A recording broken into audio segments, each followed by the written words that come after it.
Dedication. Dedicated to my wife Nisa, whose Buddhist grounding in the present keeps me sane as I contemplate the future facing both humanity, and the biosphere that humanity has so severely damaged. 1. Why this manifesto? Even before the COVID-19 crisis began, the global economy was not in good shape, and neither was economic theory.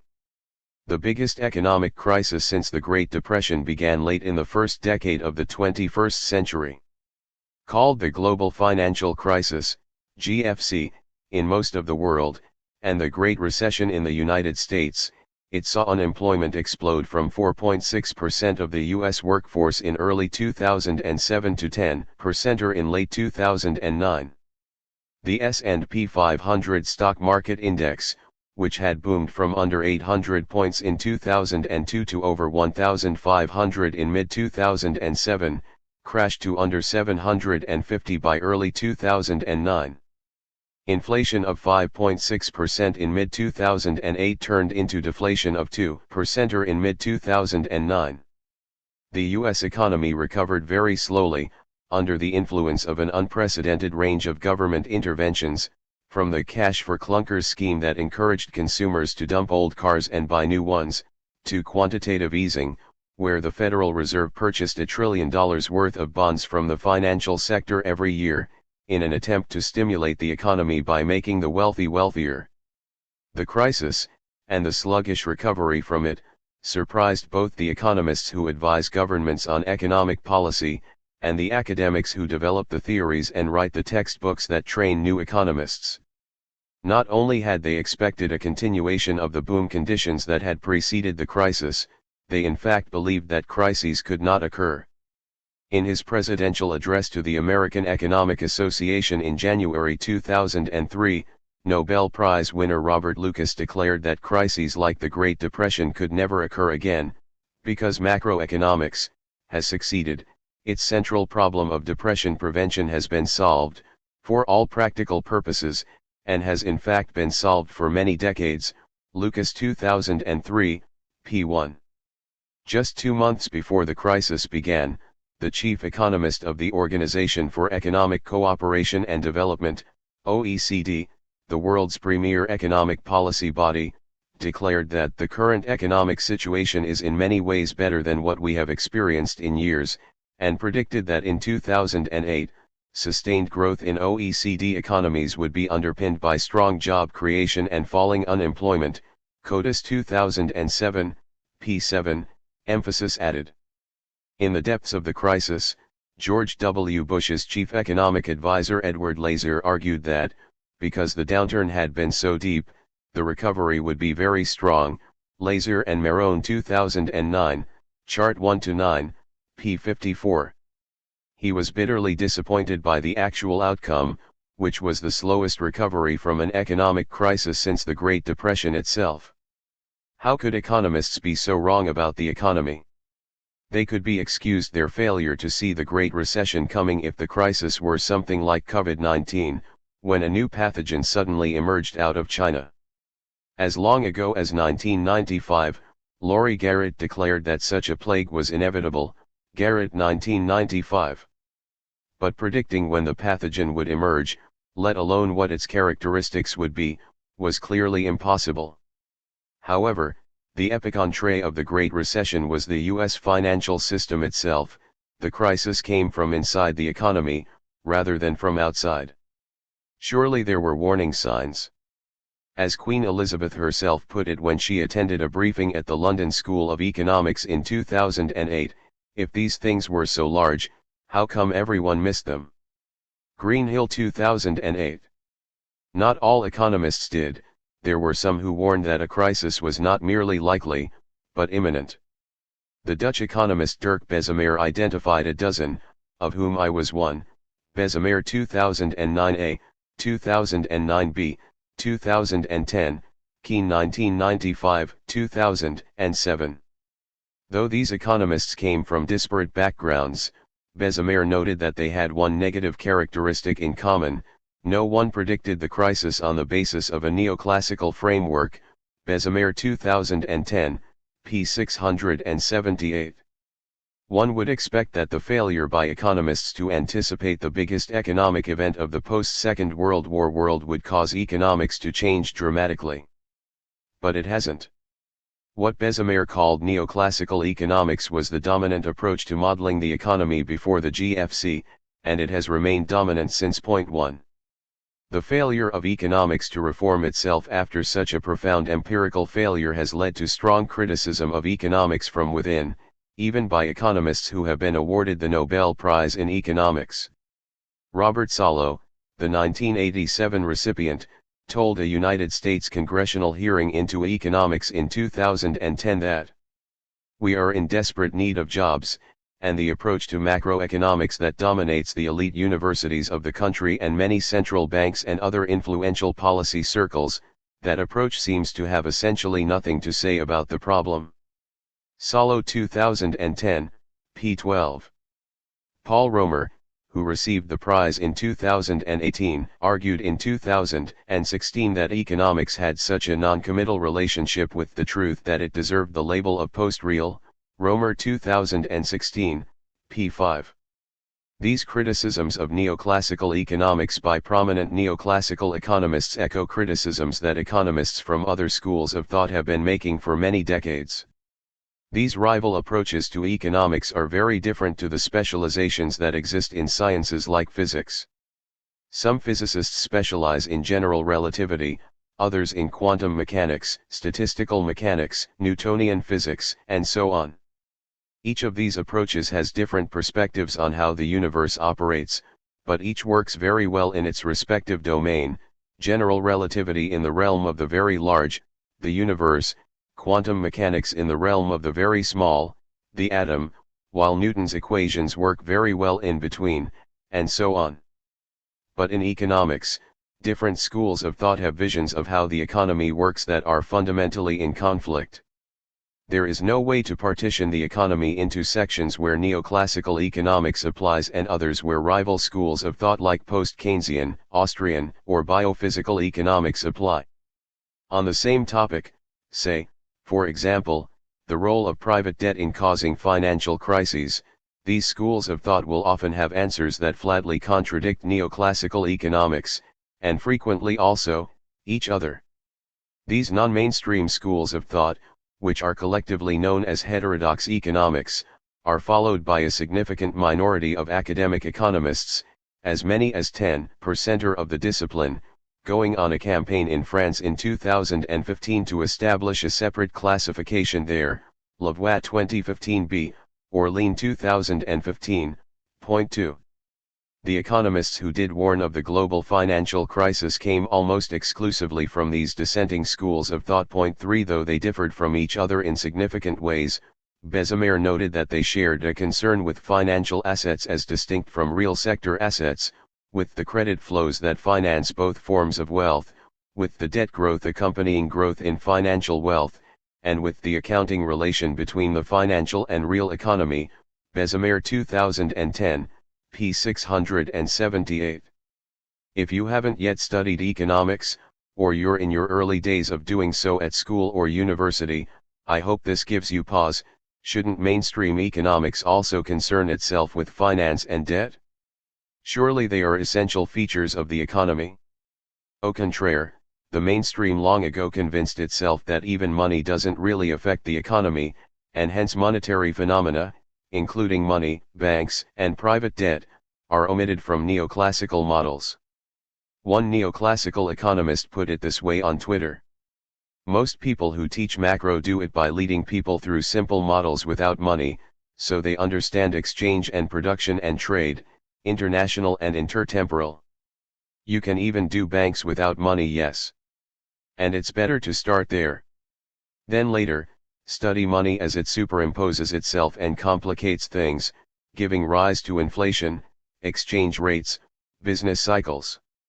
This statement was made in late 2020, a dozen years after the failure of neoclassical models to anticipate the crisis. Why didn't mainstream economists change their beliefs about the significance of money in economics after their failure in 2007?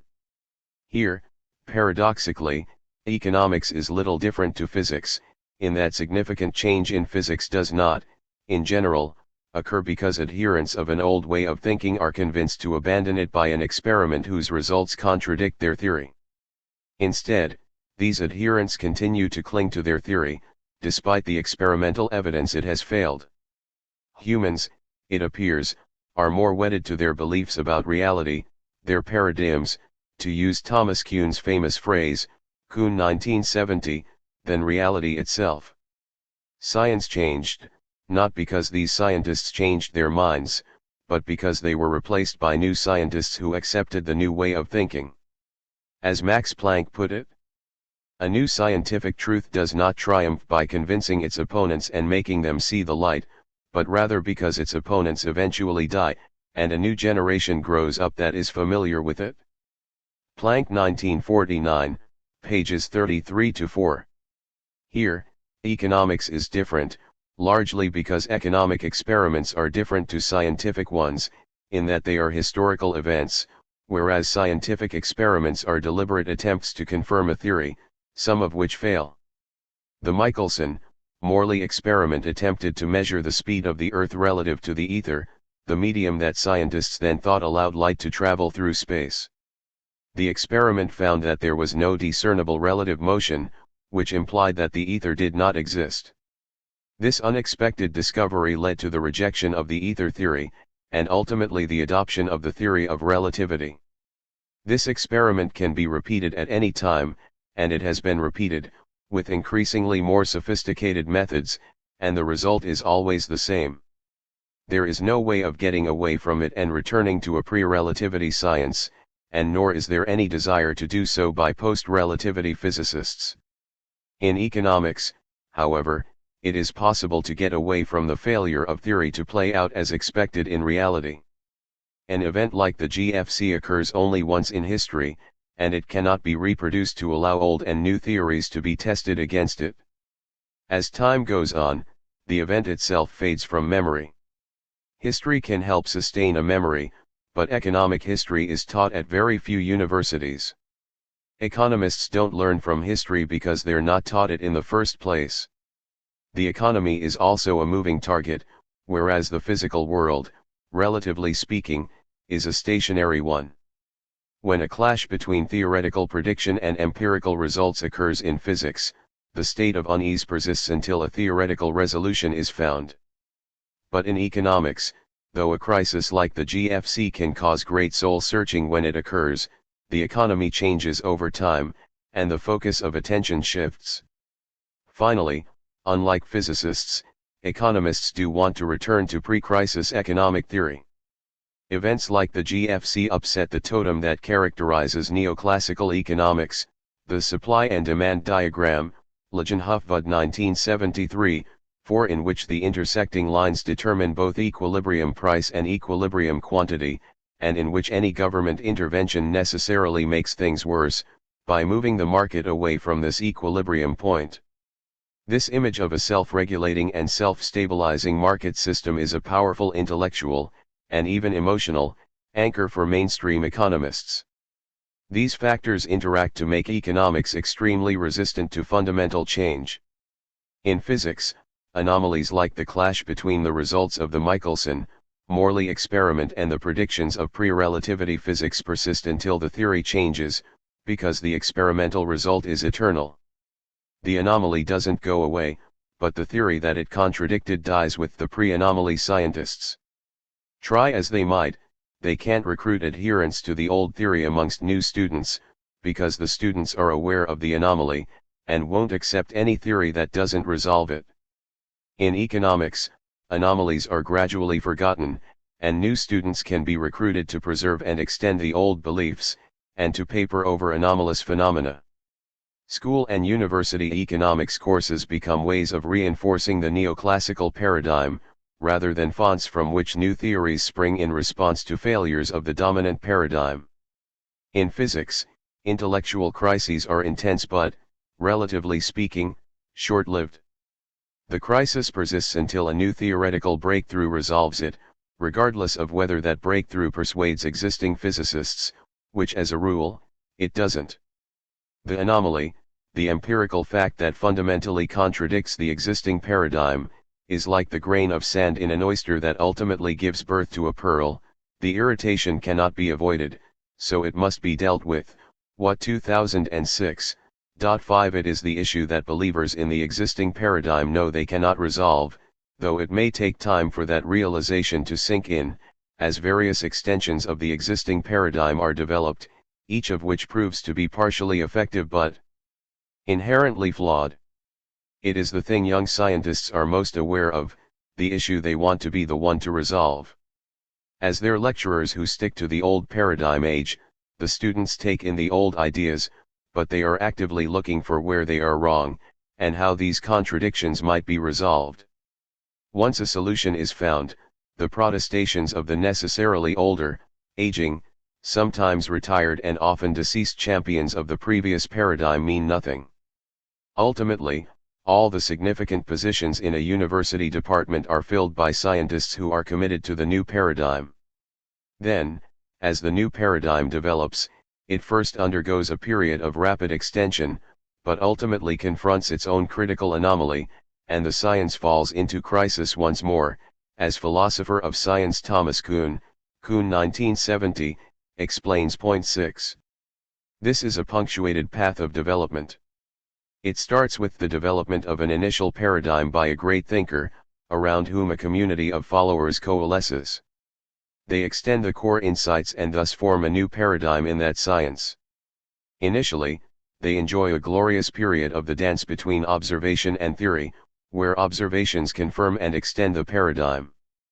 But finally, some prediction the theory makes is contradicted by observation.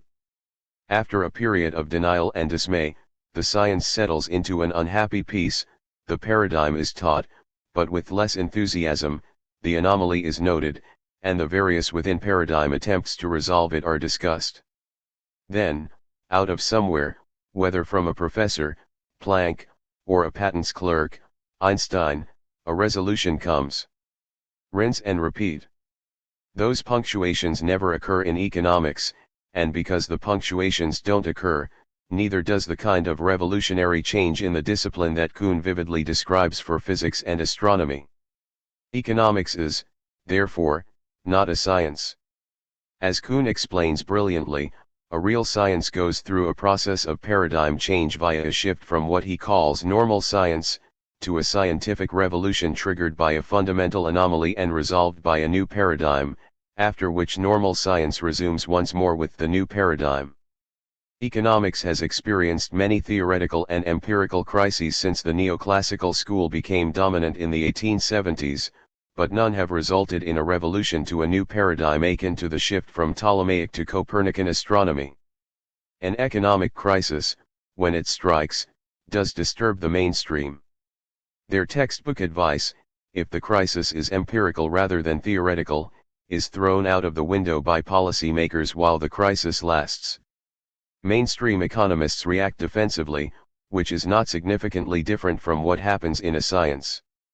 They can justify the extraordinary policy measures undertaken by the unexpected nature of the crisis, but then treat the contradiction the crisis poses for their theory as an aberration, which can be handled by admitting some modifications to peripheral aspects of the core theory. One example is the concept of bounded rationality promoted by Joe Stiglitz, Stiglitz 2011-2018. This can be invoked to say that, if everyone were strictly rational, then the problem would not have arisen, but because of bounded rationality, the general principle didn't apply and, in this instance, a deviation from policies recommended by the pure theoretical canon is warranted. Minor modifications are made to the neoclassical paradigm, but fundamental aspects of it remain sacrosanct. Again, this is comparable to the reactions to an anomaly by adherence to an existing paradigm in a science. Over time, the crisis passes, whether that passing was aided or hindered by the advice of economists. A handful of economists break with the majority because of the anomaly, which is how heterodox economists are born. But the majority of students become as entranced as their teachers were by the fundamentally utopian neoclassical vision of capitalism as a system without power, in which everyone receives their just rewards, and in which regulation and punishment are unnecessary, because the market does it all. These new students replace their masters, and they continue to propagate the neoclassical paradigm. This is the first hurdle at which economics fails to be a science. The process Planck describes, of the death of adherents of the old, neoclassical, paradigm resulting in them being replaced by a new generation that is familiar with the new scientific truth, does not occur in economics. The second hurdle is the political role of economic theory. The last genuine scientific revolution in economics occurred in the 1870s, when the neoclassical took over from the classical school of thought.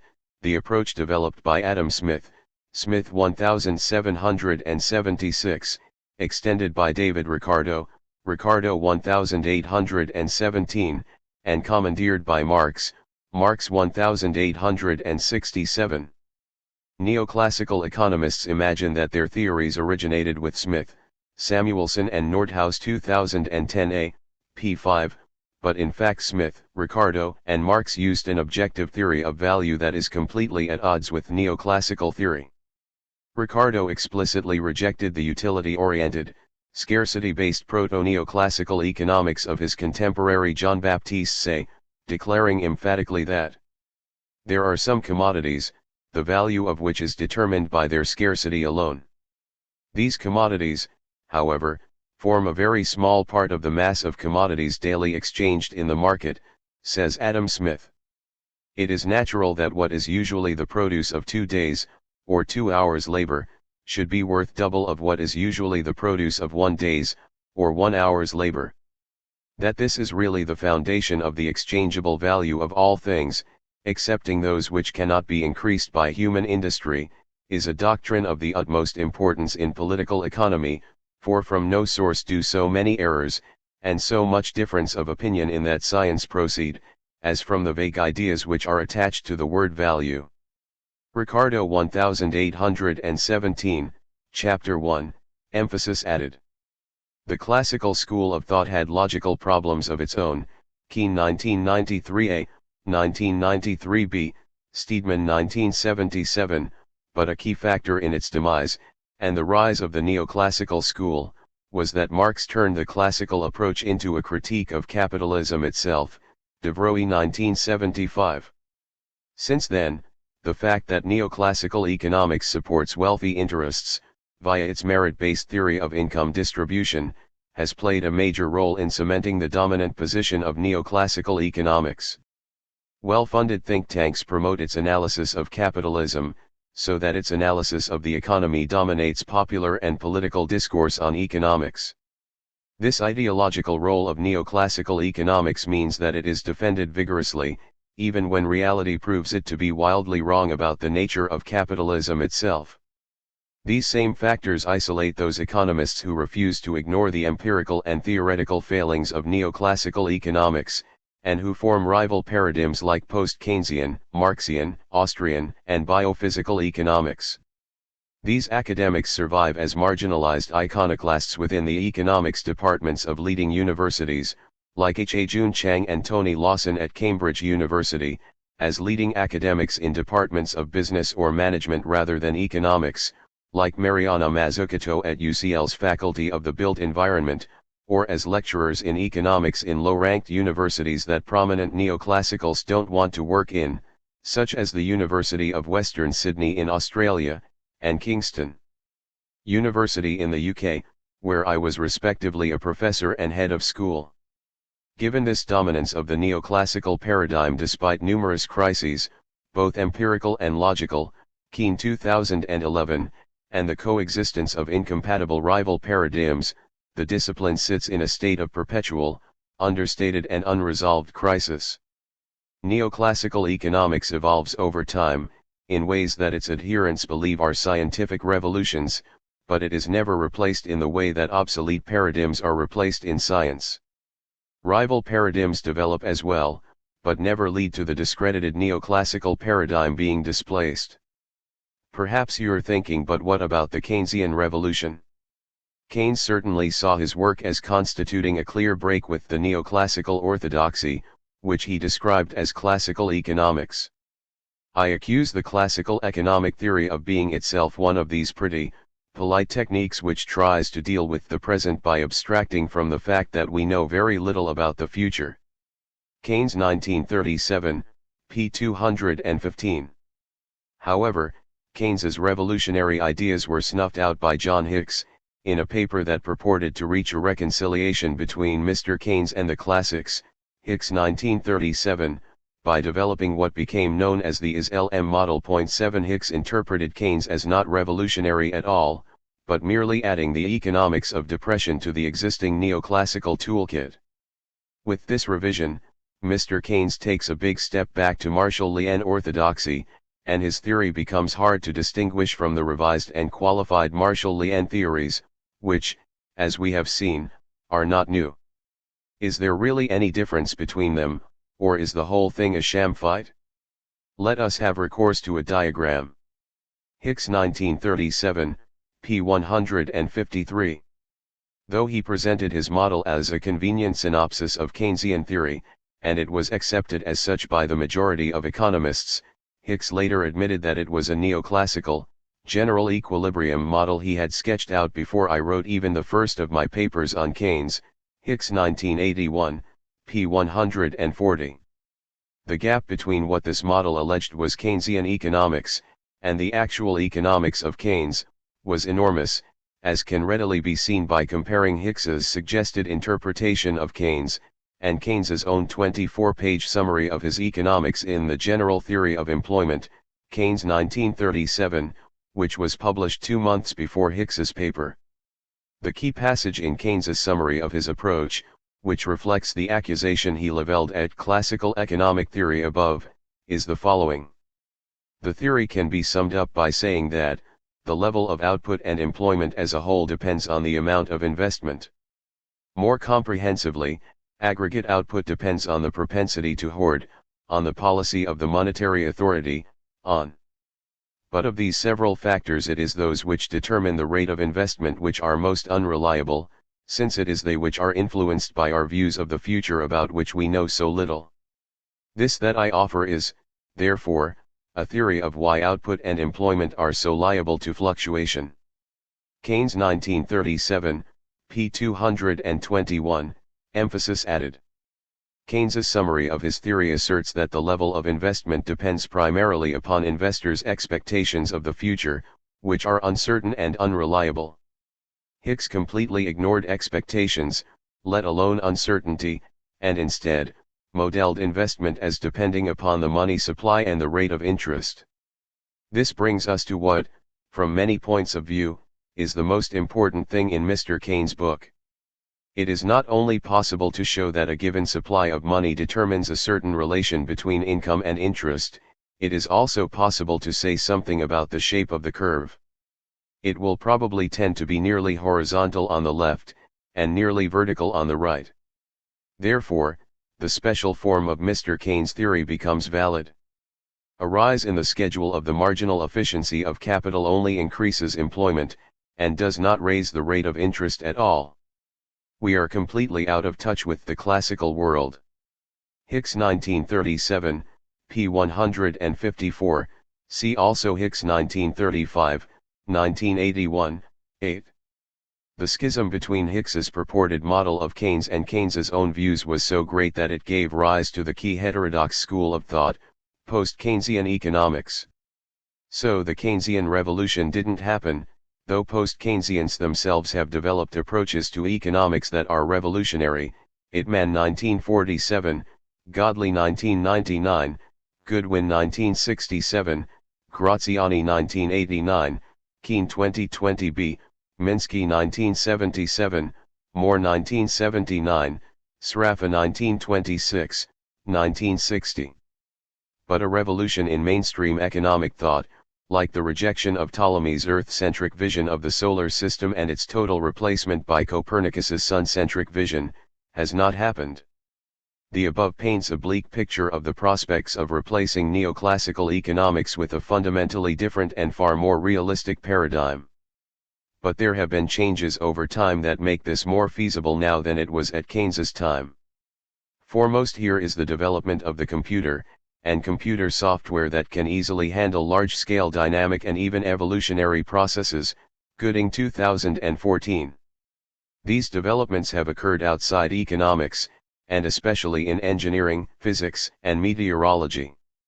There are limitations of the applicability of these techniques to economics, largely because of the fact that economics involves human behavior rather than the interaction of unconscious objects, but these limitations distort reality far less than the neoclassical fantasy that economic processes occur in or near equilibrium. 9. The development of the post-Keynesian school of thought after the Great Depression is also crucial. There were strident critics of the neoclassical mainstream before the Great Depression, such as Joseph Schumpeter and Thorstein Veblen, Schumpeter 1928, Veblen 1898, 1908, 1909, but there was no truly revolutionary school of economic thought. 10. The development of this heterodox school over the 8 decades between the Great Depression and the GFC meant that, when that crisis struck, there were coherent explanations of it, indeed, prescient warnings of it. Godley 2001, Godley and Izuriata. 2002, Godley and Ray 2000, Keene 1995, 2006, 2007, that did not exist when Keynes attempted his revolution. Modern monetary theory, MMT, which arose out of interactions between the entrepreneur Warren Mosler, 1998, 2010, and a group of post-Keynesian economists, primarily Randy Ray, Ray 1994, 1997, 1998, Stephanie Kelton, Bell 2000, 2001, Scott Fulwiler, Fulwiler 2003, 2005, and Bill Mitchell, Mitchell 1987, 1994, Mitchell and Mosler 2002, Mitchell and Watts 2002, has also done something that has not been achieved since Keynes.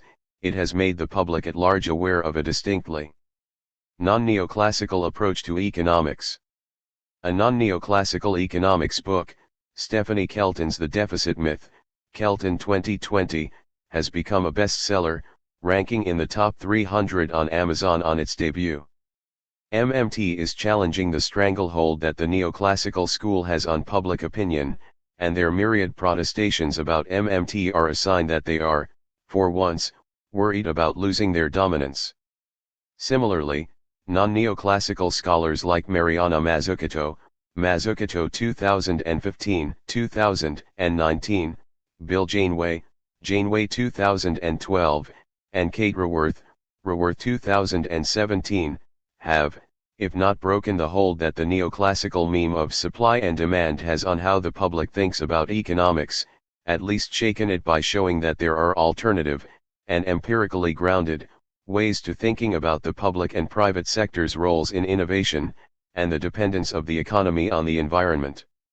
Statistically oriented researchers like Schularick, Jorda, Taylor, and Bessemer are analyzing issues, such as the role of credit in macroeconomics, which are ignored by neoclassical econometric eons, Bessemer and Grydocki 2014, Jorda et al. 2011, 2019, Schularick and Taylor 2012, Zhang and Bessemer 2014. Some mathematicians have become aware of fundamental fallacies in economics, such as the timeless, ergodic foundations of neoclassical finance theory, Peters 2019, Peters and Gelman 2016, and are actively working on alternative approaches, Costa Lima et al. 2014, Grasselli and Costa Lima 2012, Grasselli and Wenhu 2018. Finally, social media has allowed student movements critical of neoclassical economics to evolve, flourish, and persist in a way that was impossible before the internet. I led the first ever student revolt against neoclassical economics, at Sydney University in 1973, Butler et al. 2009. 11 This revolt succeeded, in that the university finally agreed to create a department of political economy to house the dissidents, but the protest and its success were restricted to just one university in faraway Australia. French students established the protest against autistic economics in 2000, which had somewhat more traction, but no changes in economics teaching occurred, Its main legacy was an online journal called the Real World Economic Review. The real breakthrough came with a protest by economics students at the University of Manchester 12 in the UK in 2012, in response to the failure of their teachers to take the GFC seriously in their macroeconomics courses. As they put it, the economics we were learning seemed separate from the economic reality that the world was facing, and devoid from the crisis that had made many of us interested in economics to begin with. Their post-crash economics movement in turn spawned the International Rethinking Economics campaign, which now has groups in about 100 universities across the world. You should join one, if you're not already a member, and inspired the Institute for New Economic Thinking to fund the Young Scholars Initiative. There are therefore students eager for approaches to economics that break away from the neoclassical mainstream, methods of analysis which can easily supplant the dated equilibrium methods used by neoclassical economics, and rival schools of thought with an intellectual tradition spanning almost a century, on which an alternative paradigm can be constructed. What we lack is a university system in which these conditions can foment a paradigm shift, as has occurred several times in physics in the last 1.5 centuries, but not once in economics. Fortunately, the GFC was such an extreme shock to the policy bodies around the world, which were and are still dominated by neoclassical economists, that at least some of them, such as the OECD, which established the unit New Approaches to Economic Challenges, NAEC, in 2012, https://www.oecd.org/NAEC, have started to explore alternative approaches, including the application of ideas from other disciplines, largely physics, engineering, and computer programming, to economics. Change is more likely to come from these institutions than from within academic economics itself, though even here, the alternative approaches experience hostility from entrenched neoclassical economists. There is also one negative factor that may finally force the change needed in economics, which is closer to the reformation of a degenerate religion than a standard scientific revolution. Eliot 2017. Climate change is the dominant issue for the human species, and all other species, during the 21st century, and the work that neoclassical economists have done on climate change is, in my considered opinion, the worst work they have ever done. Keane 2020a. And yet neoclassical economists gave their highest accolade, the deceptively named Sveriges Riksbank Prize in Economic Sciences in memory of Alfred Nobel, to the chief proponent of this work, William Nordhaus. When reality exposes how low-grade and utterly misleading this work has been, the revulsion that policymakers and the public will feel at how they have been deceived by economists may finally terminate neoclassical economics. I don't want you to be on the wrong side of the stage in history. If you are a potential or current student of economics, I want to reach you before you embark on, or get too deeply into, a university course of study that will attempt to inculcate a near-religious belief in the neoclassical paradigm, and that will drive you away if you can't accept it. I want you to arrive at university knowing of the modern methods of analysis that are commonplace in the sciences and engineering, but which have been excluded from economics by the hegemony of neoclassical economics. Then, perhaps, there will be a chance for a real revolution in economics, and it can become, if not a fully fledged science, then at least more like a science and less like a religion. It's not possible to state ahead of time what the entire new paradigm will be, but the following features are fundamental. The new paradigm will be fundamentally monetary, in contrast to the false, moneyless barter model that underlies neoclassical economics. Acknowledge that the economy is a complex system, not an equilibrium system. Be consistent with the fundamental physics known as the laws of thermodynamics. Be grounded in empirical realism, rather than the fantasy of as-if assumptions about reality, and be based on the techniques of system dynamics and related non-equilibrium analytic approaches. I explore each of these theses in the following chapters. What follows is a manifesto, both because it is a call for change in economics every bit as emphatic as Martin Luther's call for the reform of the Christian religion, and also because it states my own distinctive approach to economics.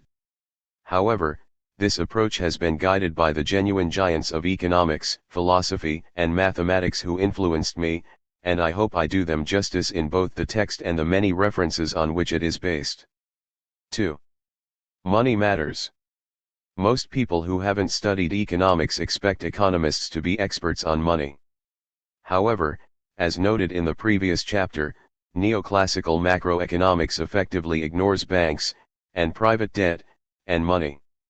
Neoclassical economists justified this omission with the assertion that banks, and their products, debt, and money, were largely irrelevant to macroeconomics.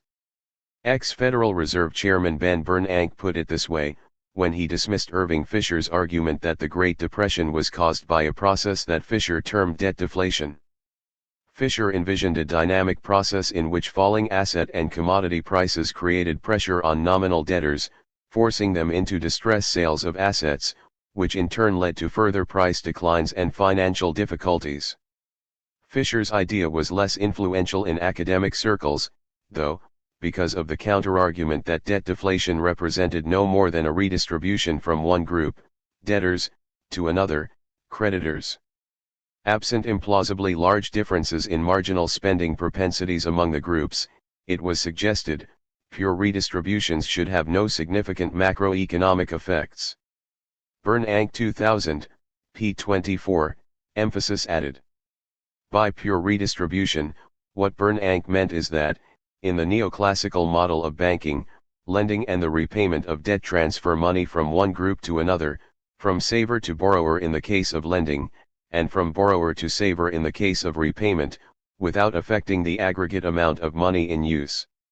Therefore, unless there is a substantial difference in the rate at which savers and borrowers spend, this model predicts that the macroeconomic impact of a substantial fall in the level of debt, a debt deflation, will be slight. Nobel Prize recipient Paul Krugman elaborated on this argument in his New York Times column, where he has frequently promoted the loanable funds model of banking. Krugman 2009, 2011a, 2011b, 2013, 2015a, 2015b. In this model, banks are intermediaries between more patient people who want a return on their savings, and less patient people who want to spend more than their incomes at some point in time. Think of it this way, when debt is rising, it's not the economy as a whole borrowing more money. It is, rather, a case of less patient people, people who for whatever reason want to spend sooner rather than later, borrowing from more patient people. Krugman 2012, p. 147. In this model, lending simply shuffles existing money from one set of people to another. Banks take in deposits from some customers, and lend them out as loans to other customers. There is also no relationship between the level of private debt and the amount of money in the economy. This description of how banks operate needs a separate explanation of how the amount of money in the economy changes, since behavior in this model just changes the distribution of the existing stock of money. In neoclassical economics, money creation is primarily the province of the government, via what is known as fractional reserve banking, or the money multiplier. A bank, it is asserted, takes in deposits from savers, and then lends out a large fraction of these deposits to borrowers. This lending creates money in an iterative process involving several banks, not just one in isolation. The amount created is largely determined by the government via its central bank, and actions by banks, and the non-bank public, can only reduce the amount of money created, not increase it. Gregory Manke explains it in this way in his textbook Macroeconomics. If the Federal Reserve adds $1 to the economy and that dollar is held as currency, the money supply increases by exactly $1. But, if that dollar is deposited in a bank, and banks hold only a fraction of their deposits in reserve, the money supply increases by more than $1. As a result, to understand what determines the money supply under fractional reserve banking, we need to take account of the interactions among 1. The Fed's decision about how many dollars to create, 2. Banks' decisions about whether to hold deposits as reserves or to lend them out, and 3.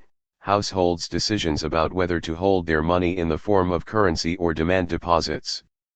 Manca 2016, pages 93-4. There are three factors that determine the money supply in this model: the monetary base, which is directly controlled by the Federal Reserve; the fraction of any bank deposits that banks hold onto, which is determined by the business policies of banks and the laws regulating banks; and the amount of money the public hold in cash versus the amount they deposit in banks. The only point in this model at which banks have an active role is their capacity to hold a higher fraction of deposits as reserves than they are required to do by law, and the only impact this can have is to reduce the amount of money created. Bank customers can also reduce the amount of money created by keeping more of their money as cash. The central bank therefore has the dominant role in determining the money supply, according to neoclassical economics. For this reason, in his essays on the Great Depression, Bernanke blamed the calamity of the Great Depression on the Federal Reserve itself. Our analysis provides the clearest indictment of the Federal Reserve and U.S. monetary policy. Between mid-1928 and the financial crises that began in the spring of 1931, the Fed not only refused to monetize the substantial gold inflows to the United States but actually managed to convert positive reserve inflows into negative growth in the M1 money stock. Thus Fed policy was actively destabilizing in the pre-1931 period. Our methods attribute a substantial portion of the worldwide deflation prior to 1931 to these policy decisions by the Federal Reserve. Bernanke 2000, p. 111, 1. In contrast, the post-Keynesian economist Hyman Minsky followed Irving Fisher 1932-1933, and blamed the Great Depression on the disequilibrium dynamics of private debt. Minsky combined Fisher's ideas with Keynes's to develop what he christened the financial instability hypothesis. Minsky 1963, 1975, 1977, 1978. Private debt, which neoclassical economists ignore, was an essential component of Minsky's analysis of the instability of capitalism. For rising debt to cause rising economic activity, there must be some mechanism by which rising debt boosts aggregate demand, in contrast to the neoclassical argument that changes in the level of debt were pure redistributions with no significant macroeconomic effects. Bernanke 2000, p. 24. If Minsky was right, then the neoclassical models of loanable funds and fractional reserve banking, money multiplier, must therefore be wrong. Bank lending must somehow create money, and this must also increase aggregate demand. Minsky and other post-Keynesian economists, and some policy economists in central banks as well, Holmes 1969, have argued for many decades that these neoclassical models are indeed false, and that banks create money when they lend. Fisher 1933, Fontana and Rialfonso 2005, Fulwiler 2013, Graziani 1989, Hudson 2004, Keene 1995, Minsky 1963, 1990, Minsky and Vaughan 1990, Moore 1979, 1988, 1997, 2001, Schumpeter 1934, Werner 2014a, 2014b. Their protestations were ignored by neoclassical economists, but in 2014, no less an institution than the Bank of England sided with the post-Keynesians. Kumhoff and Jacob 2015, Kumhoff et al. 2015, McLeay et al. 2014a, 2014b, 2, and stated emphatically that the neoclassical models of banking, loanable funds, fractional reserve banking and the money multiplier, were false. The reality of how money is created today differs from the description found in some economics textbooks. Rather than banks receiving deposits when households save and then lending them out, bank lending creates deposits. In normal times, the central bank does not fix the amount of money in circulation, nor is central bank money multiplied up into more loans and deposits. McLeay et al. 2014a, p. 14, emphasis added. The Bundesbank made a similar pronouncement in 2017. It suffices to look at the creation of book money as a set of straightforward accounting entries to grasp that money and credit are created as the result of complex interactions between banks, non-banks and the central bank. And a bank's ability to grant loans and create money has nothing to do with whether it already has excess reserves or deposits at its disposal. Deutsche Bundesbank 2017, p. 13, emphasis added. Neoclassical economists could not completely ignore these flat-out contradictions of their models of banking by establishment bodies like central banks, but rather than accepting the critique and abandoning their models, their reaction was defensive. For example, Krugman argued that the Bank of England's paper was nothing new, and therefore it did not challenge the relevance of the loanable funds model, even though the model itself was technically wrong. Okay, color me puzzled. I've seen a number of people touting this Bank of England paper on how banks create money as offering some kind of radical new way of looking at the economy. And it is a good piece. But it doesn't seem, in any important way, to be at odds with what Tobin wrote 50 years ago. Don't let monetary realism slide into monetary mysticism. Krugman 2014, emphasis added. Since then, neoclassical textbooks have continued to teach the loanable funds and fractional reserve banking models of banking, Manka 2016, pages 71-6, 89-100, 3 as if there's nothing wrong with teaching factually incorrect models, as if the change from a model in which banks do not create money, to one in which they do, makes no difference to macroeconomics. However, the fact that banks create money when they lend has an enormous impact on macroeconomics, and models which pretend that banks don't create money are utterly inaccurate models of capitalism. This can easily be illustrated using one of the new computer software tools I alluded to earlier, the open source, that is, free, System Dynamics program Minsky. You can download Minsky without charge from https://sourceforge.net/projects/Minsky.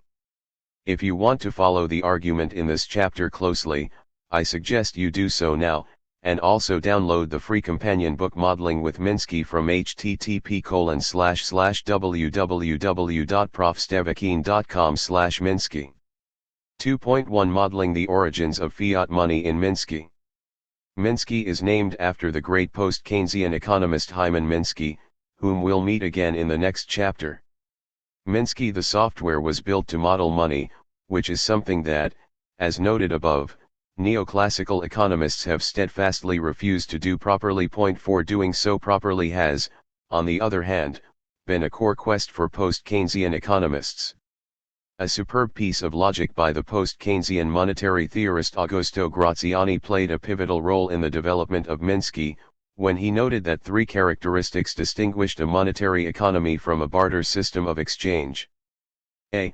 Money has to be a token currency, otherwise it would give rise to barter and not to monetary exchanges. B. Money has to be accepted as a means of final settlement of the transaction, otherwise it would be credit and not money. C.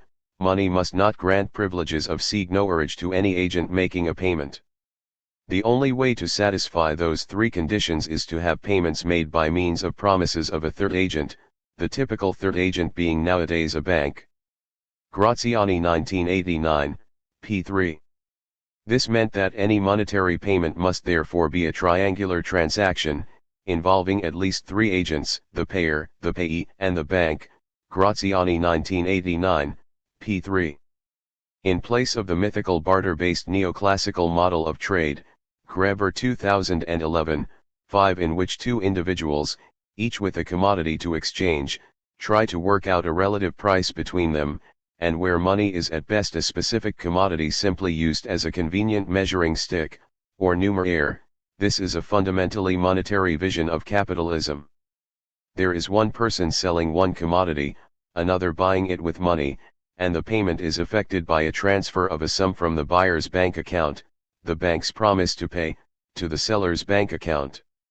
Therefore, to understand money, you must understand banking. Banks themselves developed out of the double-entry bookkeeping system designed by accountants to keep track of financial commitments, Gleason White 2011, Greber 2011. In double-entry bookkeeping, all transactions are recorded twice, once from the source account and once in the destination account. Accounts are also classified as assets, liabilities, or equity, following the rule that an entity's assets minus its liabilities equals its equity, or net worth. Graziani's insight, coupled with the fundamental role of double-entry bookkeeping in banking, led to Minsky's unique feature, its godly tables. Named in honor of the pioneer of stock flow consistent modeling Win Godley, who was also the first economist to explicitly warn that a serious economic crisis was inevitable in the early 2000s, Godley 2001, Godley and Izuriata 2002, Godley and Ray 2000, Godley tables build macroeconomic models based on monetary transactions, using double-entry bookkeeping. Each column in a Godley table represents the account of an institution or social class in a Minsky model, where that account must be either an asset, or a liability, or the difference between the two, the equity of that entity. 6 Since one entity's asset is another's liability. 7 Each recording of an account as an asset requires its recording as a liability in another Godley table for that other entity. It's important to remember, as you read the following figures, that the entries are the accounting record, not the actual thing itself.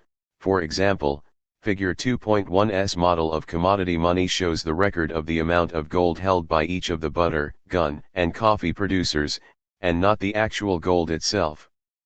Think of the entries as records in a spreadsheet file, rather than the things themselves, whether these be grams of gold in a vault, penny coins in your pocket, or electronic dollars stored in a bank database. Figure 2.1. Money enables the butter maker to buy a gun without the gun maker having to want butter. See http://www.profstevakin.com/Minsky. Each row in a Godley table has two entries recording a specific type of transaction at the aggregate level for a macroeconomy, such as the payment of wages, interest on existing debt, or the creation of new debt. The row must sum to 0, otherwise you have made an accounting error. Combined with the one person's asset is another person's liability rule, this means that in a complete Minsky model, each transaction is recorded 4 times.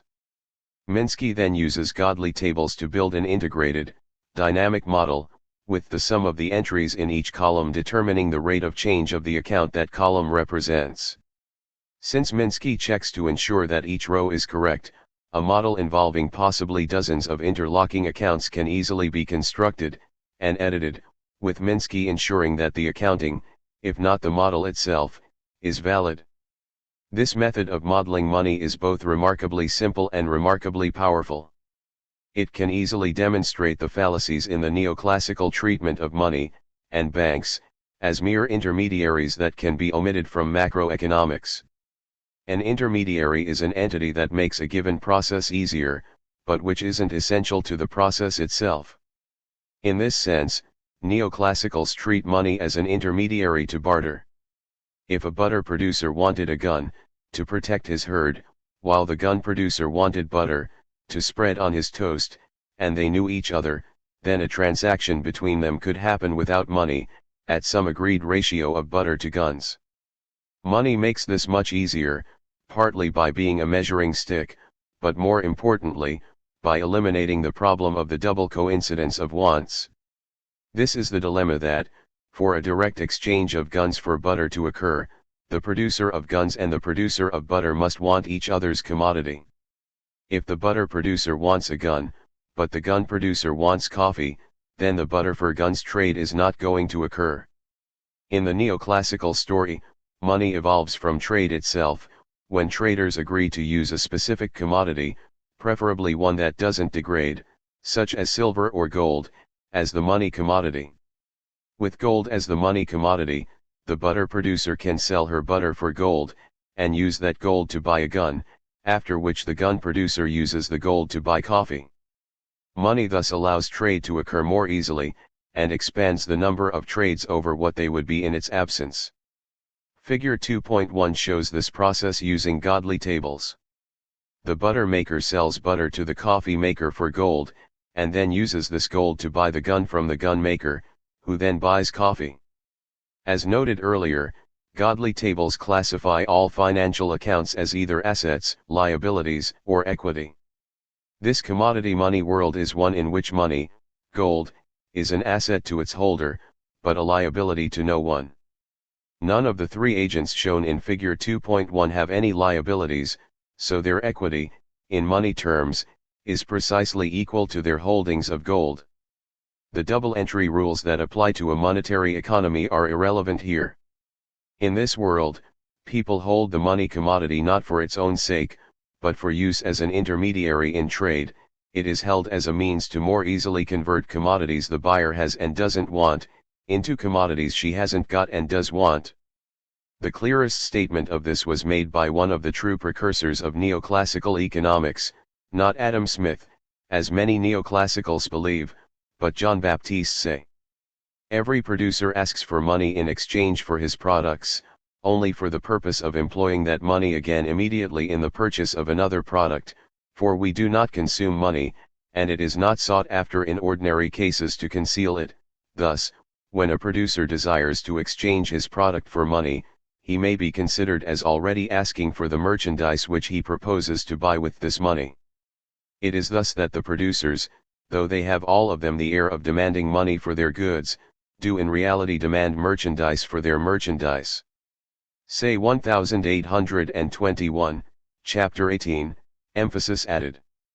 Neoclassical economists imagine that the evolution from a commodity money economy to a paper money economy was enabled by a benevolent state. Gold is heavy, and difficult to assay. Is it 24-karat gold, or only 18-karat, or even worse, fool's gold, iron sulfide? The state first steps in to simplify the process, by minting gold coins of known purity and weight. Then the state acts as custodian for the public's holdings of gold, taking in the physical gold and issuing members of the public with certificates to acknowledge that they, and not the state, are the ultimate owners of that gold. The next step is for the government to accept gold from the public in exchange for gold certificates, pieces of paper that can be redeemed for a certain quantity of gold. If people believe the government's promise to redeem the paper bills for gold, the bills are just as valuable as the gold itself. In addition, because the bills are lighter than gold, and gold coins, they are easier to use in transactions. Eventually, no one carries gold around at all, and these gold-backed government bills become the monetary standard.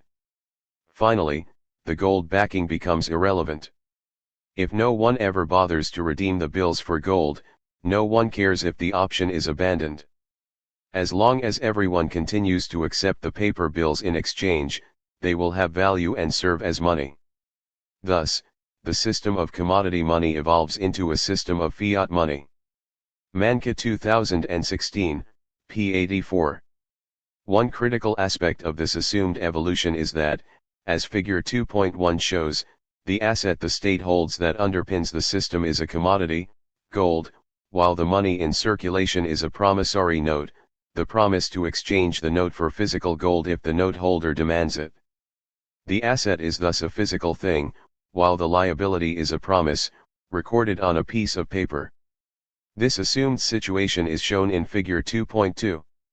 We are now in a neoclassical version of monetary economy, where to trade, people exchange the state's promise to redeem the paper bills for gold, the state's liability to the public. From now on, the rule of double-entry bookkeeping, that one entity's asset is another's liability, applies. In this case, the promissory notes held by the butter, coffee, and gun producers are all liabilities of the state. Figure 2.2. The state as the conduit for fiat money transfers where money is the state's liability and physical gold its asset. See http://www.profstevakin.com/Minsky. With the perspective on money that its role is simply to facilitate the exchange of commodities, it makes sense to abstract from it altogether in economics, hence the treatment of money in neoclassical economics as a veil over barter. Money is only introduced in mainstream economics when explaining inflation, which is blamed on the currency issuer creating too much money, too quickly, relative to the real rate of growth of the economy. This was the key conclusion of one of the most influential papers in economics, Milton Friedman's The Optimum Quantity of Money, Friedman 1969, in which he introduced the infamous concept of helicopter money. Far be it from me to accuse Friedman of being glib and misleading, but this paper was as incomplete as it was influential. The fanciful vision of a helicopter dispensing dollar bills was not at all integrated with the initial section of the paper, in which there was already $1,000 of currency in circulation. Where did this money come from? Friedman assumed that this currency had already been issued by a fiat currency authority. All money consists of strict fiat money, i.e., pieces of paper, each labeled "This is $1." Friedman 1969, p. 3. He provided no history of the money, though, in his telling, these notes had existed long enough for the society to have reached a state of equilibrium. Friedman 1969, p. 3. Why were the notes used by the community? In keeping with neoclassical convention, his explanation emphasized its voluntary use by people to avoid barter's key weakness. Why, in this simple, hypothetical society, should people want to hold money? The basic reason is to serve as a medium of circulation, or temporary abode of purchasing power, in order to avoid the need for the famous double coincidence of barter. Friedman 1969, p. 3. But why were these notes used, and not any others? And why were the notes suddenly dropped from the helicopter also trusted? Let us suppose now that one day a helicopter flies over this community and drops an additional $1,000 in bills from the sky, which is, of course, hastily collected by members of the community. Friedman 1969, pages 4 to 5. The only way to give this fiction some real-world substance is that the helicopter must be owned by the same authority that had previously created the existing $1,001 bills, otherwise, the notes would have been counterfeit, and this dropping of new dollar bills from the sky would have been an act of forgery. Therefore, to make Friedman's model internally consistent, the fiat currency issuer has to be incorporated into the model. To make the model more than just a piece of armchair theorizing, we have to situate it in history. Here, the fiat money evolved from commodity money story gives way to something both more realistic and more colorful. Harvard law professor Christine Dixon gives the example of the reinvention of fiat currencies in England after the 5th century exit of the Roman Empire, which led to the collapse of commerce in this then primitive backwater of Europe. Dixon 2015. Fiat money, in the form of coin rather than paper, was later created by the military rulers of the many kingdoms of pre-medieval England. A coin, minted with the king's likeness, Dixon singles out Offa, the 8th century king of Mercia, as a particularly good example, became a way of enabling commerce within the realm he controlled. Dixon 2015, pages 42 to 57. What gave the coin value was not the commodity it contained. The coin was valued at more than the value of the silver from which it was made, but the kingdom itself, which was carved out by the force of the coin as much as by the force of the sword. What enforced the use of the coin was both its creation by the kingdom, and its requirement that taxes had to be paid in coin, where these taxes replaced a previous practice of forced appropriation. Dixon notes that the neoclassical story, in which independent traders collectively agree to use a specific commodity as money, is fanciful, because it is so difficult to understand how people who are engaged only in bipolar exchanges can create a term for value that is shared among them all.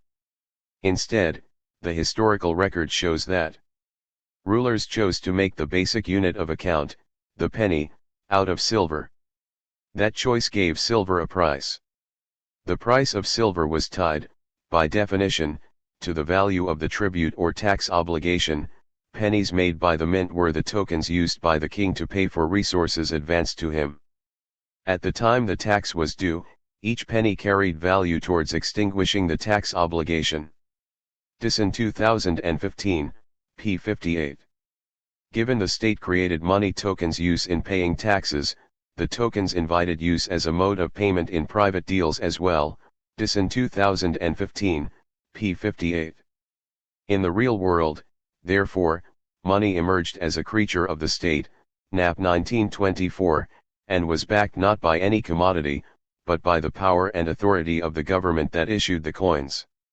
Also, contrary to the arguments of critics of fiat money, who rail against the fact that fiat is backed by nothing, and claim that this undermines commerce, the creation of fiat money dramatically expanded commerce in these post-Roman and pre-medieval kingdoms.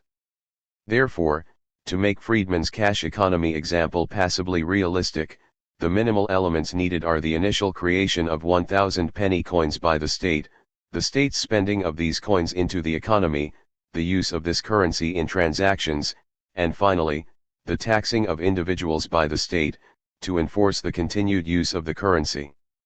Creation of coins requires a mint, which is owned by the government, which, in this historical hypothetical, is King Offa. The king authorizes the minting of coins by the mint on behalf of his treasury.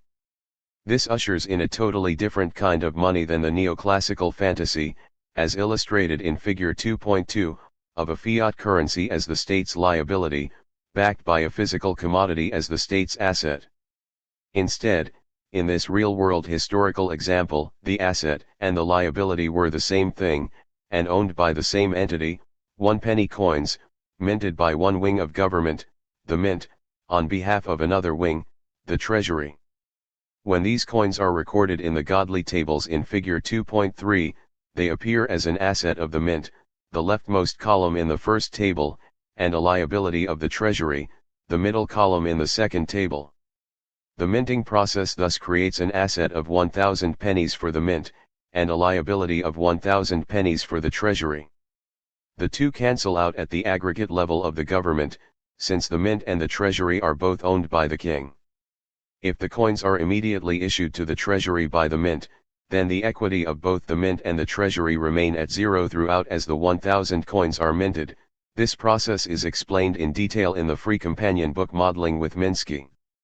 Only as the coins are spent by the treasury is money created in the kingdom itself, and as they are spent by the treasury, it goes into negative equity with respect to the mint, as its holdings of coins are less than its debt in coins. Figure 2.3. Modeling the initiation of a monetary economy in Minsky. See http://www.profstevakin.com/Minsky. This enables the government to create money out of nothing, in the sense that no commodity is needed to back the coins. However, they are backed by the formidable power of the state that created them. Money does not outlive the state itself, but it prevails as long as the state that issued it. Figure 2.3 shows the money-making process in sequential order, though the processes occur contemporaneously, and are modeled as such in Minsky. The mint creates the coins. The mint gives the coins to the treasury. The treasury spends the coins to procure goods from lords and peasants, where the purchase replaced the pre-monetary practice of compulsory acquisition at the point of a sword. The coins are then used by lords to pay peasants to produce output, which is sold to both lords and peasants, and the government, and finally, coins are taxed from the lords and peasants by the treasury. As in history, so in this model, once the coins are in the hands of the public, they can be used for interpersonal trade. The quite literal making of money by the state, as Dyson put it, enabled the market to flourish. Figure 2.4 shows a simulation of this model, which is explained in detail in the free online companion book Modeling in Minsky. Figure 2.4. Growth of coins and the economy from an initial minting of 1,000 coins. See http://www.profstevakin.com/Minsky. Two essential aspects of this primordial fiat money creation process are firstly, that coins must be spent into the economy before they can be taxed back to the treasury, and secondly, that this process requires the state to go into negative equity, while the private sector achieves precisely the same magnitude of positive equity. These aspects of this model are both consistent with what is called modern monetary theory today, Mosler 2010. Known by its initials MMT, it also asserts that today, government spending precedes taxation, and that what we call government debt is in fact the mirror image of the money created by the state. The first point should be obvious in this model: spending by the Treasury is necessary before it can tax, because without the spending, there would be no coins in the economy, and therefore no monetary income to tax. As Stephanie Kelton asserts in The Deficit Myth, Kelton 2020, the government spends first, and taxes later. This remains contentious in political discourse today, because we are so far removed from the initial act of money creation by the state. But when one goes back to that point in time, as Dyson does in Making Money, Dyson 2015, and we have done here in this Minsky model, the point is obvious: the first act of taxation has to occur after the first act of spending, because before the state spends, there is no money in circulation to be taxed. The second point is more challenging to grasp, but is also consistent with MMT's assertion that government debt today is the mirror image of the fiat money that accumulated government spending in excess of taxation has created.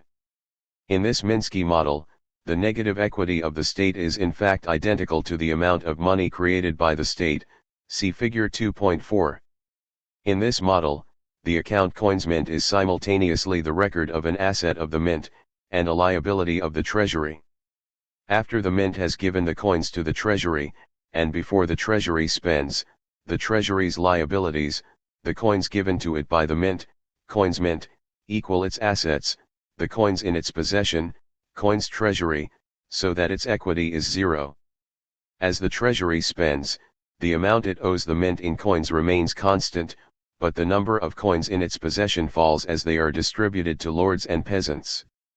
The decline in the Treasury's equity precisely equals the rise in the equity of the lords and peasants, since each penny spent by the Treasury ends up either in the lord's possession or the peasant's.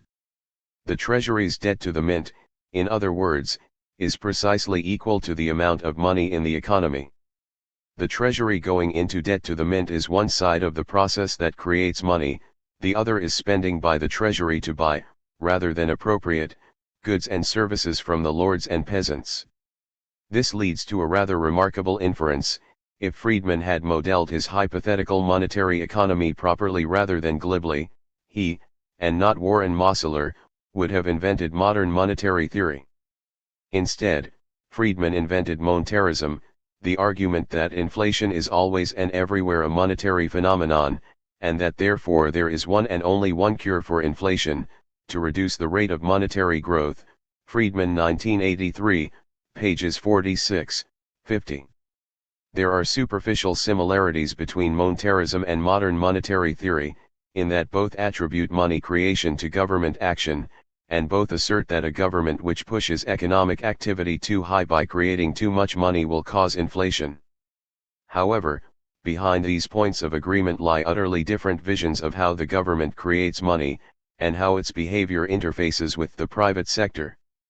To evaluate these opposing views, we have to consider the modern system of fiat money.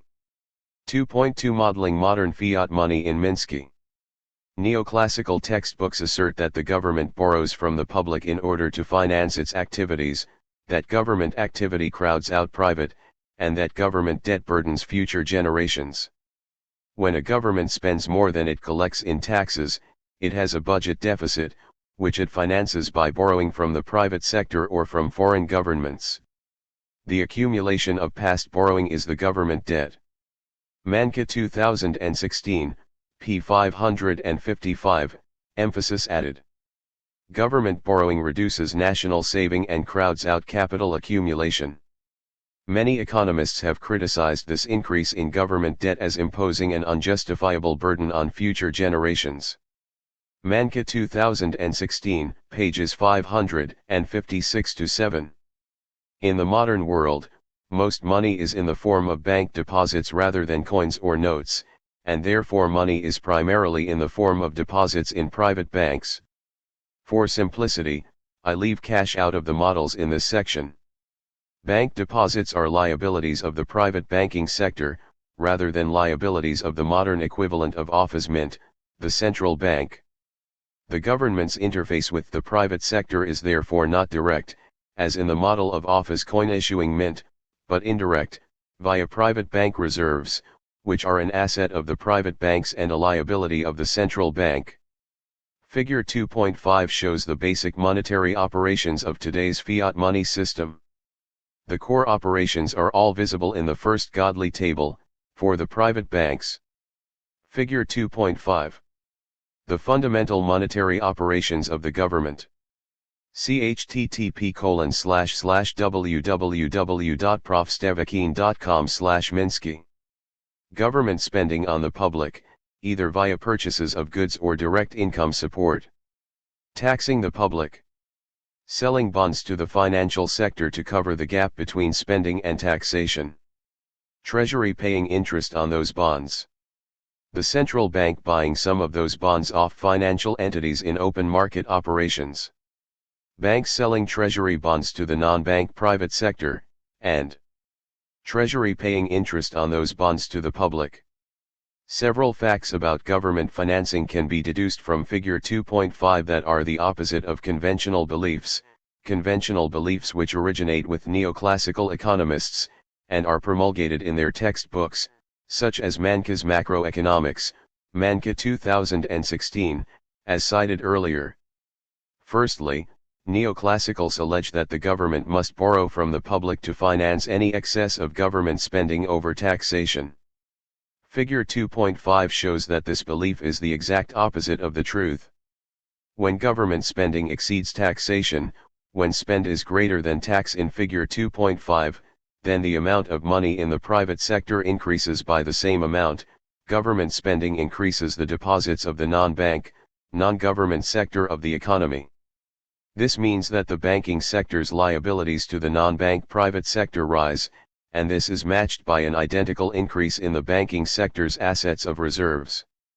Since both the assets and the liabilities of the banking sector have risen, and money is the sum of the liabilities of the banking sector, then the deficit has created money.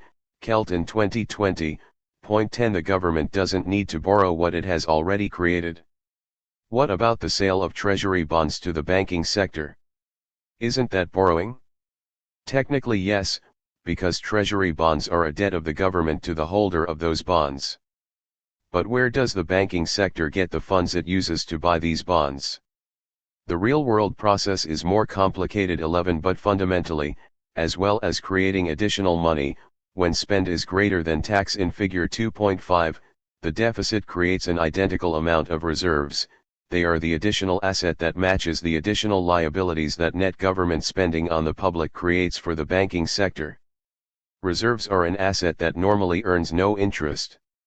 So, when the government then offers to sell treasury bonds equal to the size of the deficit, it is presenting the banking sector with an offer to convert non-income earning reserves into income-earning treasury bonds.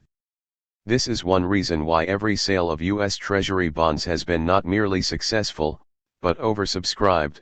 An auction of treasury bonds is an offer to convert a non-income earning gift, the additional reserves created by the deficit, into an income-earning one, treasury bonds.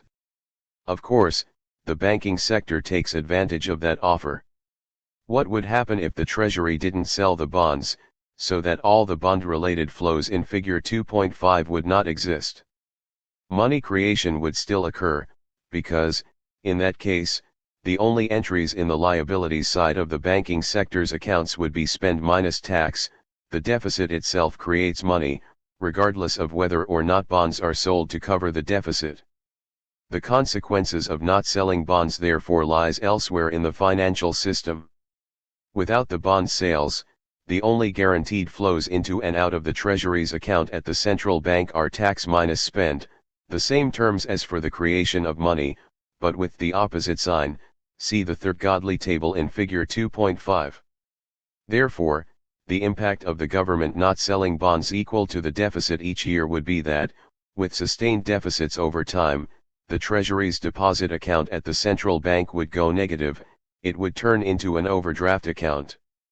For a private entity, an overdraft at a private bank means a much higher interest rate than on a standard loan on the negative balance in its deposit account, limits on how high the overdraft can be, other possibly punitive measures, and the prospect, if the overdraft gets too large, of bankruptcy. But for the Treasury, there are no such consequences, since the Treasury is the effective owner of the central bank. In some countries, the Treasury doesn't have to pay interest on Treasury bonds owned by the central bank. In others, it is required by law to pay interest to the central bank on any loans, including overdrafts. But in all countries, the profits of the central bank are remitted to the Treasury, so in effect the Treasury pays zero interest on its debt to the central bank. There are effectively no consequences for the Treasury from having an overdraft at the central bank. All bond sales do is enable the Treasury to avoid an overdraft, by keeping its central bank account positive, or at least non-negative. Most governments have passed laws requiring their Treasury to not be in overdraft to their central bank, though these laws were waived by some countries during the COVID-19 crisis. New laws, based on a realistic appreciation of the role of government money creation in a well-functioning economy, could enable the Treasury to always run an overdraft, or let it run up a debt to the central bank, obviating the need to sell bonds at all. What about the interest on Treasury bonds? That can be paid by the Treasury borrowing from the central bank, and thus adding to a loan on which it effectively pays zero interest. See the final line on the second and third godly tables in Figure 2.5. This is the government being in debt to itself, and only for the interest it pays on the bonds it has sold.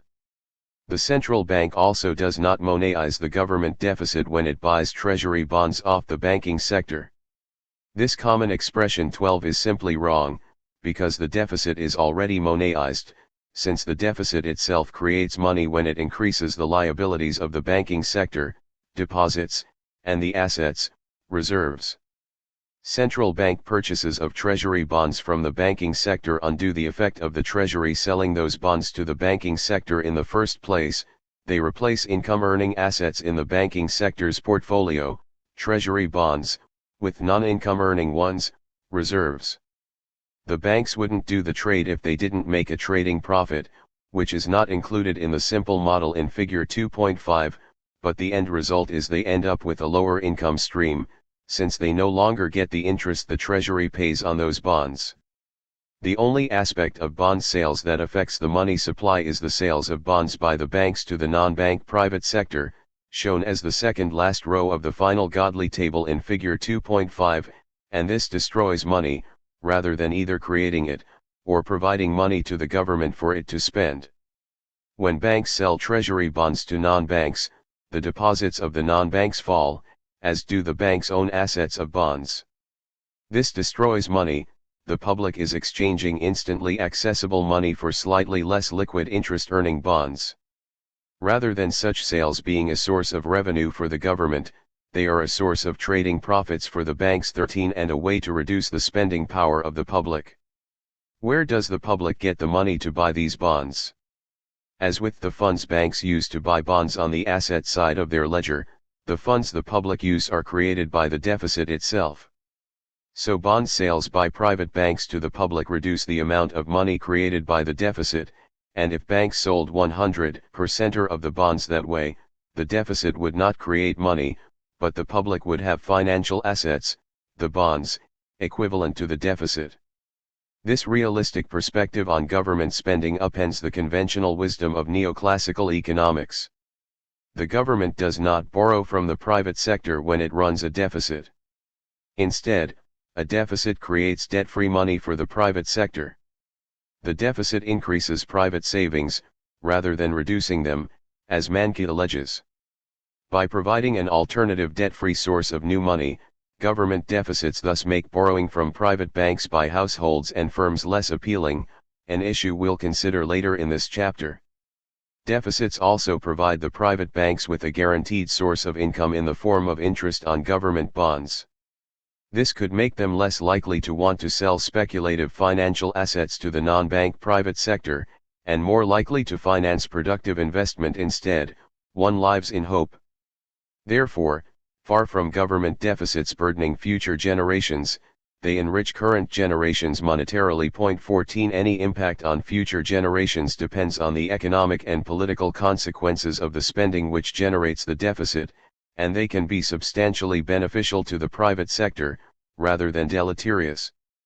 Consider, for example, the enormous deficits of up to 25% of GDP, and the resulting trebling of government debt, from 38% to 118% of GDP, caused by government spending during the Second World War, see Figure 2.6. Without that deficit, which, as we have seen above, was funded by fiat money creation, not by borrowing from the public or the banks, and corresponding ones for its allies, the UK's deficit hit 44% of GDP in 1941, the Axis powers could well have won the war. Figure 2.6. US government debt and deficits over the past 120 years.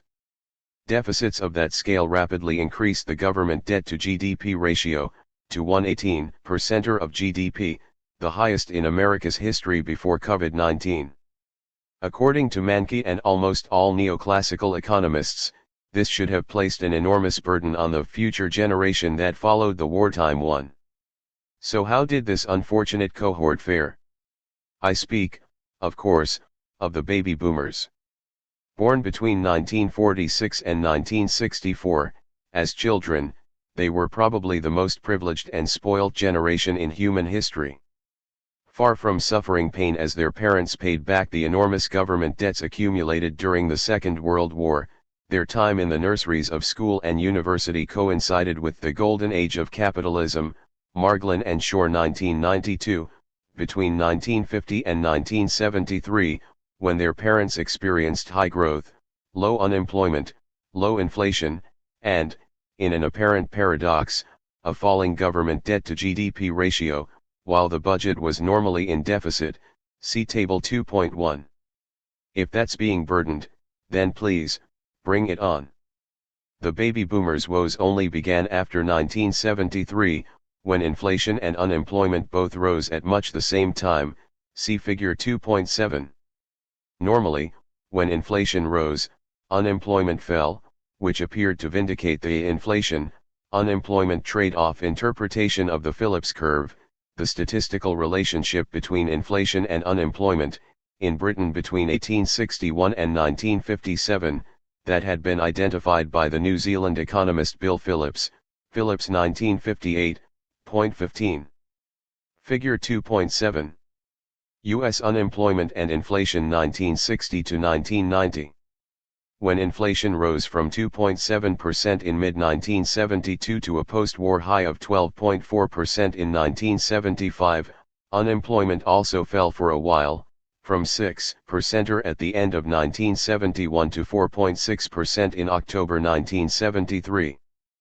But unemployment then also began to rise, from 4.6% in October 1973 to a post-war peak of 9% in mid-1975, at the same time as inflation was rising. Stagflation was born, and Milton Friedman seized the day to move from the periphery of mainstream economics to the center. This period marked the end of the post-war dominance of economic policy by a consensus that government policy should attempt to keep unemployment low. From then on, the emphasis was on achieving low inflation, and letting the market take care of the level of unemployment. For a while too, government policy was explicitly monetarist. In October 1979, following Friedman's dictum that inflation is caused by one thing only, a more rapid increase in the quantity of money than in output, Friedman 1983, p. 47, and the key proposition in monetarism is that the monetary authorities, in the United States, the Federal Reserve System, can control the nominal amount of money expressed in dollars but cannot control the real quantity of money, Friedman 1983, p. 45, the Federal Reserve under Volcker formally adopted the practice of trying to control the rate of growth of the money supply, rather than controlling the short-term rate of interest. It was an unhappy experience for all involved, from the baby boomers to Milton Friedman himself. Interest rates skyrocketed, with the Federal Reserve rate reaching a peak of over 19% in 1981.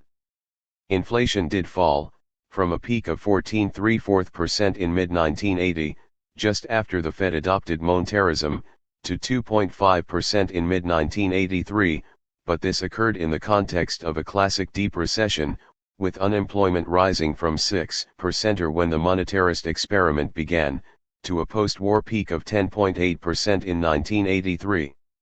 Milton Friedman was also unhappy, because the money supply was never stabilized as he believed it could and should be. Monetary growth instead of being steady was highly erratic, indeed far more erratic than it had been earlier. He blamed this on the Fed not trying hard enough. Monetarism again has not worked because it has not been carried out. Friedman 1983, p. 54. The Fed abandoned monetary targeting in mid-1982, and Friedman predicted dire monetary consequences as a result. The quantity of money rose at a rate of close to 15% from the middle of 1982 to the first quarter of 1983. This raises the distinct possibility that inflation will resume in 1984 or 1985. Friedman 1983, p. 55. In fact, nothing of the sort occurred. There was a brief blip in inflation from 2.5% in mid-1983 to 4.8% in mid-1984, but this was in the context of a classic Phillips curve recovery from the Volcker recession. Then from mid-1984 till 1987, both unemployment and inflation fell, with the latter reaching a nadir of 1.1% in 1987. Friedman's prediction was spectacularly wrong. 16. This is not surprising, because so too was his analysis. Key aspects of his argument were consistent with the neoclassical canon that the money supply was under the control of the Federal Reserve, and that what private banks were doing could be ignored, because they were merely intermediating between savers and borrowers.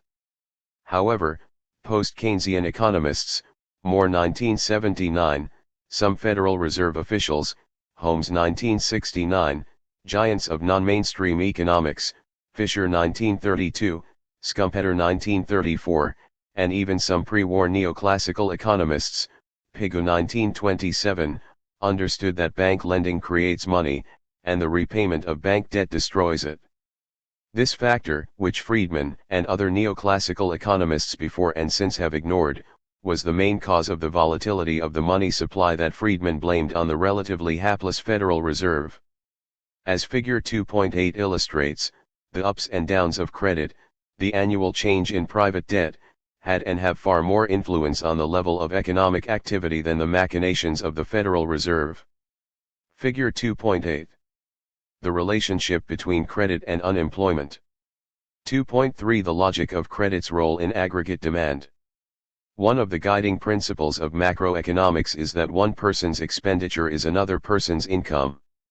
Thus, if you spend $250 a year at your local pizza shop, the sum of your expenditure on pizza, $250 from your bank account, and the pizza shop's income from you, plus $250 into the pizza shop's bank account, is zero. This is because what is an expenditure to you, buying the pizza, is an income to the recipient, selling the pizza. Expenditure and income are two perspectives on precisely the same transaction. The same principle applies at the macroeconomic level, expenditure is income. We can use this macroeconomic principle to prove that credit, the change in private debt, adds to both income and expenditure, in a world in which bank lending creates money. This is in contrast to the neoclassical presumption that, to quote Bernanke, bank loans are pure redistributions that should have no significant macroeconomic effects. Bernanke 2000, p. 24. This presumption is true only in a world where banks don't create money, which is the world of neoclassical textbooks, not the real world.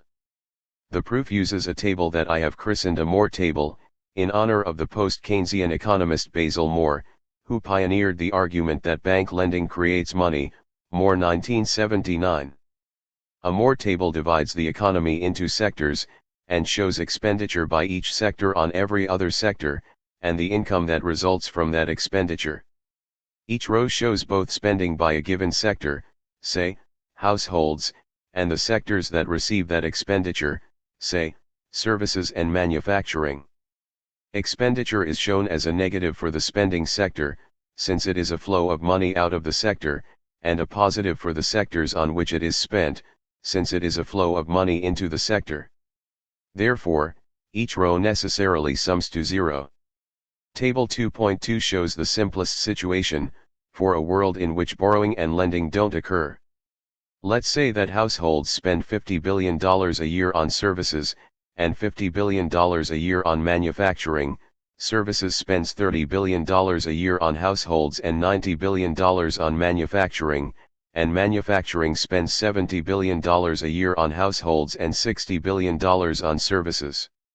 Notice that each row sums to 0, that each column can differ from 0, and that the whole table sums to 0. Expenditure cells highlighted in bold distinguish spending classified as expenditure from spending classified as income. We can now classify parts of the table as aggregate expenditure and aggregate income. 17 The negative entries, on the diagonal of the table, are expenditure by each sector, and the negative of the sum is aggregate expenditure. The off-diagonal elements are income received by one sector from another, and the sum of these off-diagonal elements is aggregate income. They are necessarily identical. The next two tables use symbols rather than numbers, so that $A per year replaces the $50 billion per year spent by households on services, $C per year replaces the $30 billion per year spent by services on households, and so on. Table 2.3 covers the model of loanable funds, in that services includes a bank that lends, but does not create money. It takes in new deposits from other components of the services sector, and lends them out, as in neoclassical economic textbooks.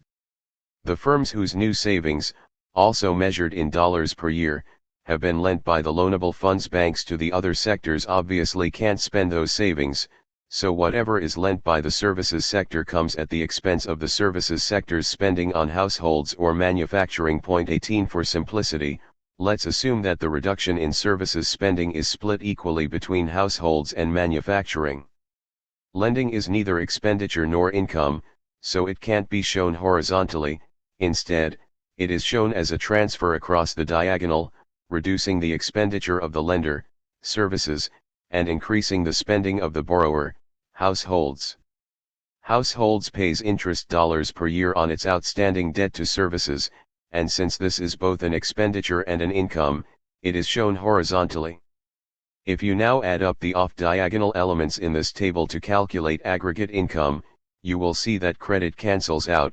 The positive entry for credit as expenditure by households on manufacturing is matched by two negative entries of credit/2 for services spending on households and manufacturing respectively.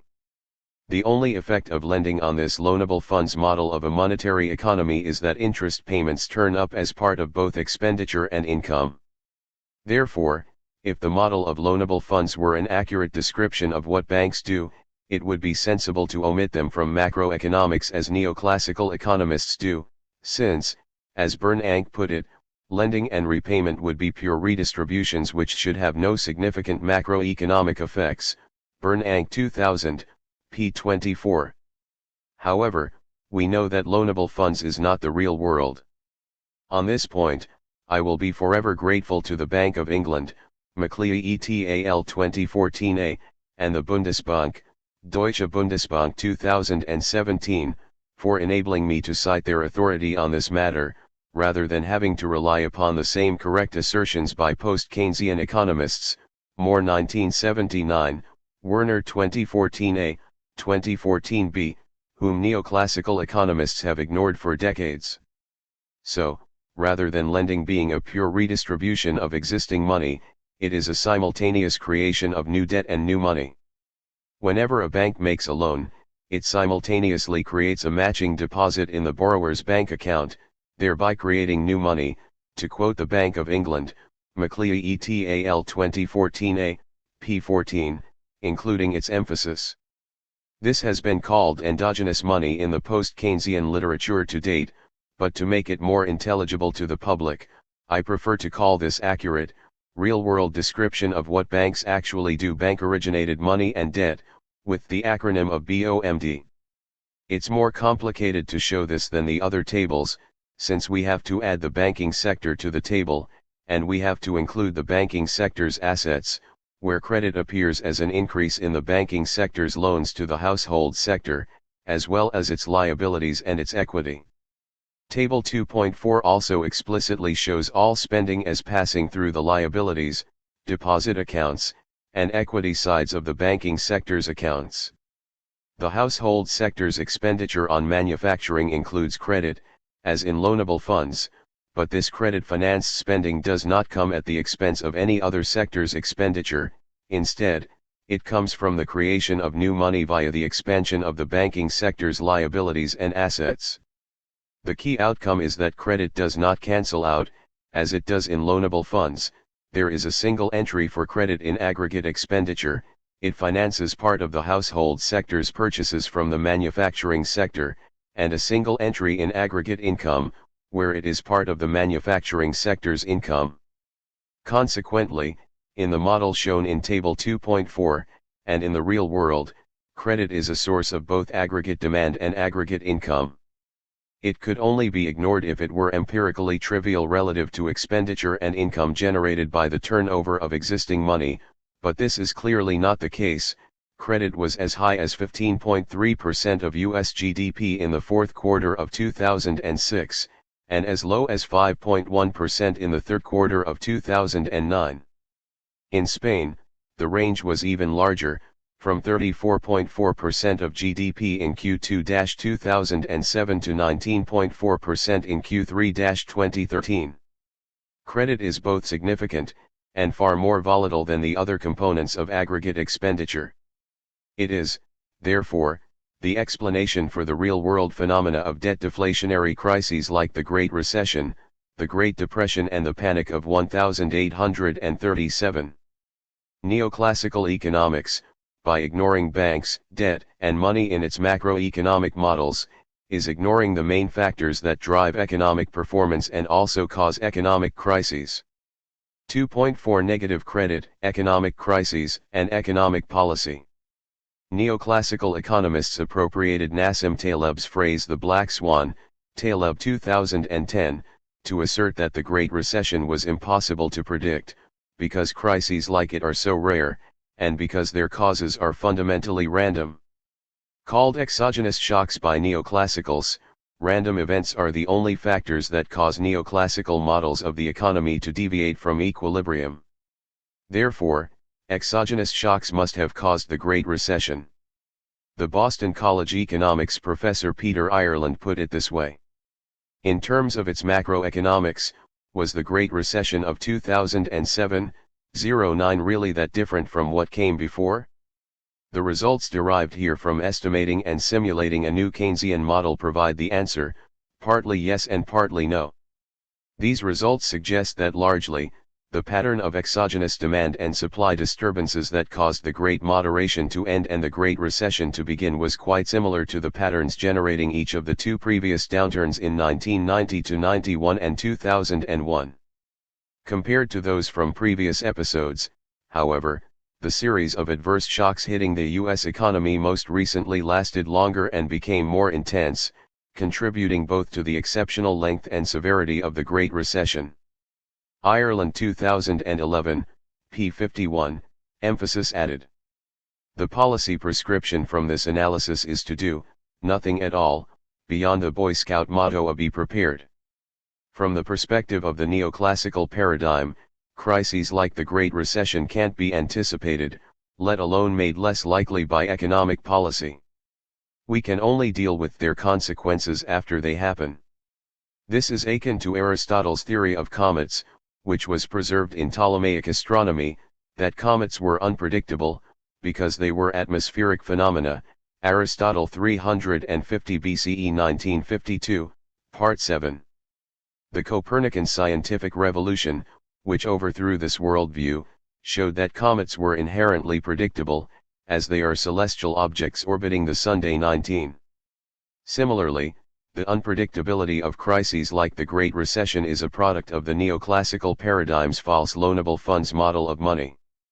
The correct BODM model shows that crises are caused by credit turning negative, vague 2019, and that most recessions are caused by credit declining, but not quite going negative.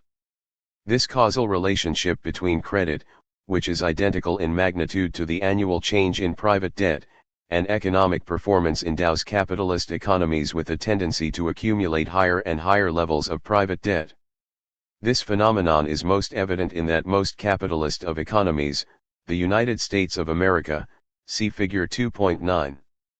Figure 2.9. Private debt and credit in the USA since 1834. Figure 2.9 identifies America's three great economic crises, the Great Recession, the Great Depression, and the Panic of 1837. What, you haven't heard of the Panic of 1837? Neither had I before I produced this chart, using historical census data, Census Bureau 1949, 1975, .20. After I did, I knew there had to have been a crisis then, and found that the Panic of 1837 was described at the time as an economic crisis so extreme as to erase all memories of previous financial disorders, Roberts 2012, p. 24. In each of these crises, credit plunged from a historically high level, turned negative, and remained negative for a substantial period, see Table 2.5. Each crisis turned around only when the decline of credit stopped. But the renewed growth engendered by rising credit came at the expense of a rising private debt to GDP ratio, with this rise terminated either by another crisis, or by wars that drove the private debt ratio down dramatically. Because of the war economy boost to GDP, nominal GDP growth reached 32% RPA during the U.S. Civil War in 1861 to 29% during the First World War, 1914 to 18, and 29% again during the Second World War, 1939 to 45, far exceeding the maximum growth rate of credit during those periods, 0.2% of GDP PA, 8.6% and 4.5%, respectively. This is no way to run an economy, but it is what we are stuck with while economic policy is dominated by a theory of economics that ignores banks, private debt, money, and credit. However, with a new, monetary paradigm, several things become evident. We should stop the level of private debt from getting too high, and credit-based demand should not be allowed to become too large a component of aggregate demand, Bezemer and Grydocki 2014. 2.5 An integrated view of deficits and credit. One striking feature of Figure 2.6 is the rarity of government surpluses, despite the never-ending political rhetoric about achieving them. The only period of sustained surpluses was the 1920s, when the government maintained a surplus of roughly 1% of GDP each year.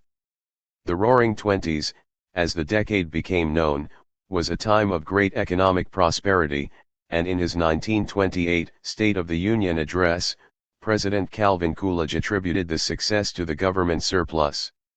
No Congress of the United States ever assembled, on surveying the State of the Union, has met with a more pleasing prospect than that which appears at the present time.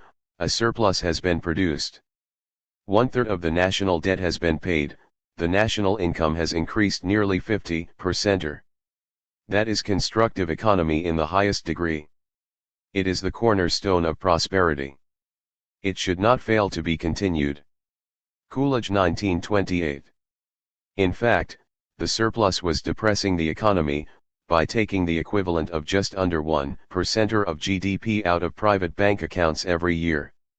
At the same time, the private sector was borrowing on average 5% of GDP every year, and using this to gamble on financial assets in an orgy of debt-fueled speculation, initially in a forgotten but significant housing bubble, vague 2019, and then in the stock market. As Coolidge lauded himself for causing government debt to fall from 30% to 15% of GDP, private debt rose from 55% to 100% of GDP. All was good as the private debt level rose, because as explained earlier, positive credit adds to aggregate demand, for speculative assets as well as goods and services, though the former doesn't turn up in GDP. But when debt stopped rising, credit turned negative, and aggregate demand collapsed, as did the stock market. Far from being the cornerstone of prosperity, Coolidge's surpluses helped pave the road to the Great Depression.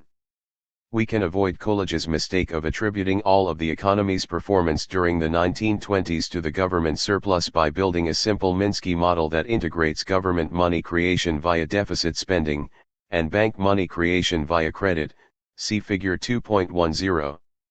In this simplified model, government spending and taxation is summarized by a deficit, and private bank money creation is summarized by credit, both of which can be either positive or negative. Figure 2.10. The banking sector's view of a mixed fiat credit economy. See http://www.profstevakin.com/Minsky. One general point this model illustrates is worth mentioning: for an operation to create or destroy money in a modern banking system, one of its two entries must occur on the asset side of the private banking system's ledger, and the other must occur on the liabilities side. Government deficits, private bank credit, and treasury bond sales to the public, all qualify. Treasury sales of bonds to private banks, and central bank purchases of bonds from private banks, do not. The simulation shown in Figure 2.11 is a counterfactual to Coolidge's laudatory portrayal of his surplus. It marries the same surplus, 1% of GDP per year, to a private sector also trying to achieve the same aim, to pay its debt to the banking sector down by 1% of GDP per year. The result, after a transient period of growth as the model settles down from its initial conditions, is a declining GDP. With both the government and non-bank public trying to reduce indebtedness, both are instead reducing the money supply. With money turning over more than once per year, GDP falls faster than debt falls, and Fisher's paradox asserts itself as the private debt to GDP ratio starts to rise. Figure 2.11. An integrated view of government deficits and private sector credit. See http://www.profstevakin.com/Minsky. Liquidation defeats itself. While it diminishes the number of dollars owed, it increases the value of each dollar owed. Then, the very effort of individuals to lessen their burden of debts increases it, because of the mass effect of the stampede to liquidate in swelling each dollar owed. Then we have the great paradox which, I submit, is the chief secret of most, if not all, Great Depressions: the more the debtors pay, the more they owe. Fisher 1933, p. 344. Fisher himself acquired this wisdom the hard way. He was his day's Paul Krugman, a famous mainstream economist, and also inventor, who also wrote a column for the New York Times. He took the profits from his inventions and levered them into the stock market with margin debt, which in the 1920s allowed a speculator to put down a deposit of $1,000 and borrow $9,000, to buy $10,000 worth of shares with a $10,000 margin account. 21. The borrower paid interest on the loan, of course, but the leverage meant that, if markets rose 10% or then before expenses, the speculator doubled his money. $10,000 worth of shares became $11,000, doubling the speculator's net worth from $1,000 to $2,000. But there was a catch: if the market fell 10% or then the speculator had to top up the account to keep it at $10,000. This would wipe the speculator's equity out, from $1,000 to zero, before expenses. If the speculator couldn't comply with his ready cash, then the stockbroker was entitled by the margin contract to liquidate any of the speculator's assets. It was an unlimited liability. Most speculators were confident that this would never happen, and for most of the decade, they were right, while the margin debt to GDP ratio increased 5.5 times between the stock market's all-time low point in 1921 and October 1929. The stock market itself rose six-fold. 22. Then the stock market jitters began, which Fisher downplayed. On October 16, 1929, he was quoted in the Times as saying at a conference that stock prices have reached what looks like a permanently high plateau. He continued, "I do not feel that there will soon, if ever, be a 50 or 60 point break below present levels, such as Mr. Babson has predicted. I expect to see the stock market a good deal higher than it is today within a few months. Fisher 1929, p. 8, emphasis added. Just 2 weeks later, the Dow Jones Industrial Average plunged over 60 points in 2 days, losing more than 20% of its value. Margin calls wiped out levered speculators like Fisher immediately, and took the economy down with it, because margin debt had exploded from a mere 1% of GDP in the early 1920s to 13% in October 1929, see figure 2.12. This is why the 20s roared, and largely also why the 30s wailed. Figure 2.12. Margin debt and the stock market's cyclically adjusted price-to-earnings ratio, CAPE, since 1910. The collapse of margin debt from over 13% to under 1% of GDP in the first 2 years of the 1930s was the chief reason that the stock market crash of 1929 was so deadly, compared to subsequent crashes in 1987, 2000, and 2007, and why it ushered in the Great Depression, which itself did much to cause the rise of fascism and the Second World War. As awful as those crises were, they had one strong positive economic side effect, from which the next generation, the baby boomers, benefited handsomely. The combination of massive government spending and constrained private sector consumption during the Second World War enabled the deleveraging that commenced in 1933 to continue. By the end of the war, private debt had fallen to 33% of GDP, from its deflation-driven peak of 130% in 1932, see figure 2.9.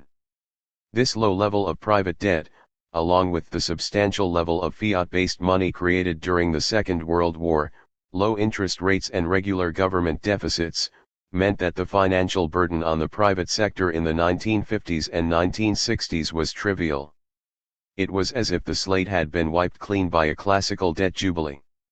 Not realizing any of this, and certainly not understanding the incredible reluctance of their parents and grandparents to go into debt, after the tribulations of the 1970s and early 1980s, the baby boomers restarted the borrowing bubble, culminating in the telecommunications, dot-com, and finally subprime bubbles, which drove private debt to its highest level in U.S. history, and in most of the rest of the developed world. After this crisis, with neoclassical economists of the baby boomer generation in charge of government policy, private debt fell by only 20% from its Great Recession peak of 170% of GDP. Even before COVID-19, it was well above the previous peak in 1932. We need to reduce private debt back to its levels during that golden age, but we should find a better way of doing so than another world war. 2.6 A modern debt jubilee. The monetary perspective developed in the previous sections shows that the real-world roles of private and public debt, and of credit and government deficits, are the exact opposite of what the neoclassical conventional wisdom asserts. Private debt, not government debt, is the primary cause of economic crises, Bezemer and Grydocki 2014, Jorda et al. 2011, Keen 2020b, Vague 2019, Zhang and Bezemer 2014. Credit, and not government deficits, is dangerous when it is large relative to GDP. Rising private debt, not rising government debt, is the main indicator of an approaching crisis. Private debt, not government debt, can depress economic activity because it is too high. These insights indicate that the levels of private debt and credit are economic indicators of at least as much importance as the customary ones of the unemployment rate and the inflation rate. They should be monitored as closely, and economic policy should aim to keep them both relatively low.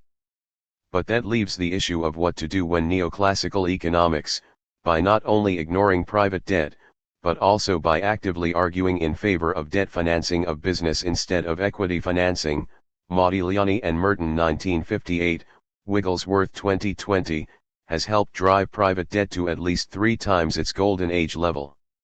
If capitalism is ever to have another golden age, then we need to reduce the private debt to GDP ratio by at least as much as it was reduced during the 1930s and 1940s.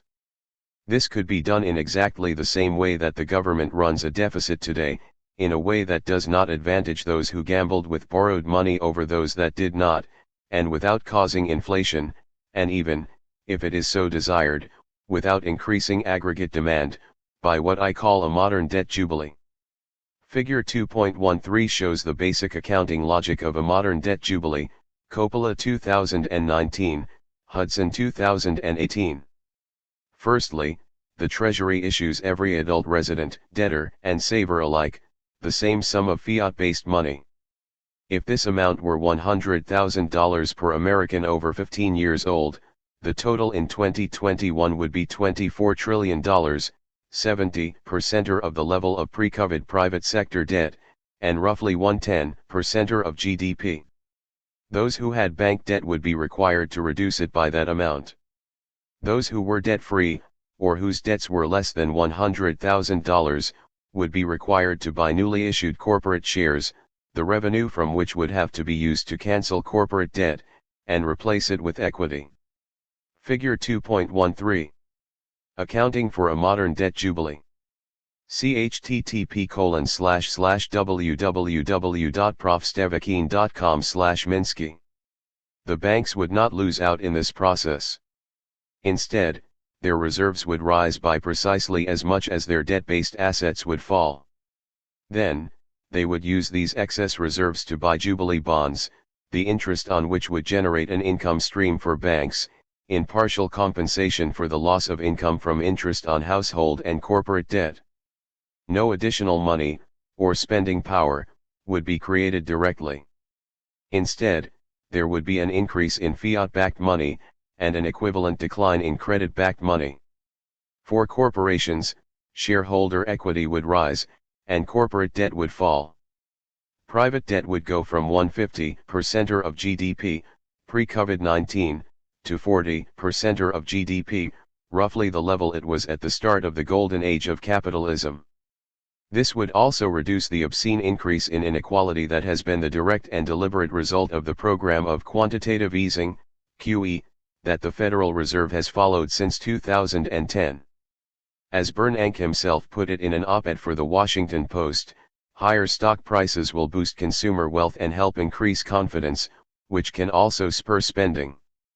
Increased spending will lead to higher incomes and profits that, in a virtuous circle, will further support economic expansion, Bernanke 2010. QE, which initially saw the Fed promise to be a net buyer of bonds from banks to the tune of $80 billion per month, or almost $1 trillion per year, encouraged financial corporations to buy shares in place of the bonds they had sold to the Fed. QE was the major factor in the rise of the S&P 500 from its nadir of 666 in early 2009 to almost 6 times as much in 2020. This boosted wealth dramatically, but only the wealth of those who owned shares. The vast majority of the population own no shares directly, and only a trivial fraction of the stock market's overall valuation via pension schemes and the like. This policy decision, made by and undertaken by the neoclassical economists who run the Federal Reserve, amplified the inequality already created by the preceding debt-financed bubbles, a point I'll elaborate upon in the next chapter. It is a policy mistake that should be reversed, and a modern debt jubilee could do it. You will, I hope, already know that QE didn't involve any taxes. It was entirely a Federal Reserve action, because the increase in the Fed's liabilities, the huge rise in the reserves of private banks, was matched by an equivalent increase in the Fed's assets, its holdings of both government and corporate bonds. Unlike QE, a modern debt jubilee would necessarily involve the Treasury, as shown in Figure 2.13, and the negative equity generated for the Treasury would be identical to the positive equity created for savers and debtors, and the banking system, via interest payments on jubilee bonds. A modern debt jubilee could thus help us escape the debt trap that neoclassical economics has led us into. The next step is to stop that trap from recurring, by taming the roving cavaliers of credit. 2.7 Taming the roving cavaliers of credit. Some of Marx's greatest and truest rhetorical flourishes occurred in Chapter 33 of Volume 3 of Capital, Marx 1894, Chapter 33, when he discussed the financial system. A high rate of interest can also indicate, as it did in 1857, that the country is undermined by the roving cavaliers of credit who can afford to pay a high interest because they pay it out of other people's pockets, whereby, however, they help to determine the rate of interest for all, and meanwhile they live in grand style on anticipated profits. Simultaneously, precisely this can incidentally provide a very profitable business for manufacturers and others. Returns become wholly deceptive as a result of the loan system. Talk about centralization. The credit system, which has its focus in the so-called national banks and the big money lenders and usurers surrounding them, constitutes enormous centralization, and gives this class of parasites the fabulous power, not only to periodically despoil industrial capitalists, but also to interfere in actual production in a most dangerous manner, and this gang knows nothing about production and has nothing to do with it. Marx 1894, Chapter 33, emphasis added. Marx's disparaging outsiders' remarks about bankers are confirmed by insider accounts today, including that of ex-banker and philanthropist Richard Vague, whose A Brief History of Doom, Vague 2019, is a magisterial account of the role of bankers, credit, and debt in causing all of the world's major economic crises before COVID-19.23. Vague acknowledges, as I do, the creative role that credit can play in a capitalist economy. Take away private debt, and commerce as we know it would slow to a crawl. The world suffered crisis after crisis in the 1800s, but per capita GDP increased 30-fold in that century, and private debt was integral to that growth. Many of those 19th century crises were rooted in the overexpansion of railroads, but they left behind an impressively extensive network of rails from which countries still benefit. Vague 2019, p. 16. But he echoes Marx from insider knowledge about the incentives for irresponsible overlending that are rife in banks. Financial crises recur so frequently, that we have to wonder why lending booms happen at all. The answer is this: growth in lending is what brings lenders higher compensation, advancement, and recognition. Until a crisis point is reached, rapid lending growth can bring euphoria and staggering wealth. Lending booms are driven by competition, inevitably accompanied by the fear of falling behind or missing out. Having spent a lifetime in the industry, I can report that there is almost always the desire to grow loans aggressively and increase wealth. So the better and more profound question is, why are there periods in which loan growth isn't booming? When lenders are chastened, often in the years following a crisis. Vague 2019, pages 7 to 8. While financial instability cannot be wholly eliminated from capitalism, for reasons that will become evident in the next chapter, the most egregious elements of irresponsible bank lending can be addressed by limitations on what banks are allowed to lend for. These limitations should be part and parcel of being granted the privilege and power to create money that comes with a banking license, especially since history provides ample evidence that, without controls, this privilege will be abused. They should constrain or eliminate lending that finances asset price bubbles, and direct lending as much as is possible towards investment and essential consumption rather than speculation. Once the role of credit in aggregate demand is understood, it's easy to extend this to asset markets, in which credit plays a major role. With mortgage debt as the main means by which houses are purchased, there is a causal relationship between new mortgages, or mortgage credit, and the house price level. There is, therefore, a link between change in mortgage credit and change in house prices, Zhang and Bessemer 2014. The same logic applies to change in margin credit and change in stock prices. The correlation between change in mortgage credit and change in house prices since 1971 is 0.64, while the correlation between change in margin credit and change in Shiller's CAPE index since 1990, when margin debt began to rise again after 50 years of being below 0.5% of GDP, is also 0.64, see Figure 2.14. Figure 2.14. Change in household credit and change in house prices, correlation 0.64. This type of borrowing drives asset price bubbles, and does precious little to benefit society. We need means by which this kind of borrowing can be discouraged, while lending for productive purposes can be enhanced. 2.7.1 The pill. At present, if two individuals with the same savings and income are competing for a property, then the one who can secure a larger loan wins. This reality gives borrowers an incentive to want to have the loan-to-valuation ratio increased, which underpins the finance sector's ability to expand debt for property purchases. I instead propose basing the maximum debt that can be used to purchase a property on the income, actual or imputed, of the property itself. Lenders would only be able to lend up to a fixed multiple of the income earning capacity of the property being purchased, regardless of the income of the borrower. A useful multiple would be 10, so that if a property rented for $30,000 PA, the maximum amount of money that could be borrowed by anyone to purchase it, regardless of their income, would be $300,000. Under this regime, if two parties were vying for the same property, the one that raised more money via savings would win. There would therefore be a negative feedback relationship between leverage and house prices. A general increase in house prices would mean a general fall in leverage. This would also encourage treating housing as it should be treated, a long-lived consumer good, rather than an object of speculation. 2.7.2 Jubilee shares.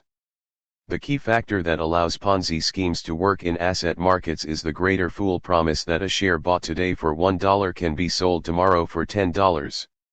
No interest rate, no regulation, can hold against the charge to insanity that such a feasible prospect foments.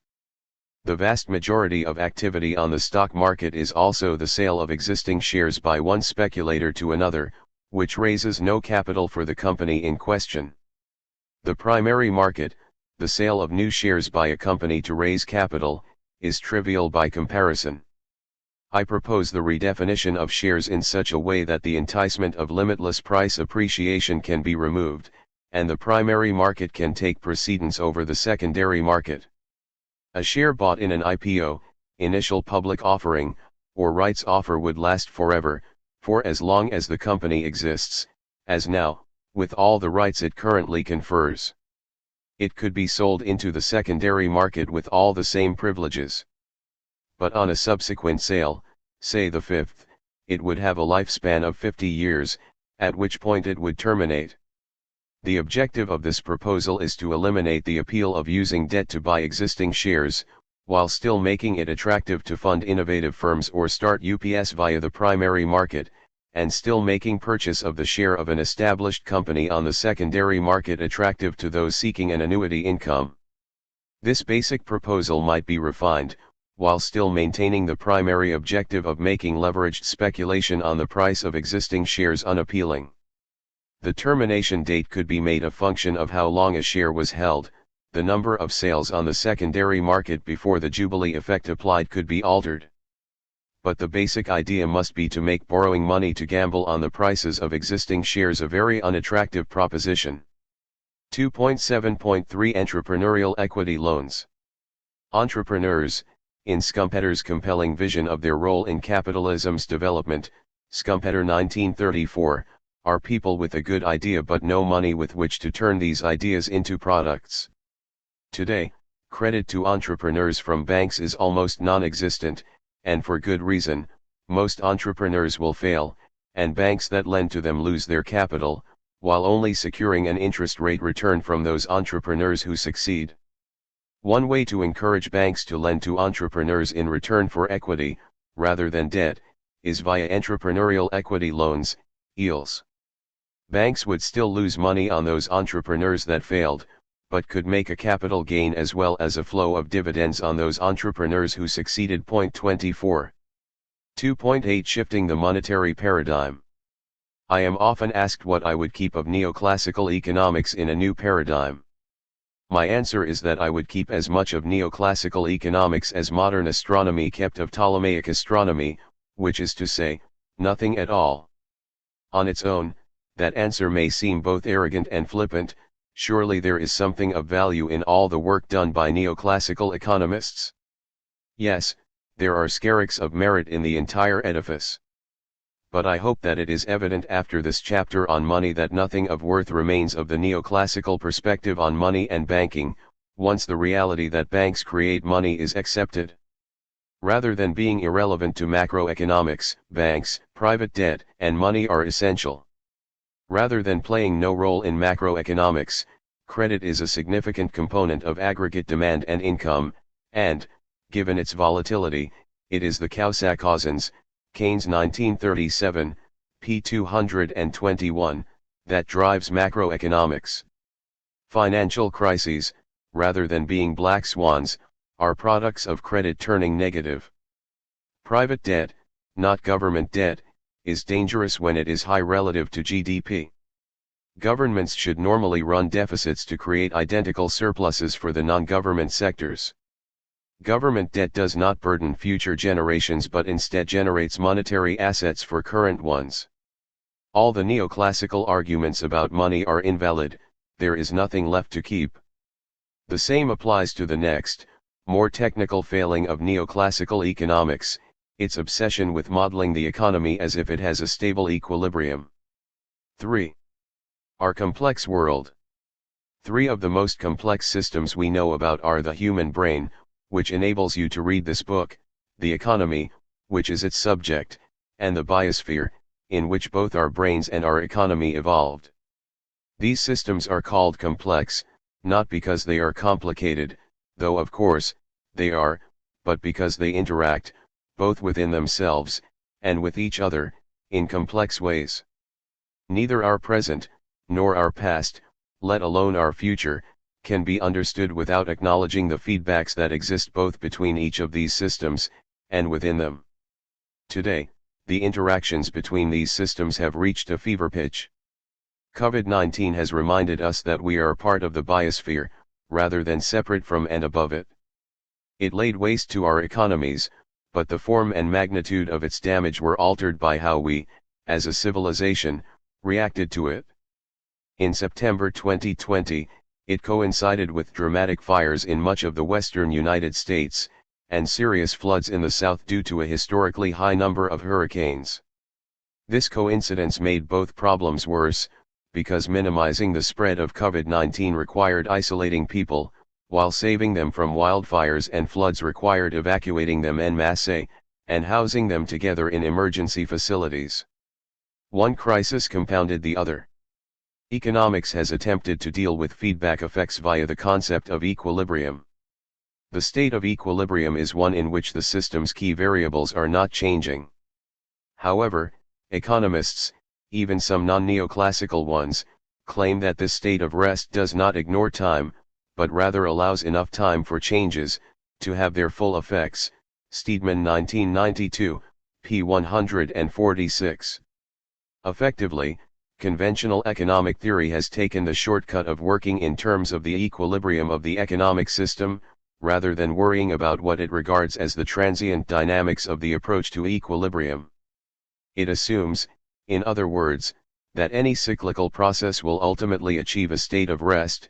Feedbacks are presumed to dampen oscillations over time. A century ago, the mathematician Alfred Lotka proved that this presumption is false, when he considered the dynamics of interacting species, a predator species and its prey. In his example, the prey was grass, and the predators were cows. Starting with a small number of cows in a paddock, the amount of grass will grow, because there aren't enough cows to eat all the new grass. But this provides ideal conditions for cows to breed, so the number of cows will rise. A larger number of cows will ultimately consume grass at a faster rate than it grows, causing the paddock to start to turn bare. As this starts to happen, there isn't enough feed for all the cows to survive, so some die of starvation, leading back to where we started with a small number of cows. Figure 3.1 shows this as a cyclical process. Figure 3.1. The cyclical interaction of grass and cows. Lotka expected that this would lead to diminishing cycles over time, so that the number of cows and the amount of grass would ultimately converge to equilibrium values. Instead, he found, to his surprise, that the quantity of both grass and cows would oscillate indefinitely. It was, therefore, with considerable surprise that the writer, on applying his method to certain special cases, found these to lead to undamped, and hence indefinitely continued, oscillations. Lotka 1920, p. 410. Lotka's discovery was the conception of what is today known as complex systems analysis. An essential aspect of this approach is that you cannot do what conventional economists do, you cannot use equilibrium as a shortcut. For most complex systems, the equilibrium tells you not where the system will ultimately end up, but where the system will never be. Rather than converging to an equilibrium, complex systems tend to oscillate indefinitely, as Lotka found in his model of cows and grass. The dynamics of a predator-prey model, as Lotka's discovery was called, are shown in figure 3.2, using the example of sharks and fish, rather than cows and grass. The model has an equilibrium one shown by the lines in the time plots and the dot in the phase plot, but it is neutral. If the model starts out of equilibrium, it will never converge to it, but neither will it move further away. Figure 3.2. A predator-prey model in Minsky, using sharks and fish. See http://www.profstevakin.com/Minsky. One limitation of Lotka's model was that the oscillations were always of the same size and frequency, which is not what we observe in the real world. Cycles in real-world systems like the economy are aperiodic, there are booms and busts, but the amplitude and frequency of every boom and bust is different to those that have gone before. Most of the very few economists who knew of Lotka's discovery ignored it for this reason. Instead, the explanation of cycles that became dominant in economics was that they were the result of external, exogenous, shocks disturbing an otherwise stable system. Ragnar Frisch, the founding editor of the journal Econometrica, put it this way a decade after Lotka. The majority of the economic oscillations which we encounter seem to be explained most plausibly as free oscillations. In many cases they seem to be produced by the fact that certain exterior impulses hit the economic mechanism and thereby initiate more or less regular oscillations. The source of energy which maintains the economic cycles are erratic shocks. New innovations and exploitations do not come regularly, these irregular jerks may cause more or less regular cyclical movements. If you hit a wooden rocking horse with a club, the movement of the horse will be very different to that of the club. Frisch 1933, pages 1, 28. This rejection by economists of the complex systems argument that cycles are endogenous, caused by dynamics within the economy itself, rather than from shocks coming from outside the economy, was shown to be invalid 3 decades later, by the discovery of what was called, for a while, chaotic dynamics in weather systems. The discovery was first revealed in a paper with the telling title of Deterministic Non-Periodic Flow, Lorentz 1963. At the time, meteorologists used linear models to try to predict the weather. Edward Lorenz was dissatisfied with this, because one aspect of the weather, for example, air temperature, influenced other aspects, such as wind speed, non-linearly. Changes in temperature would multiply wind strength, and not merely add to it. To illustrate this, he took an extremely complicated model of fluid dynamics and reduced it to a simple model with just 3 variables, x, y, and z, and 3 constants, a, b and c. Superficially, this is only slightly more complicated than Lotka's model, which has 2 variables and 4 constants. But the behavior was totally different. The model generated cycles which varied in both amplitude and frequency, in a way that appeared chaotic at first, but then Lorentz discovered that, beneath the apparently chaotic movements of the variables x, y, and z over time, lay the beautiful pattern of x or y plotted against z that he dubbed the butterfly effect. See figure 3.3. Figure 3.3. Lorentz's model of aperiodic cycles in the weather. See http://www.profstevakin.com/Minsky. Lorentz's paper introduced the world to a whole new type of equilibrium, the strange attractor. This is an equilibrium, which the system will approach from some distance away, but from which it is repelled when it gets closer. There are two strange attractors in Lorentz's model, located in the vacant spaces within the two butterfly wings.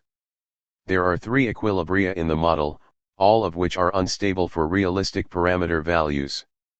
The essential feature causing this behavior is the interaction of three or more system variables in nonlinear ways.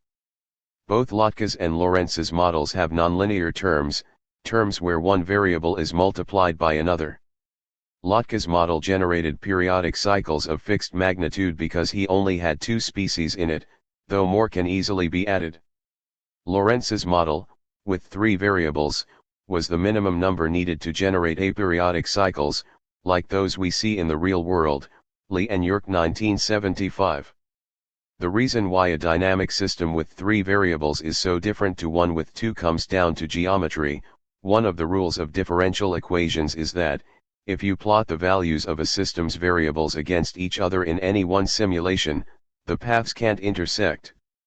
With two variables, the pattern of one variable against another gives you a two-dimensional shape, like something you can draw on a tabletop, without ever lifting your finger off the table, and without ever crossing your path.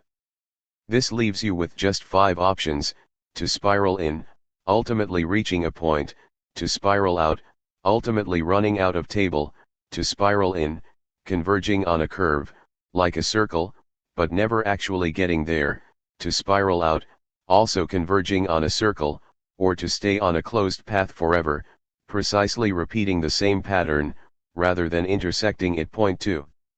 With 3 variables, you get a 3-dimensional shape, like a box.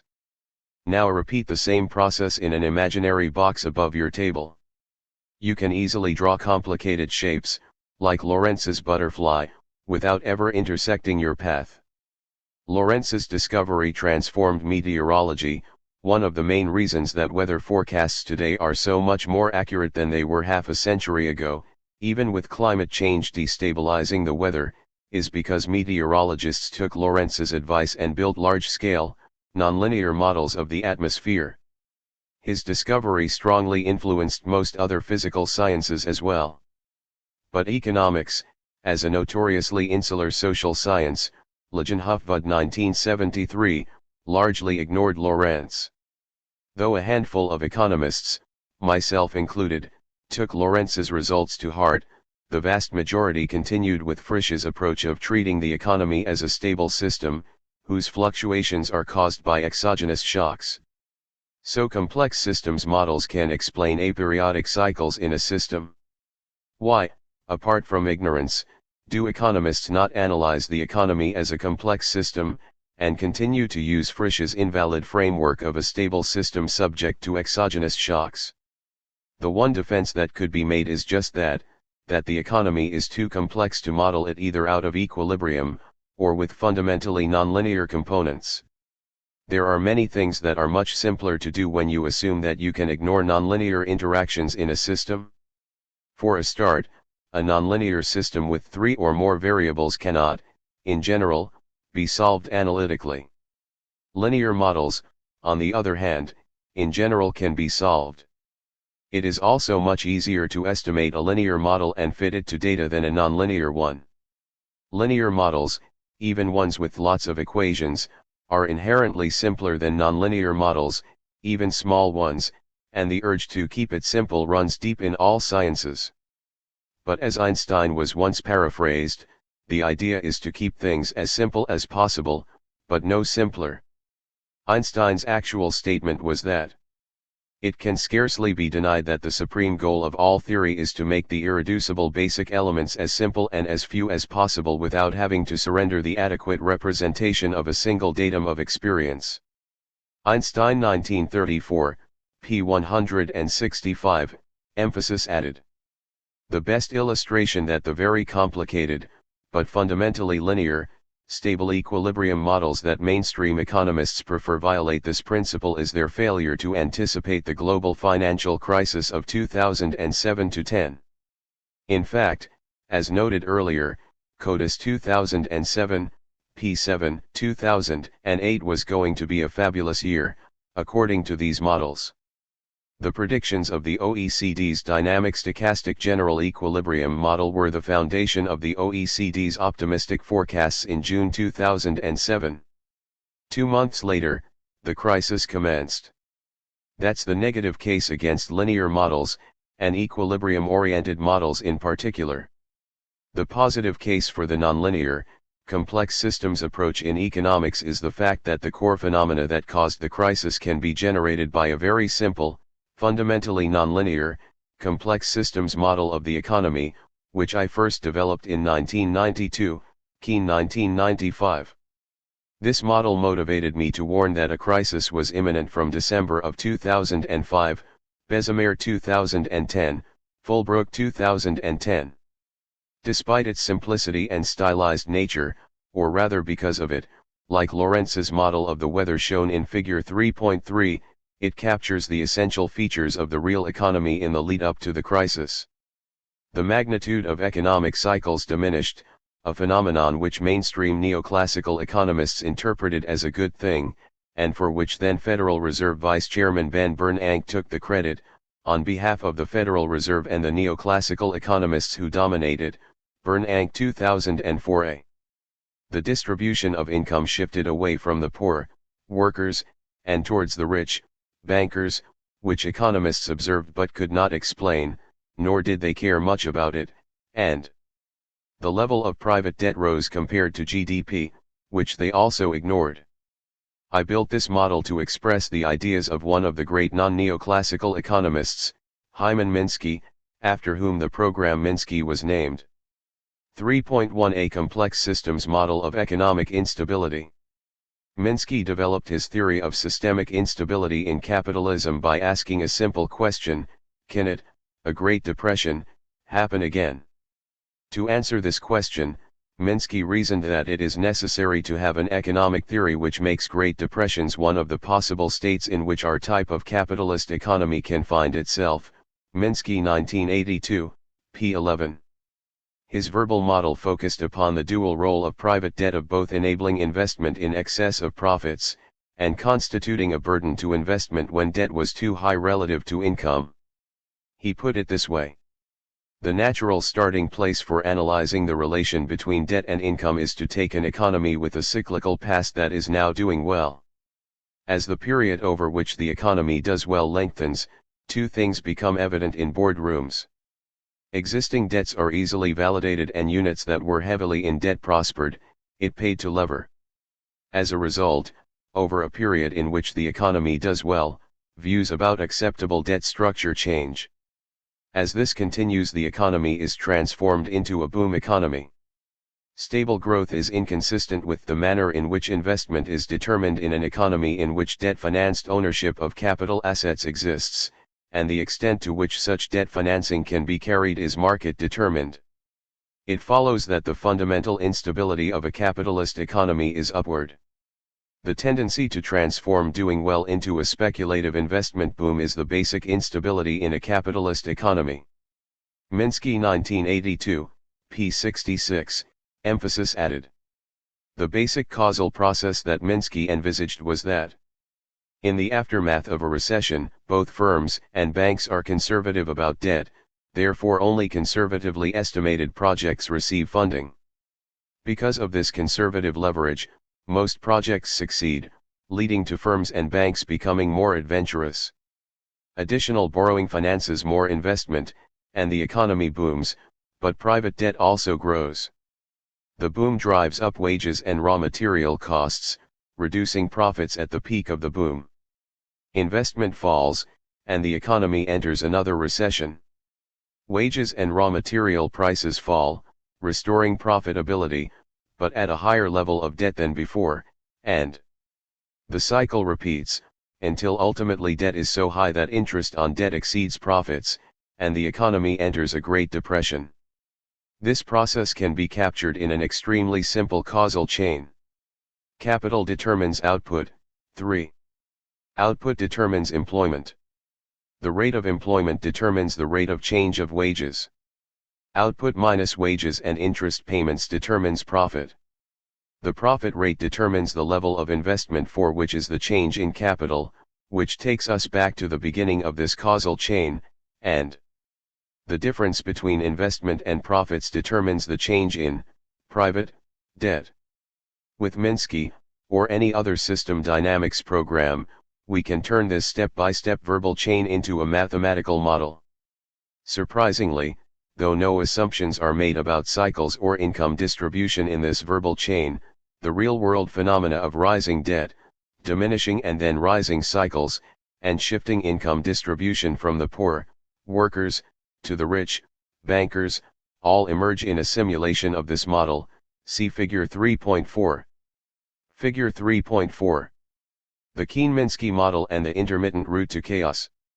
See http://www.profstevakeen.com/Minsky. What you're witnessing is an instance of a common phenomenon in complex systems models, emergent properties, properties which the model displays, but which weren't built into the model by its assumptions or formulas. Instead, they emerge from the interactions of the system's variables, in this case, the employment rate, the wages share of GDP and the level of private debt relative to GDP.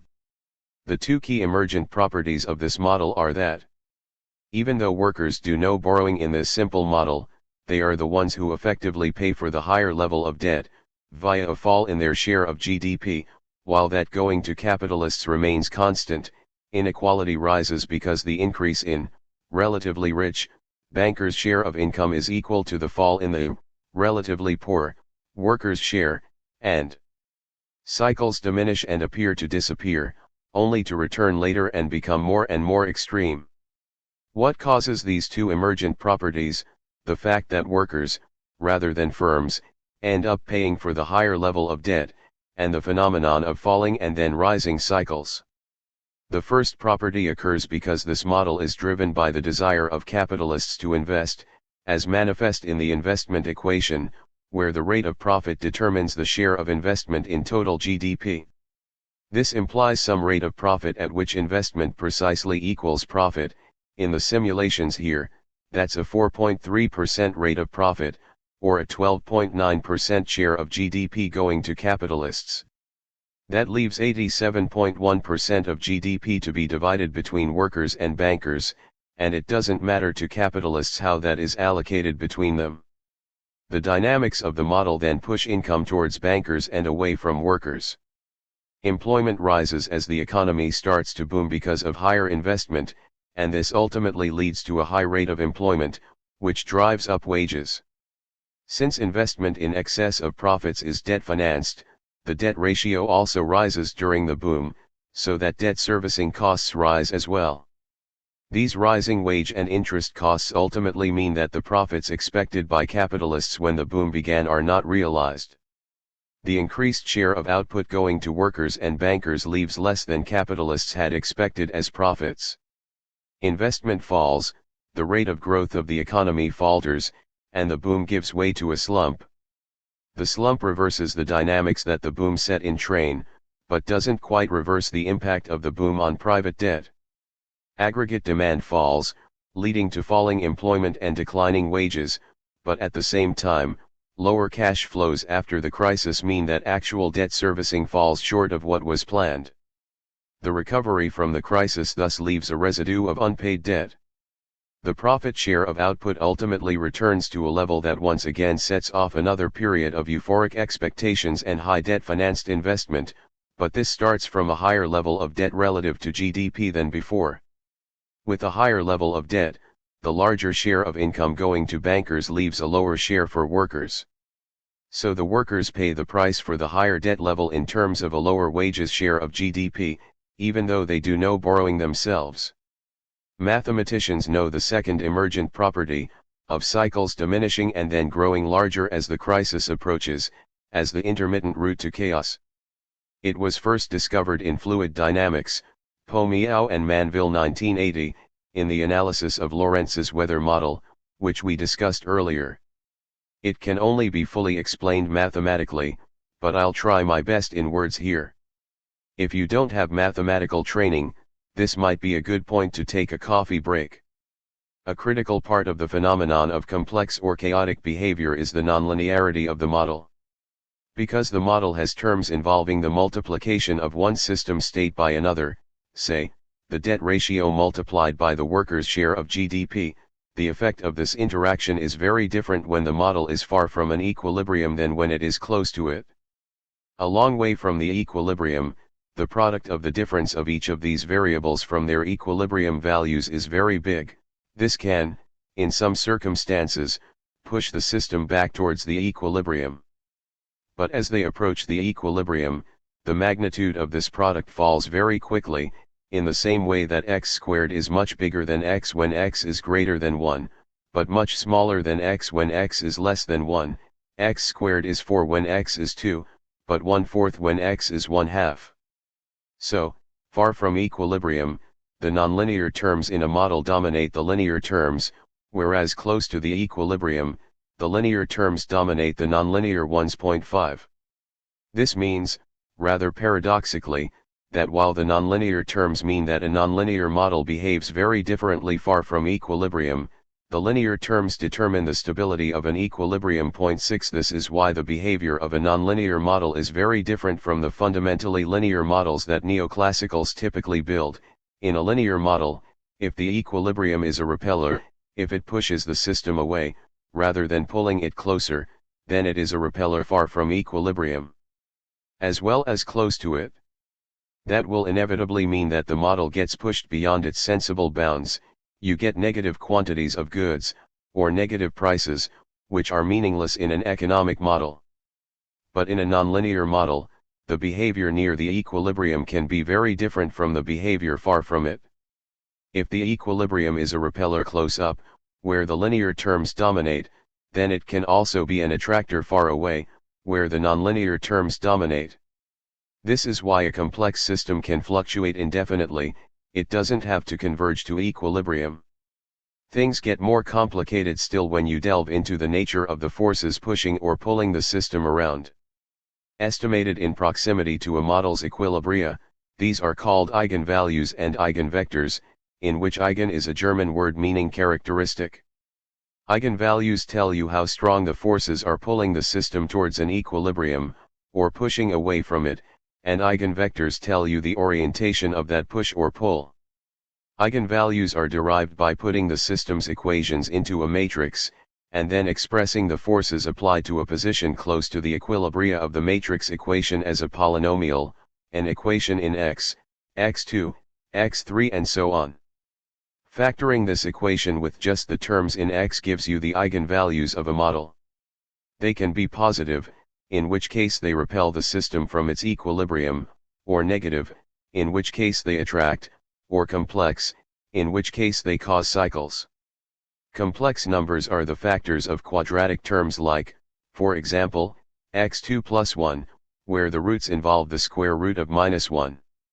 The complex eigenvalues, which cause cyclical behavior, also have a real number in them, which can be negative, positive, or 0.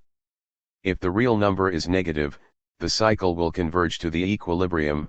If it is positive, the system will diverge from the equilibrium. If it is 0, the system will cycle around the equilibrium, but neither move closer to it nor further away.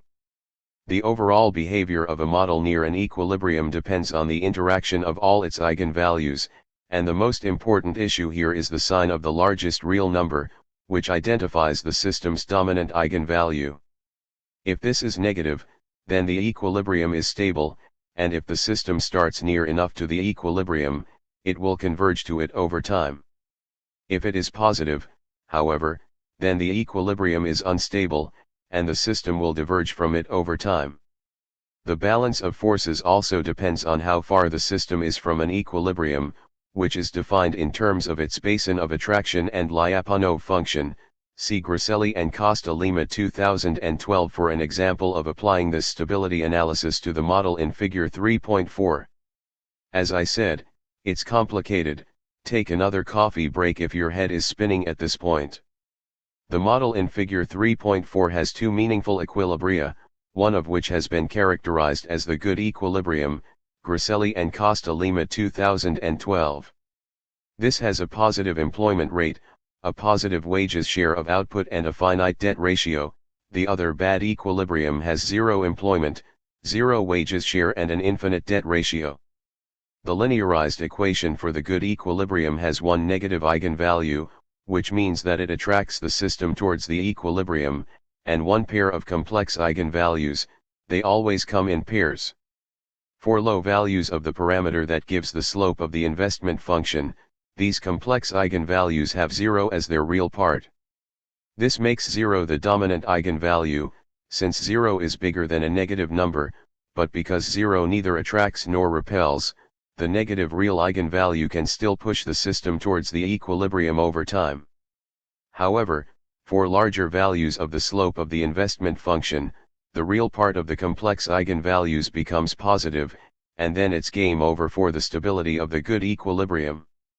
When the system is sufficiently far away from the equilibrium, the nonlinear forces dominate, dragging the system from its starting point, its initial conditions, towards the equilibrium, and the magnitude of the cycles falls as well. But as the system approaches the equilibrium, the linear forces dominate, and the positive component of the complex eigenvalue dominates the negative component of the real eigenvalue. The system starts to move away from the equilibrium, and the cycles get bigger, not smaller. That's what we see in the model shown in figure 3.4, and I saw this phenomenon in a simulation of my original model, before I worked out its stability characteristics using the techniques described here. Griselli and Costa Lima 2012, Keen 1995, 2020b, point 7. This was not a prediction of Minsky's verbal model, though he had famously written that stability, or tranquility, in a world with a cyclical past and capitalist financial institutions is destabilizing. Minsky 1978, p. 10, this was in reference to a single cycle, not the pattern of cycles over time. When I first constructed this model in August 1992, this phenomenon of falling and then rising cycles was in many ways its most surprising feature, and I ended the paper with what I thought at the time was a great rhetorical flourish. From the perspective of economic theory and policy, this vision of a capitalist economy with finance requires us to go beyond that habit of mind that Keynes described so well, the excessive reliance on the stable, recent past as a guide to the future. The chaotic dynamics explored in this paper should warn us against accepting a period of relative tranquility in a capitalist economy as anything other than a lull before the storm. Keen 1995, p. 634. Then, much to my amazement at the time, the real world began to emulate my model. Each new recession after 1980 came with a lower peak level of unemployment, Comlo's 2021-8, and each new boom with a lower peak level of inflation, while the level of private debt rose far faster than GDP, see Figure 3.5. Figure 3.5. Declining cycles in employment and inflation, while private debt rises. With their linear, equilibrium-fixated approach to modeling, neoclassical economists saw this phenomenon as a vindication of their economic theory and the policies based upon it, and extrapolated this trend forward in their models. They labeled the decline in economic volatility the Great Moderation, and attributed it to their economic policies, which emphasized reducing inflation using Federal Reserve control of short-term interest rates. Ben Bernanke, then a member of the Federal Reserve Board of Governors, was particularly effusive in his praise for the Great Moderation. As it turned out, the low inflation era of the past 2 decades has seen not only significant improvements in economic growth and productivity but also a marked reduction in economic volatility, both in the United States and abroad, a phenomenon that has been dubbed the Great Moderation. Recessions have become less frequent and milder, and quarter-to-quarter volatility in output and employment has declined significantly as well. There is evidence for the view that improved control of inflation has contributed in important measure to this welcome change in the economy. Bernanke 2004b, emphasis added. My reaction, in contrast, was that this pattern, which emulated my simple model, was the harbinger of a future crisis. That crisis arrived in late 2007, and it was, before COVID-19, the most serious economic crisis since the Great Depression. Unemployment shot up above the level of all previous post-war recessions while inflation gave way to deflation. Neoclassical economists were caught totally unawares by this crisis, and in the aftermath to it there were some admissions that their models had weaknesses. But they could see no alternative to their core approach, which was to attempt to derive macroeconomic models from the foundation of microeconomics, a practice that they describe as microfoundations. The pursuit of a widely accepted analytical macroeconomic core, in which to locate discussions and extensions, may be a pipe dream, but it is a dream surely worth pursuing. Starting from explicit microfoundations is clearly essential. Where else to start from? Blanchard 2016. The belief that macroeconomics had to be derived from microeconomics took hold in the 1980s, as the previously dominant ISLM macroeconomic models were replaced by real business cycle models, which were directly derived from microeconomic concepts of utility maximizing consumers and profit maximizing firms. As then president of the American Economic Association Robert Lucas put it, nobody was satisfied with ISLM as the end of macroeconomic theorizing. The idea was we were going to tie it together with microeconomics, and that was the job of our generation. Lucas 2004, p. 20. Complexity theory has shown that the belief that macroeconomics must be derived from microeconomics is false. 3.2 Complexity and the impossibility of microfoundations. Do yourself a favor, read one of the best and most accessible thought pieces ever penned by a scientist, Physics Nobel laureate Philip Anderson's More is Different, Anderson 1972. Point 10 The paper itself arose in a methodological dispute within physics over the role of reductionism in science. This is the practice of understanding a complicated field by breaking it down into its constituent parts, understanding them independently, and then building your knowledge of the whole from the parts. Anderson acknowledged the success of reductionism in enabling us to develop modern science, but he pointed out that reductionism does not imply constructionism. The ability to reduce everything to simple fundamental laws does not imply the ability to start from those laws and reconstruct the universe. Anderson 1972, p. 393. Speaking as one of the original researchers who discovered complex systems phenomena in science, Anderson noted that while constructionism works for simple systems with simple, often linear, relationships between their parts, the constructionist hypothesis breaks down when confronted with the twin difficulties of scale and complexity. The behavior of large and complex aggregates of elementary particles, it turns out, is not to be understood in terms of a simple extrapolation of the properties of a few particles. Instead, at each level of complexity entirely new properties appear, and the understanding of the new behaviors requires research which I think is as fundamental in its nature as any other. Anderson 1972, p. 393.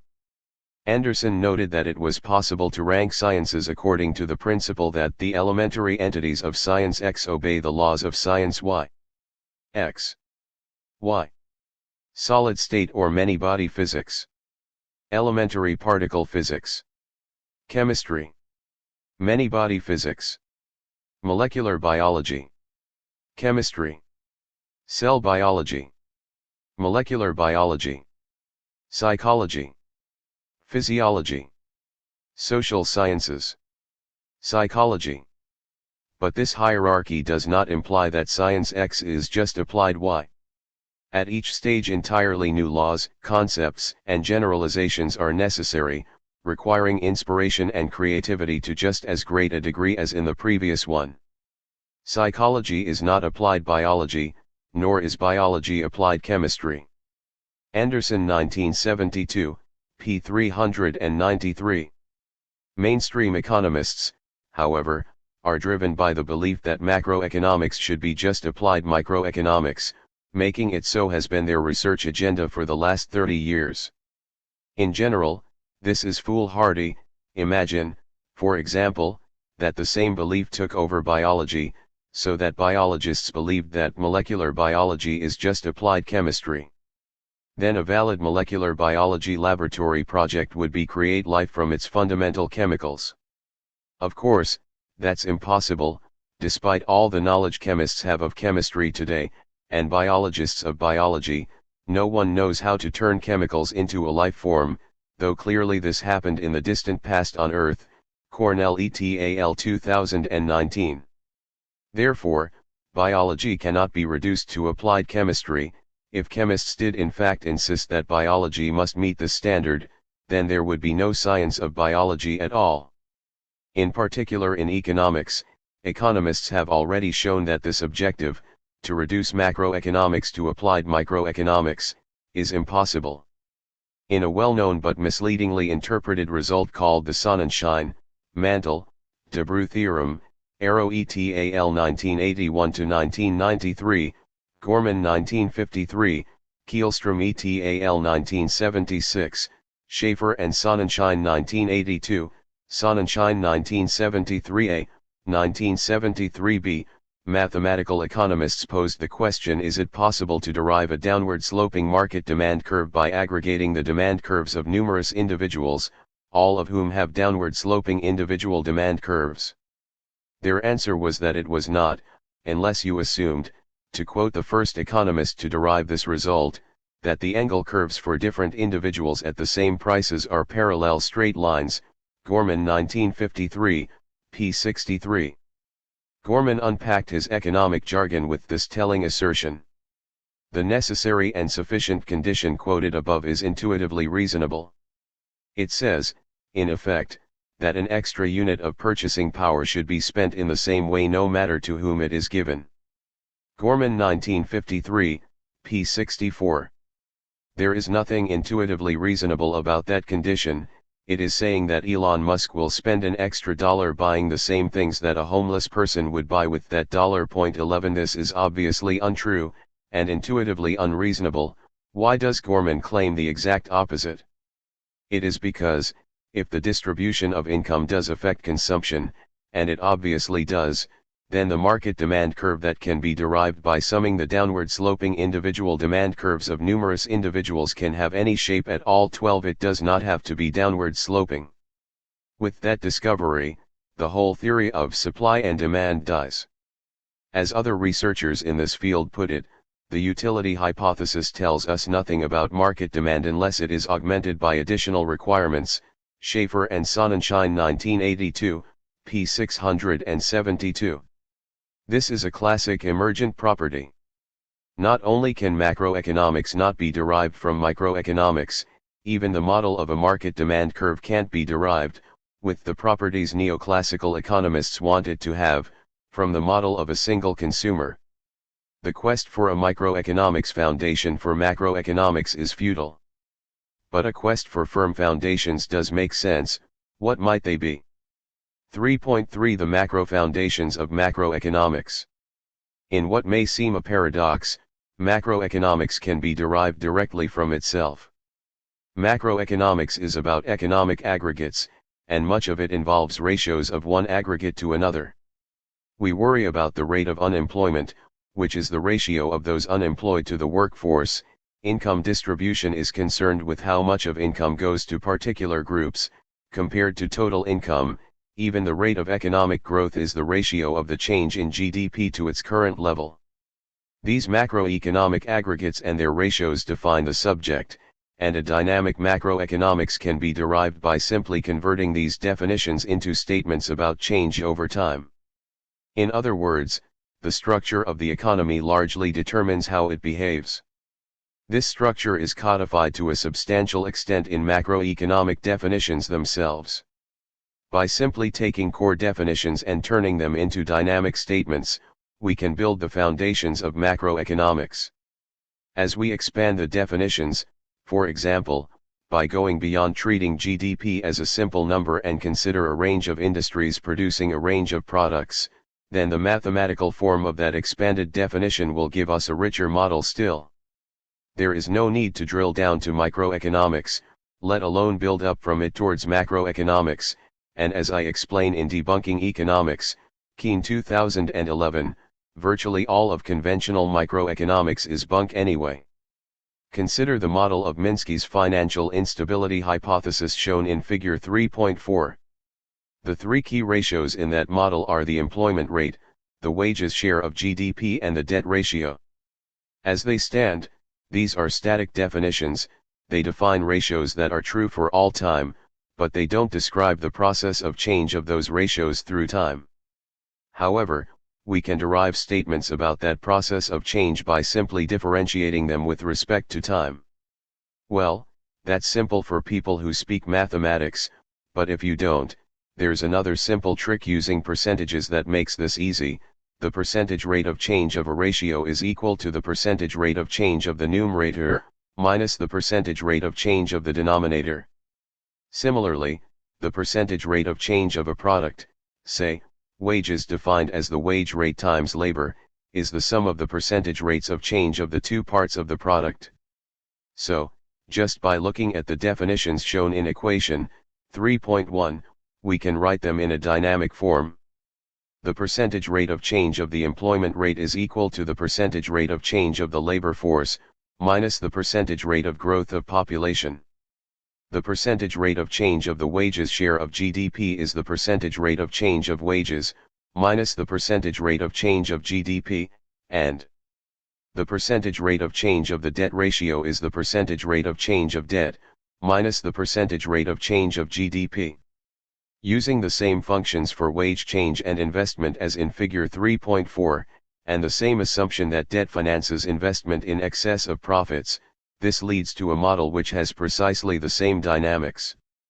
There are issues with some of these definitions which would need to be addressed in more sophisticated models. 13, Harcourt 1972, Robinson 1964, 1971a, 1971b, Samuelson 1966, Sraffa 1960, 14. But just as Lorentz's highly stylized model of turbulence is a key foundation of modern meteorology, the model we have developed here is a key foundation for a genuinely modern macroeconomics, and not one scintilla of microeconomic reasoning was involved.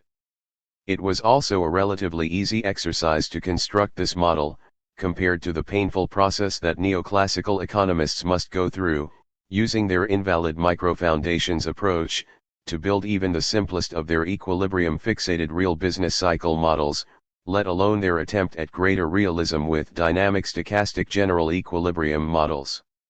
As the leading neoclassical modeler Olivier Blanchard put it, thinking in terms of a set of distortions to a competitive economy implies a long slog from the competitive model to a reasonably plausible description of the economy. But, again, it is hard to see where else to start from. Blanchard 2018, p. 47. No such unnecessary hard work is required to build this model, and it can be extended by generalizing the definitions used. For example, the impact of inflation can be considered by replacing real GDP as used here with nominal GDP, where real GDP equals nominal GDP divided by the price level. The rate of inflation then turns up in two of the model's three equations. The abstraction of a single number for GDP can be replaced by the reality that it is really the sum of the outputs of numerous different industries. Non-productive Ponzi uses of debt can be introduced alongside debt being used to finance investment. Government spending can be introduced, a topic we explored in the previous chapter, and so on. Macroeconomics can guide its own development, once we abandon the constructionist fallacy that it should be derived from microeconomics. If a foundational layer for macroeconomics is sought, it should be a link with the fundamental physics of how our civilization transforms the mineral and biological gifts the biosphere provides into the industrial products we consume, and the waste we necessarily dump back into the biosphere. That has not been done, and largely cannot be done, by neoclassical economists. 4. Economics, energy, and the environment.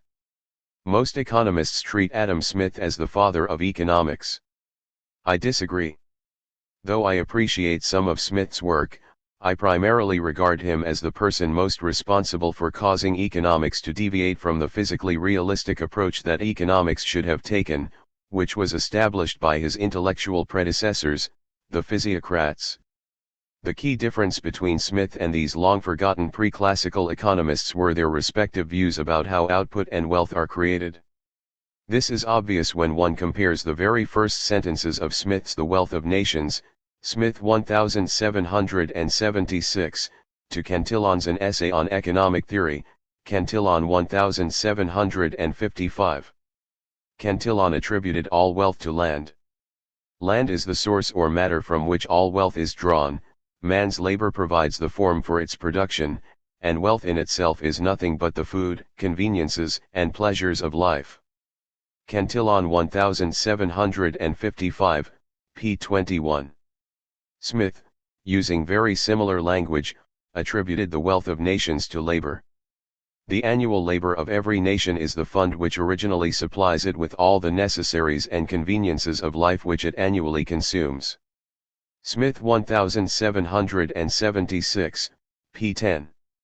Both authors had roles for the other's nominated primary factor in their analysis.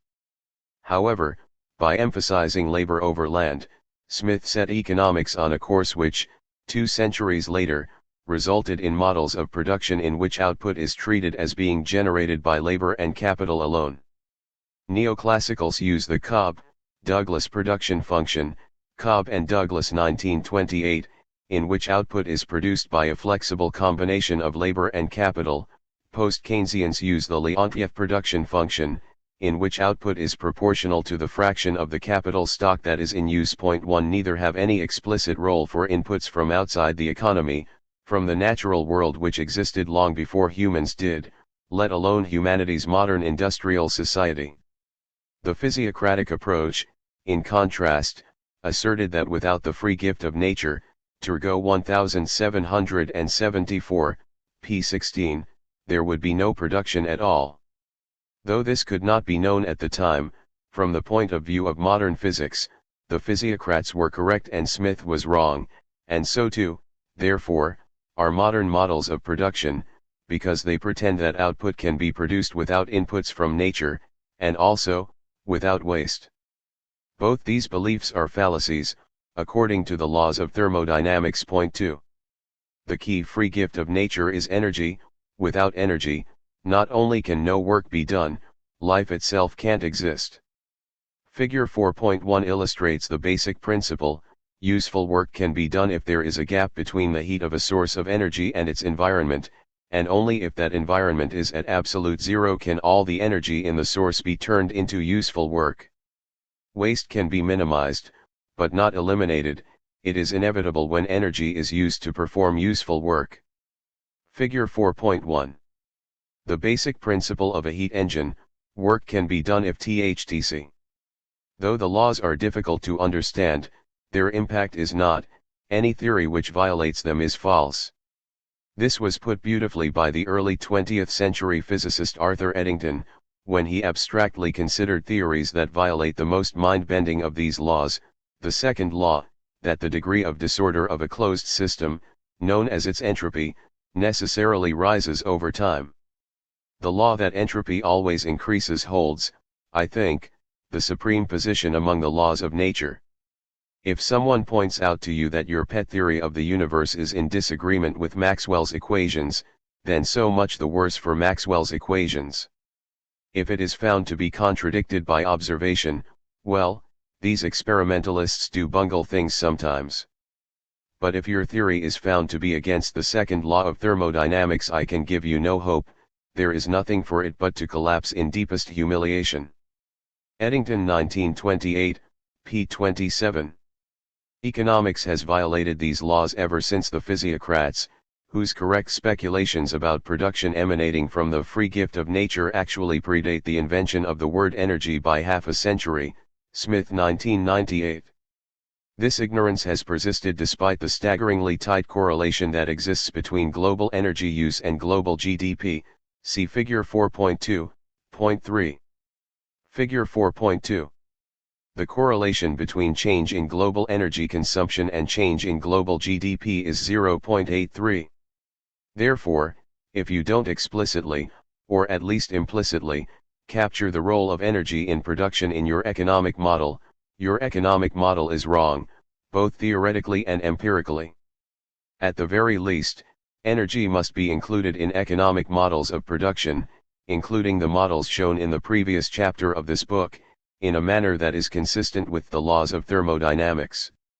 And yet, To date, apart from the work of iconoclasts like Bolding 1973, 1992, Georgiskorojan 1970, 1979, 1986, Daly 1991a, 2009, Smil 1987, 2017, Hall ETAL 2001, Hall and Day 2009, and Kummel, Ayres and colleagues, Ayres 1978, Ayres and Vauduris 2014, Ayres ETAL 2013, Kummel 2011, Kummel ETAL 2010, 2015, economics has effectively ignored the role of energy in production. An insight that occurred to me in 2016, while I was staying at Bob Ayres's house in Paris, which was full of sculptures, led to a simple way to overcome this weakness. Capital without energy is a sculpture and labor without energy is a corpse. Keen ETAL 2019, p. 41. Without energy, a machine is just a static object that can do nothing. With energy, the machine, managed by laborers, can perform work, and hence generate what we call GDP. Energy can therefore be incorporated into models of production simply by treating both labor and capital as means by which energy is harnessed to perform useful work. Point 4. In mathematical terms, the input for capital, or more correctly, the number of machines, in the standard economic models of production should be replaced by the number of machines, times the energy consumed by each machine per year, times the efficiency with which that energy is turned into useful work, and the same thing should be done for labor, or the number of hours worked per year. When this is applied to both the neoclassical Cobb, Douglas and the post-Keynesian Leontief production functions 5, it resolves several long-lasting conundrums in economics. These models now correctly state the importance of energy in production. In contrast, the way in which neoclassical economists have attempted to incorporate energy into the Cobb, Douglas production function, by tacking energy on as a third, independent input on the same footing as labor and capital, Stiglitz 1974a, 1974b, implied that if energy input dropped by 80%, output would fall by a mere 8%. This was justifiably ridiculed by Larry Summers. There'd be a set of economists who'd sit around explaining that electricity was only 4% of the economy, and so if you lost 80% of electricity you couldn't possibly have lost more than 3% of the economy, and there'd be people in Minnesota and Chicago and stuff who'd be writing that paper, but it would be stupid. Summers 2013. With the energy-modified Cobb, Douglas function, shown in footnote 5 to this chapter, and standard values for its coefficient, output would fall 33% if energy input fell by 80%. This still seriously understates what would actually happen, but it is at least in the right ballpark. With the energy-modified Leontief function, the fall in output is identical to the fall in energy, which is clearly consistent with the data shown in figure 4.2, where there is an almost one-for-one relationship between changes in GDP and changes in energy.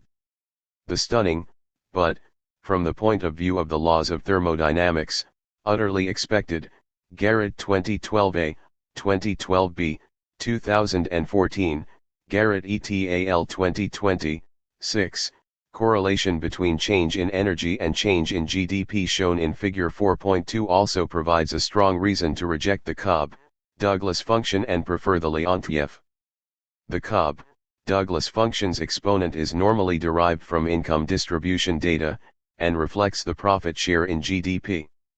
There are numerous theoretical problems with this derivation, McCombie 1998, 2000, Sheik 1974, 2005, Sraffa 1960, and Mankey added a strong empirical problem as well when he pointed out that, with this conventional exponent, the cross-country predictions that the Cobb, Douglas model makes are wildly at variance with the empirical data. The model can explain incomes that vary by a multiple of slightly more than 2. Yet income per person varies by a multiple of more than 10, the model predicts convergence at about twice the rate that actually occurs, the profit rate, should be about 1000% per year in poor countries. Manca et al. 1995, pages 283, 285, 287.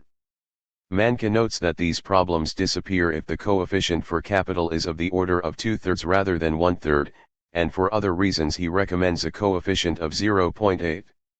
At this level, the Cobb-Douglas function makes much more realistic predictions about the impact of a reduction in energy inputs on economic output. For example, it predicts a 1.6% fall in GDP for a 2% fall in energy consumption. But the much simpler Leontief model, using coefficients derived from the empirical fit shown in figure 4.2, implies a 2% fall in GDP from a 2% fall in energy inputs. This is a much better fit to the data from a much simpler model, which, via Occam's razor, implies that the more complicated Cobb-Douglas function should be dispensed with in favor of the Leontief. The empirical failure of the Cobb-Douglas model arises from what its proponents see as its greatest strength. It implies the possibility of substituting one input for another, which the Leontief model does not do. That was hypothetically a strength over the Leontief model when labor and capital were the only inputs considered. It's possible to imagine substituting many workers for one machine, say, workers using shovels versus an excavator. But there is no substitute for energy. Energy can be used more efficiently, but this has limits, and efficiency of energy use is included in the modified Leontief equation anyway. The modified production equations also necessarily express the generation of waste. Since the equations include a term for the efficiency with which energy input is turned into useful work, the balance of that energy is waste energy. The same thing applies when matter is included. If energy is used to convert raw materials into useful materials, then production also generates waste materials. This forges a fundamental link between economics and ecology, in place of the neoclassical treatment of pollution as an externality, which can hypothetically be reduced to zero with appropriate property rights and pricing. Coase 1988, Major et al. 2016. To produce output we must create waste. Waste can be minimized but not completely eliminated, and it must be dumped into the biosphere, at least while production occurs only on planet Earth, otherwise there can be no production. Equally, production requires physical resources from the environment, which is omitted from modern neoclassical models, but which can be incorporated into the Goodwin-based models used in Chapter 3, see Figure 4.3, which incorporates a resource constraint into a Goodwin model in which energy is the essential input to production. Figure 4.3. A simple energy-based model with resource depletion and waste production. See http://www.profstevakin.com/Minsky. Bringing energy into models of production also resolves the long-running dispute over what is the source of economic growth over time, the surplus of outputs over inputs, with an existential answer: there is no surplus. Marx's use of the classical approach to economics, to argue that surplus value arose from the difference between the value of the wage workers were paid and the value of the goods they produced, played a major role in motivating the overthrow of the classical school by the neoclassical in the late 19th century. The neoclassical riposte was that labor and capital together were responsible for the increase in utility from increasing production over time. Post-Keynesian economists simply accepted that a surplus was produced, as did economists inspired by Piero Sraffa, 1960, without speculating about what gave rise to it, Backhouse 1988, Hamada and Harcourt 1988. All of these explanations fall foul of the laws of thermodynamics. Production can be viewed as a decrease in entropy, or an increase in order. We take raw materials and convert them into finished goods, with, outside of recessions and crises like COVID-19, both the number and the sophistication of the goods rising over time. This is only possible because we are exploiting existing sources of energy, which, by the first law, we can neither create nor destroy, to cause a decrease in entropy in our system of production. This decrease in entropy, when our frame of reference is the economy, is only possible because of the overall increase in entropy, when our frame of reference is the universe. Production, given the second law of thermodynamics, is thus fundamentally an operation that produces a deficit, an increase in entropy, or disorder, rather than a surplus. Rather than capitalists exploiting workers, as Marx argued, or capital and labor jointly causing a rise in utility over time, as neoclassicals assert, humanity's social classes compete for a share in the useful work created by the exploitation of pre-existing energy, primarily, the planet's fossil fuel reserves. 4.1 Our unsustainable future. This was never a sustainable situation. If you think otherwise, if you are, perhaps, a climate change skeptic, many economists are, then consider this argument by a physicist, Murphy 2012. As our economies grow, their use of energy grows. 7 With continued growth, we were bound to alter the planet so much that our economy would end up destroying life on Earth, and this has nothing to do with global warming. It is instead a consequence of the laws of thermodynamics. By the second law, using energy to perform useful work necessitates a predictable amount of waste energy generation. At a sustained rate of global economic growth of 2.3% per annum, which is generally considered too low today, since it would lead to continually rising unemployment, the waste energy would increase the temperature of the surface of the Earth to 100 degrees Celsius sometime in the 25th century. At a 2.3% growth rate, conveniently chosen to represent a 10 times increase every century, we would reach boiling temperature in about 400 years. Murphy 2012. Needless to say, life on Earth would have ended by then, and capitalism well before that.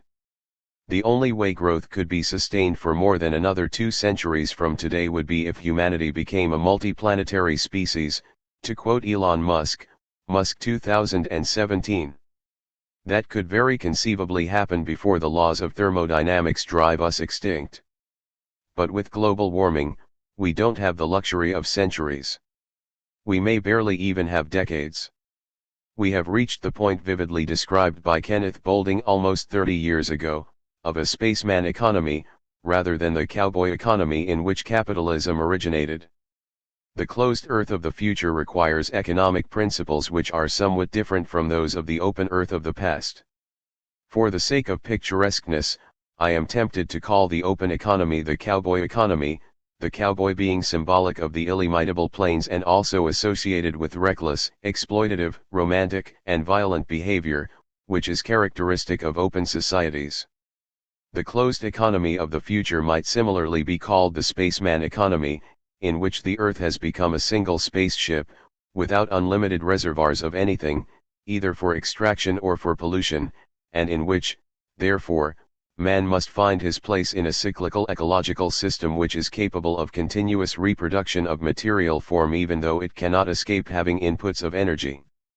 Boulding 1992.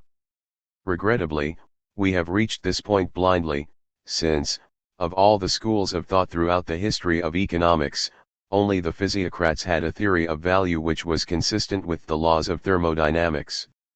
Though the physiocrats erred in believing that only agriculture received the free gift of nature, when today we know that manufacturing and services also exploit the free gift of energy via fossil fuels, nuclear and solar energy, they were correct in seeing production as being fundamentally based on turning what nature provides for free into commodities for sale. I pine for the economics that could have developed had Cantillon, Turgot, and Quesnay provided the foundations of economics, rather than Adam Smith. The produce of the land divides into 2 parts. The one comprehends the subsistence and the profits of the husbandman, which are the rewards for his labor, and the conditions on which he agrees to cultivate the field of the proprietor. The other, which remains, is that independent and disposable part, which the earth produces as a free gift to the proprietor over and above what he has dispersed, and it is out of this share of the proprietor's, or what is called the revenue, that he is enabled to live without labor, and which he can carry wherever he will. Turgot 1774, pages 9, 15-16, emphasis added. An economics built on these foundations could easily have had its error of attributing all wealth to agriculture corrected, once physicists had developed an understanding of energy. It would have correctly anticipated a future world, far from the cowboy economy in which economic theory originated, when accumulated pollution and resource depletion could undermine both production and the biosphere itself. Economists would have expected continued growth to lead to ecological problems, and their warnings would have been far more sophisticated than that provided by Malthus, 1798. Economics would have warned us of the dangers of exponential growth on a finite planet long before the process became a threat to the continued existence of capitalism.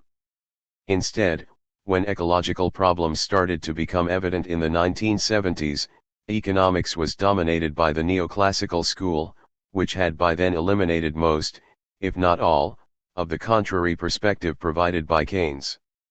All the failings of neoclassical economics detailed in this book then turned up in their work, which has vastly underestimated the dangers of climate change. Given the primary role that economists have in shaping economic policy, this has caused us to behave as Wild West cowboys when we are instead residents of the very precarious spaceship Earth. I can say only one thing in favor of the work by neoclassical economists on climate change: it is so bad that, once it becomes obvious how serious a threat climate change is, revulsion at how neoclassical economists have trivialized the dangers may finally lead to the overthrow of neoclassical economics itself. 4.2 Revolution by Revulsion. I have been a critic of neoclassical economics since mid-1971, 50 years before the publication of this book. The work done by neoclassical economists on climate change is, without doubt, the worst work that I have encountered in that half-century, Keene 2020a. According to these neoclassical economists, the impact of climate change upon the economy will be trivial.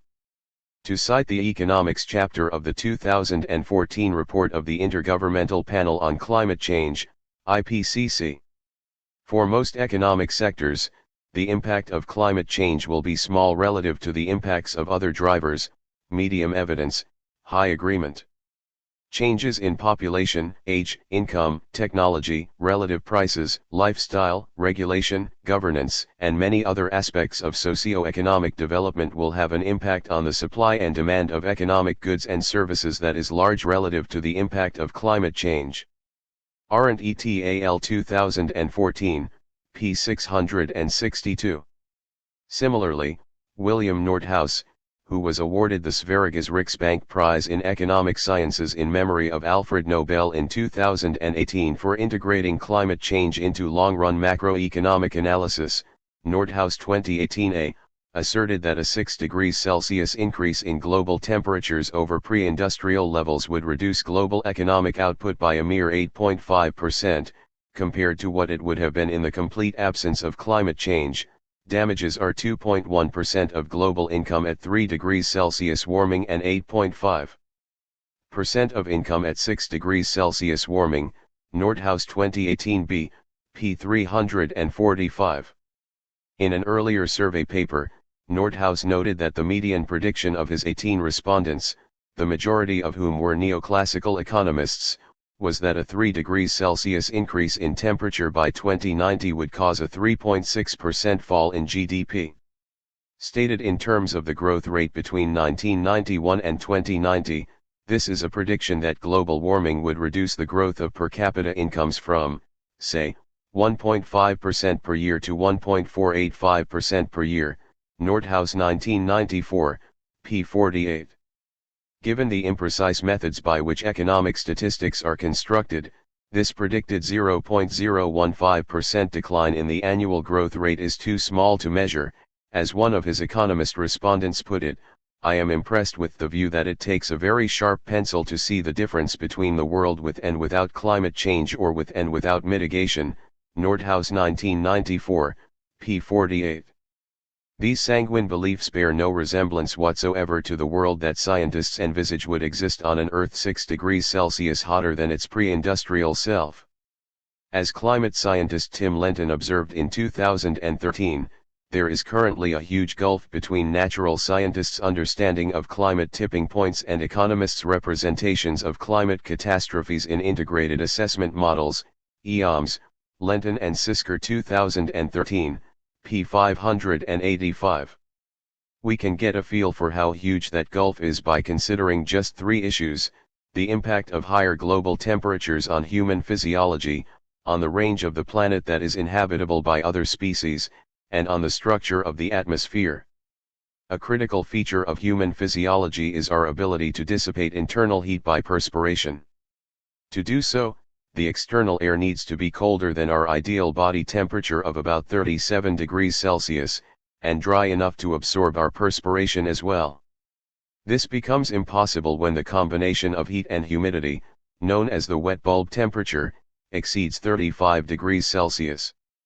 Above this level, we are unable to dissipate the heat generated by our bodies, and the accumulated heat will kill a healthy individual within a few hours. Scientists have estimated that a 3.8 degrees Celsius increase in the global average temperature would make Jakarta's temperature and humidity combination fatal for humans every day of the year, while a 5.5 degrees Celsius increase would mean that even New York would experience 55 days per year when the combination of temperature and humidity would be deadly. Mora et al. 2017, Figure 4. In general, with a 5.5 degrees Celsius temperature increase, anywhere between the mid-latitudes, for example 40 degrees north or S, will be exposed to 60 deadly days per year. Mora et al. 2017, p. 504. That area is currently home to 74% of the world's human population. Mora et al. 2017, p. 501. Temperature also affects the viable range for all biological organisms on the planet, not just humans. Scientists have estimated that a 4.5 degrees Celsius increase in global temperatures would reduce the area of the planet in which life could exist by 40% or more, with the decline in the livable area of the planet ranging from a minimum of 30% for mammals to a maximum of 80% for insects. Warren et al. 2018, Figure 1, p. 792. The Earth's current climate has three major air circulation systems in each hemisphere: a Hadley cell between the equator and 30 degrees, a mid-latitude cell between 30 degrees and 60 degrees, and a polar cell between 60 degrees and 90 degrees. 9 This structure is why there are such large differences in temperature between the tropics, temperate and Arctic regions, and relatively small differences within each region. 10 Scientists modeled the stability of these cells, and concluded that they could be tipped, by an average global temperature increase of 4.3 degrees Celsius or more, into a state with just one cell in the northern hemisphere, and an average Arctic temperature of 22.5 degrees Celsius. This abrupt transition, known as a bifurcation, sometime in the next century, would utterly alter weather patterns everywhere in the northern hemisphere, profoundly disrupting all forms of life, and it would occur far too quickly for any meaningful adaptation, by natural and human systems alike. Kipka et al. 2020, Figure 6, p. 399. These immense physical impacts expected by scientists cannot be reconciled with the trivial economic impacts expected by economists. An Earth that was on average 6 degrees Celsius hotter than pre-industrial levels, about 5 degrees Celsius hotter than today, would be uninhabitable for humans, except perhaps around the poles, while those survivable regions would lack essential supports for life, such as topsoil for agriculture, which takes thousands of years to develop, in contrast to the century or so over which economists have blithely considered that global temperatures would rise that much. Nordhaus 2018a, Slide 6. How did this huge gulf, as Tim Lenton put it, develop between natural scientists' understanding of climate tipping points and economists' representations of climate catastrophes in integrated assessment models? Lenton and Sisker 2013, p. 585. It developed because neoclassical economists, Nordhaus 2013, Nordhaus and Stork 2013, have utterly misconstrued the work of climate scientists on this topic. Lenton et al. 2008. In 2008, Lenton published the results of a survey of the informed opinions of specialists on major components of the world's climate, to estimate which components could be triggered into a significant qualitative change by increases in temperature that could be expected this century. Lenton et al. 2008. Entitled Tipping Elements in the Earth's Climate System, the paper identified 8 components that could be triggered, with 2 of these, Arctic summer sea ice and the Greenland ice sheet, highly likely to be triggered. The paper's conclusion opened with the following 3 sentences. Society may be lulled into a false sense of security by smooth projections of global change. Our synthesis of present knowledge suggests that a variety of tipping elements could reach their critical point within this century under anthropogenic climate change. The greatest threats are tipping the Arctic sea ice and the Greenland ice sheet, and at least 5 other elements could surprise us by exhibiting a nearby tipping point. Lenton et al. 2008. Nordhaus summarized these findings as follows in Chapter 5 of his book The Climate Casino: Risk, Uncertainty, and Economics for a Warming World, Nordhaus 2013. Their review finds no critical tipping elements with a time horizon less than 300 years until global temperatures have increased by at least 3 degrees Celsius. Nordhaus 2013, p. 60. In the manual to his DICE model, Dynamic Integrated Climate Economy, Nordhaus justified the use of a quadratic for his damages function by this reference to Lenton. The current version assumes that damages are a quadratic function of temperature change and does not include sharp thresholds or tipping points, but this is consistent with the survey by Lenton et al. 2008. Nordhaus and Stork 2013, p. 11. These statements by Nordhaus do not summarize Lenton's conclusions, they contradict them. This affected not just Nordhaus's own modeling of climate change, but that of the entire, relatively small community of neoclassical economists working on climate change. Though some papers and models pay lip service to the existence tipping points, all effectively proceed as if there will be no tipping points triggered by temperature rises expected this century. However, the scientific literature is adamant that there will be tipping points in the climate this century, unless drastic action is taken to reduce humanity's generation of CO2. A follow-up paper to Lenton et al. 2008, concluded not only that a planetary threshold in the Earth system could exist at a temperature rise as low as 2 degrees Celsius above pre-industrial temperatures, Stefan et al. 2018, p. 8258, but also that one tipping point could trigger tipping cascades, in which one qualitative change, such as the disappearance of Arctic summer sea ice, could cause amplification effects, such as the Arctic going from predominantly a reflector of solar energy to an absorber, that made other tipping points occur, such as the termination of the Gulf Stream and other ocean currents. This process could push the planet into a hothouse Earth scenario, Stefan et al. 2018, p. 8252, with vastly higher temperatures than today, and a climate no longer conducive to human civilization, and possibly, also not conducive to human life. The contrast between the research by scientists and the damage estimates made by economists could hardly be starker. The 2014 IPCC report published a figure showing 19 estimates by economists of the impact on global income of levels of global warming from 1 degree Celsius to 5.4 degrees Celsius above pre-industrial temperatures, see figure 4.4. Even the most extreme estimate, of a 12.4% fall in GDP for a 3.2 degrees Celsius increase in temperature, Madison and Redden's 2011, ignored the issue of tipping points, while all these estimates are trivial compared to what can be inferred from the scientific literature. Figure 4.4. Estimates of the total impact of climate change plotted against the assumed climate change data adapted from Arendt et al. 2014, figure 10.1, p. 690. The 23% fall for a 4 degrees Celsius temperature increase data point comes from Burke et al. 2015, published after the IPCC report. Even this most severe prediction in the neoclassical economic literature ignores tipping points. There are, of course, no actual data on the relationship between the temperature change due to global warming and GWP, gross world product, the planetary sum of gross domestic product, because global warming of this scale hasn't happened yet. Even the two numbers shown for a 1 degree Celsius increase, a 2.3% increase, toll 2002, and a 0.4% fall in GWP, Reddens and Madison 2005, for a 1 degree Celsius rise, were published in papers written before 1 degree Celsius warming had occurred. So how did economists generate these numbers?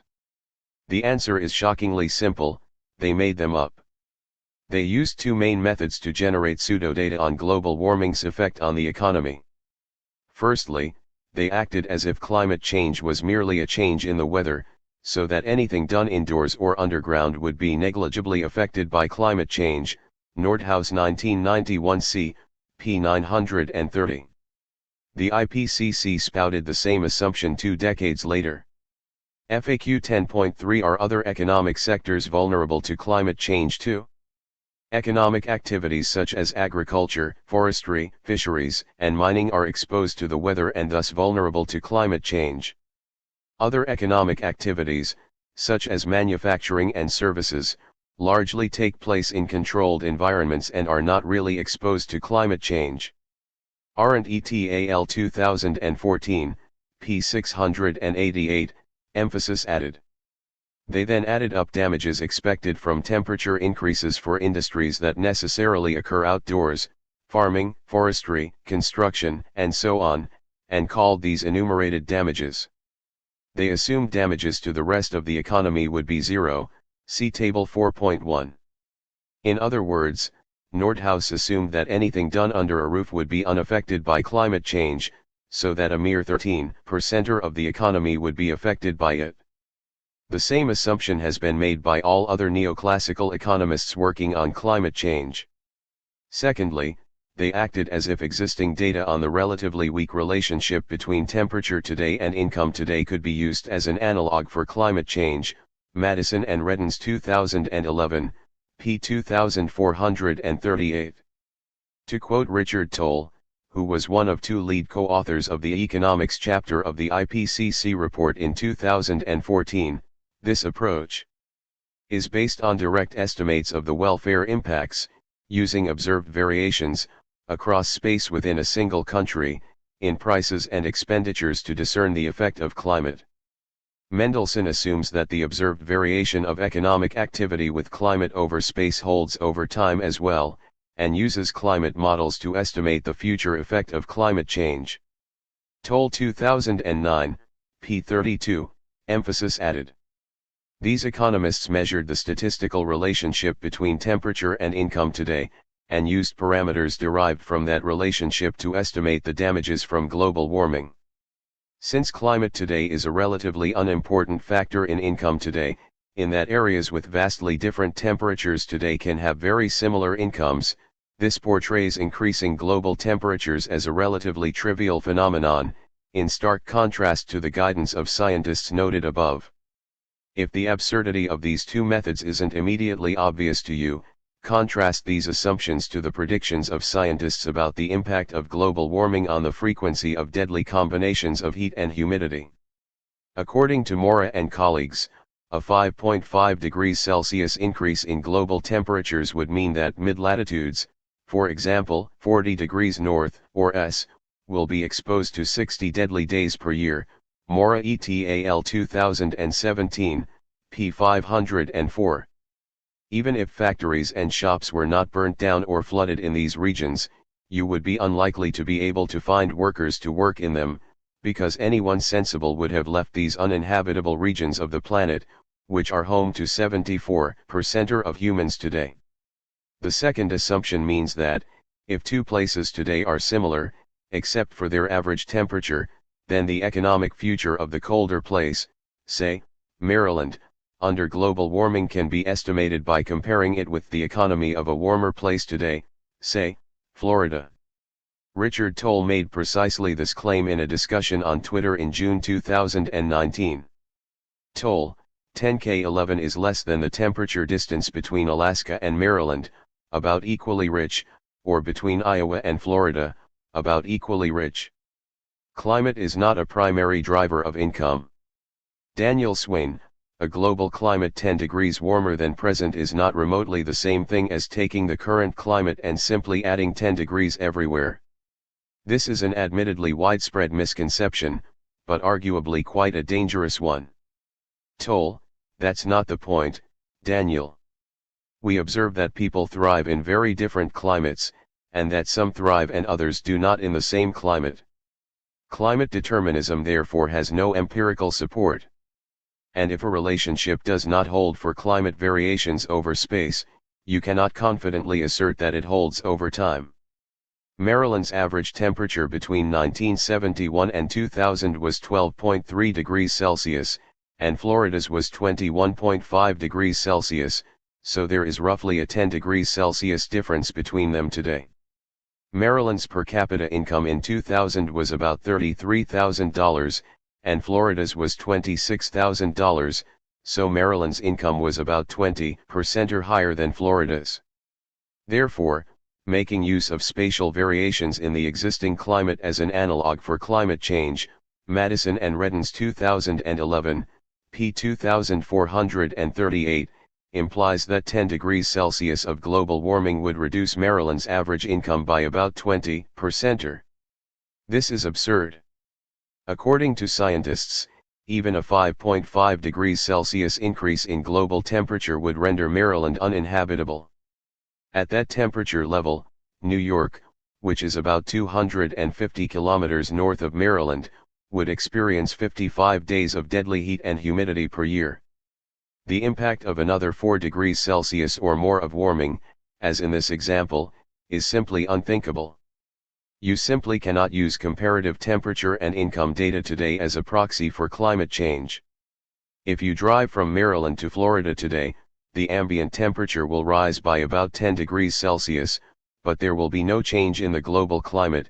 The Arctic will be covered in ice when you leave Maryland, and it will still be covered in ice when you arrive in Miami. But if global temperatures rise by even 5.5 degrees Celsius, then according to scientists, Mora et al. 2017, Stefan et al. 2018, the Arctic will go from being covered in ice today, to having an average temperature of more than 22 degrees Celsius, and Greenland and Antarctica will be rapidly heading towards being ice-free.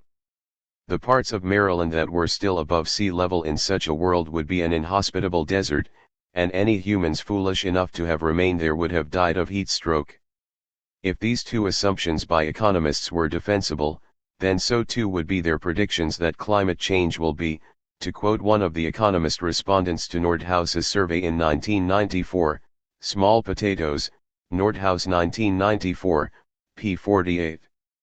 But if they are false, which they manifestly are, then predictions like Nordhaus's of damage of 2% of income at 3 degrees Celsius, and 7.9% of global income at a global temperature rise of 6 degrees C, Nordhaus 2018b, p. 345, will be wildly wrong. We will find ourselves in a climate that will cause catastrophic damages to our economic and social systems. Climate change will make the devastation wrought by COVID-19 look like a picnic. With global warming to date having pushed global average temperatures to 1.3 degrees Celsius above the average for 1900, 2012 we are fast approaching the point where reality will let us discern who is right, neoclassical economists, or climate scientists, whom Nordhaus himself noted expected damages 20 to 30 times higher than mainstream economists, Nordhaus 1994, p. 49. I have no doubt that the scientists will prove far closer to the mark than the economists. Neoclassical climate change economics will therefore prove to be an even worse predictor of the near future of the climate than the neoclassical macroeconomics was of the near future of the macroeconomy in 2007. But, unlike their failure to see the GFC coming, this will not be an error that is relatively easily attenuated by sensible, non-neoclassical, economic policy. Civilization will instead be in a fight for its survival. Economists may well escape scrutiny on this greatest of failures, simply because reacting to the consequences of climate change may leave us with no time to bring to account those who fooled us, and themselves, into not taking the threat seriously enough. There are also many other parties who can be accused of trivializing the dangers of climate change, from fossil fuel corporations to professional climate change skeptics like Bjorn Lomborg, Lomborg 2020. Maybe economists will escape attention in the melee. But if these economists are called to task for their appallingly bad work, Keen 2020a, one issue will be to what extent their failure was due to their own personal foibles, and to what extent it was due to the nature of mainstream economics itself. The blame for Nordhaus's blatant misrepresentation of the scientific literature on tipping elements in the climate is something that can be laid only at Nordhaus's feet. Nothing in neoclassical economics forced him to so utterly misrepresent Lenton's findings, Lenton et al. 2008. But the fact that referees for economics journals recommended publication of papers which assumed that 87% of industry would be unaffected by climate change because it happens in carefully controlled environments, Nordhaus 1991c, p. 930, and which treated the geographic relationship between temperature and income as a proxy for the relationship between global warming and income, Mendelssohn et al. 2000, points to a deep pathology in economics itself that I call the neoclassical disease. This is the practice of treating assumptions whose truth is critical to the relevance of the theory as mere simplifying assumptions, and not subjecting them to serious scrutiny. 5. The neoclassical disease. I was presenting my model of Minsky's financial instability hypothesis at the Western Economic Association conference in 2011, which took Western to extremes by being held in Brisbane, Australia, when a young American member of the audience became visibly agitated. I had earlier attended his session, where he had enthusiastically presented his own rational expectations macroeconomic model. An essential component of the neoclassical definition of rational expectations is that rational people have a model of the economy, a neoclassical one, of course, which enables them to accurately predict the future, and which also renders government policy ineffective. Expectations, since they are informed predictions of future events, are essentially the same as the predictions of the relevant economic theory. Muth 1961, p. 316, by virtue of the assumption that expectations are rational, there is no feedback rule that the authority can employ and expect to be able systematically to fool the public. Sargent and Wallace 1976, p. 182. This is not how the dictionary defines rational, it's closer to the dictionary definition of prophetic. Anyone who accepts the neoclassical definition of rational has, to some significant degree, lost touch with reality. So, I was expecting an irrational reaction from this young zealot to my talk. And bingo!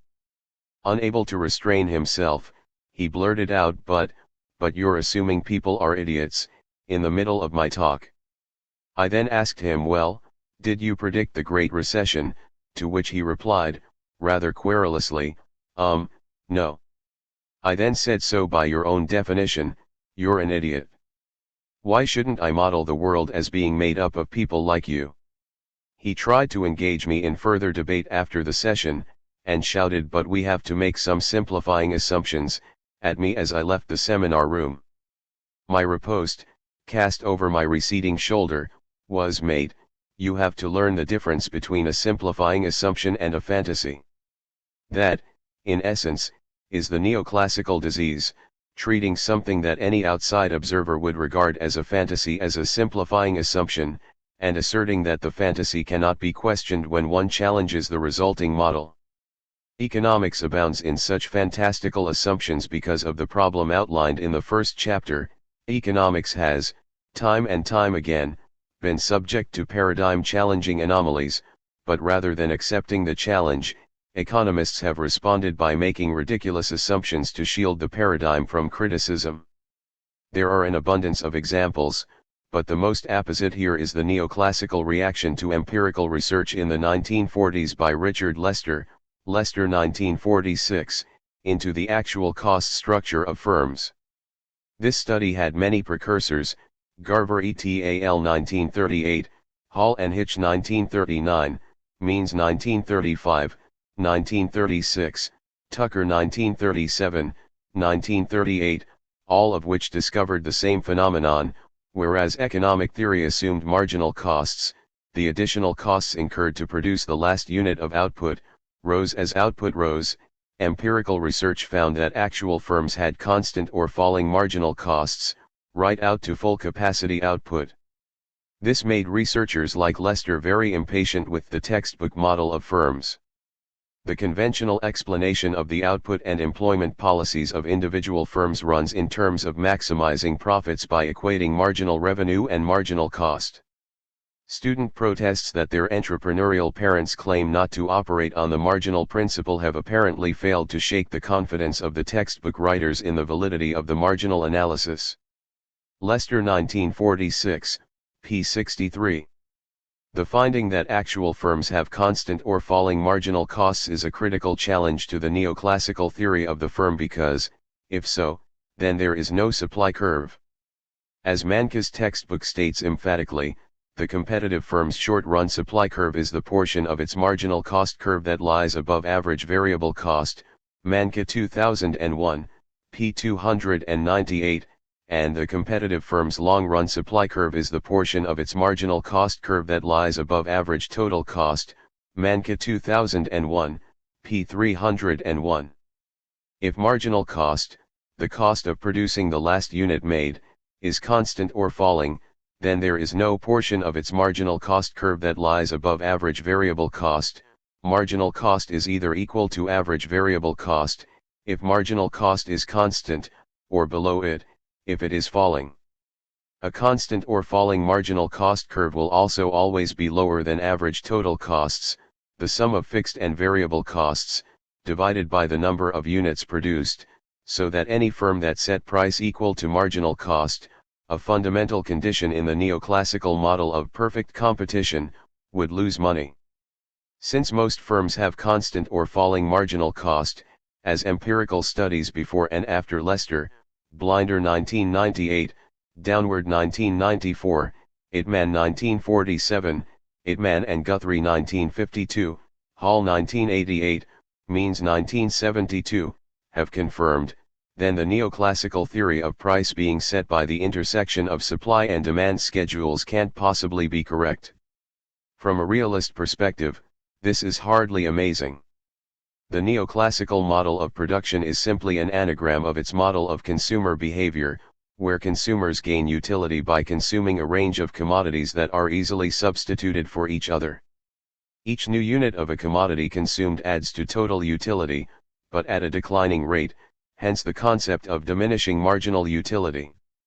Similarly, the model of production has a factory that can take a range of easily substitutable inputs and convert them into outputs, but these variable inputs are applied to a constant amount of fixed capital, a bit like food into the consumer's belly, where the quantity and composition of inputs are highly variable, while the stomach is a fixed size, at least in the short run. Each input has positive marginal productivity, each new unit of input adds to total output, but at a falling rate, hence diminishing marginal productivity. This in turn causes rising marginal cost. Each additional unit of a variable input costs the same amount to buy, but produces less output, so marginal cost rises. In the real world, factories are nothing like a consumer's stomach.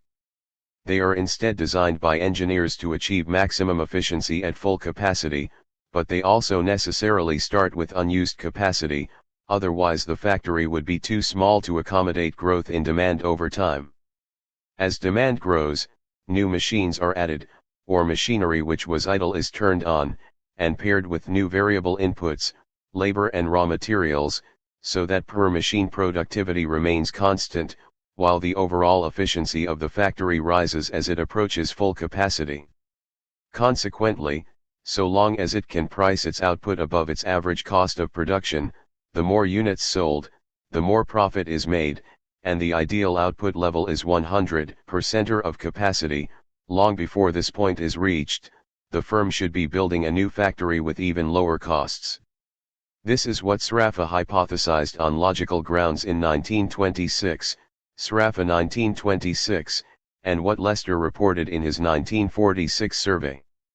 Individual firm studies indicate that average variable costs and marginal costs tend to be constant per unit of product over the usual range of output, which includes up to practically full capacity. In reply to the question, at what level of operations are your profits generally greatest under peacetime conditions? 42 firms answered 100% of plant capacity. The remaining 11 replies ranged from 75 to 95% of capacity. Lester 1946, pages 67 to 8. A realism-oriented discipline would have taken this empirical contradiction of its original model to heart, and come up with a new model of how prices are set which is compatible with constant or falling marginal costs, such as Kalecki's degree of monopoly markup pricing model, for example, Kalecki 1942, Chrysler 1988. But instead, the main economic response to this paper was Milton Friedman's infamous Assumptions Don't Matter methodology paper, Friedman 1953, in which Friedman advised economists to not even bother to read Lester's research. The lengthy discussion on marginal analysis in the American Economic Review some years ago is an even clearer, though much less important, example. The articles on both sides of the controversy largely neglect what seems to me clearly the main issue, the conformity to experience of the implications of the marginal analysis, and concentrate on the largely irrelevant question whether businessmen do or do not in fact reach their decisions by consulting schedules, or curves, or multivariable functions showing marginal cost and marginal revenue. Friedman 1953, p. 15. In place of accepting that empirical data contradicted neoclassical theory, Friedman recommended an as-if approach. Even though we know firms don't behave as our model suggests, let's model them as if they do. It is only a short step from these examples to the economic hypothesis that under a wide range of circumstances individual firms behave as if they were seeking rationally to maximize their expected returns, and had full knowledge of the data needed to succeed in this attempt, as if, that is, they knew the relevant cost and demand functions, calculated marginal cost and marginal revenue from all actions open to them, and pushed each line of action to the point at which the relevant marginal cost and marginal revenue were equal. Friedman 2007, p. 158. However, Lester's research was not about whether or not businesses actually used calculus to determine the profit-maximizing level of output, but whether the conditions needed for that method to work in the first place actually applied in the real world. He, like every researcher on this topic before and after him, found that they did not. Diminishing marginal productivity did not apply to actual production processes, marginal cost was either constant or fell as output increased, and average costs fell all the way out to capacity. Hence, so long as price exceeded average cost, the sensible strategy was to sell as many units as possible. But neoclassical economists didn't want to hear this message, and Friedman's as-if methodology let them ignore it, as they have done ever since, Blinder 1998.1. As well as successfully suppressing the attention paid to empirical research into firms, Friedman also provided a convenient argument that economists could use against any criticism of any of their models on the grounds of that their assumptions were unrealistic. In what became known as the F-twist, Friedman argued that unrealistic assumptions were indicative of a good theory, rather than a bad one. The relation between the significance of a theory and the realism of its assumptions is almost the opposite of that suggested by the view under criticism. Truly important and significant hypotheses will be found to have assumptions that are wildly inaccurate descriptive representations of reality, and, in general, the more significant the theory, the more unrealistic the assumptions, in this sense. To put this point less paradoxically, the relevant question to ask about the assumptions of a theory is not whether they are descriptively realistic, for they never are, but whether they are sufficiently good approximations for the purpose in hand. And this question can be answered only by seeing whether the theory works, which means whether it yields sufficiently accurate predictions. the two supposedly independent tests thus reduce to one test. Friedman 2007, p. 153, emphasis added. This is spin disguised as methodology. For a start, as philosopher Alan Musgrave pointed out brilliantly, Musgrave 1981, Friedman's the more significant the theory, the more unrealistic the assumptions argument is only even passably true of the simplest class of assumption, which Musgrave labels, for obvious reasons, simplifying assumptions. This is the decision to leave out some obvious aspect of reality, in the context of an experiment where you expect that aspect to play a minor role. Air resistance when heavy objects are dropped from a building is a good example. When Galileo experimentally contradicted the belief of the prevailing Aristotelian paradigm that heavy objects fell faster than light objects, he effectively ignored the impact of air resistance. If he had taken it into account, he would have had to construct a vastly more complicated apparatus, but the effect on the experiment would have been slight, and the results would still have contradicted the Aristotelian paradigm. However, Friedman's argument is utterly false when it is applied to another class of assumptions, which Musgrave labels domain assumptions. These are assumptions that delineate the boundaries within which the theory to be tested actually applies. If the assumption holds, then so will the theory. If the assumption is false, then so will be the theory. In the case of domain assumptions, therefore, it is vitally necessary to know whether they hold or not. You can't simply take such an assumption for granted. For examples of domain assumptions, you need look no further than the assumptions that neoclassical economists make all the damn time that are manifestly false, but which if they were true, then the resulting theory would also be true. From the cornucopia of riches of such assumptions, possibly the most absurd of all relate to the mental gymnastics neoclassical economists have undertaken to avoid the implications of the Sonnenschein, Mantel, de Broglie theorem, as discussed in Chapter 3. Gorman's assumption, reproduced on page 96 and below, is bad enough. But it pales into insignificance in comparison to the one Samuelson used to justify this confident statement in his undergraduate textbook, written jointly with William Nordhaus. The market demand curve is found by adding together the quantities demanded by all individuals at each price. Does the market demand curve obey the law of downward sloping demand? It certainly does. Samuelson and Nordhaus 2010b, p. 48, emphasis added. I knew that this statement was false when I first read it. The only mystery to me was whether Samuelson and Nordhaus were simply bullshitting. Yes, I know this is an academic book, but what else can you call what neoclassical economists routinely do? Or whether they thought they had proven otherwise. It turned out to be the latter. In a paper entitled Social Indifference Curves, Samuelson 1956, Samuelson confronted the same dilemma that Gorman considered 3 years earlier. Neoclassical theory easily derives the law of demand for one individual, the statement that if a good gets more expensive, a given consumer will buy less of it. Make apples more expensive relative to oranges, and the consumer will buy fewer apples. But that proof for the individual assumes that changing prices does not change the individual's income. You can't assume that when you attempt to construct a market demand curve for a specific economy. While one individual's income might not be altered when you make apples relatively more expensive than oranges, when you consider the entire economy, as you must to construct a market demand curve, then you are going to make apple producers wealthier and orange producers poorer. If they also have different tastes, then the change in income distribution caused by the change in relative prices will affect demand in turn, and in possibly perverse ways. For example, apple producers might regard vodka and apple juice as a luxury, while orange producers might prefer tequila sunrises. Then quite possibly, making apples more expensive might increase the demand for apples, because the now wealthier apple producers, and producers of other goods whose incomes also rise, buy more apples. The only way to avoid this outcome is a patently absurd assumption, which Samuelson properly points out is an impossibility theorem. The common sense of this impossibility theorem is easy to grasp. Allocating the same totals differently among people must generally change the resulting equilibrium price ratio.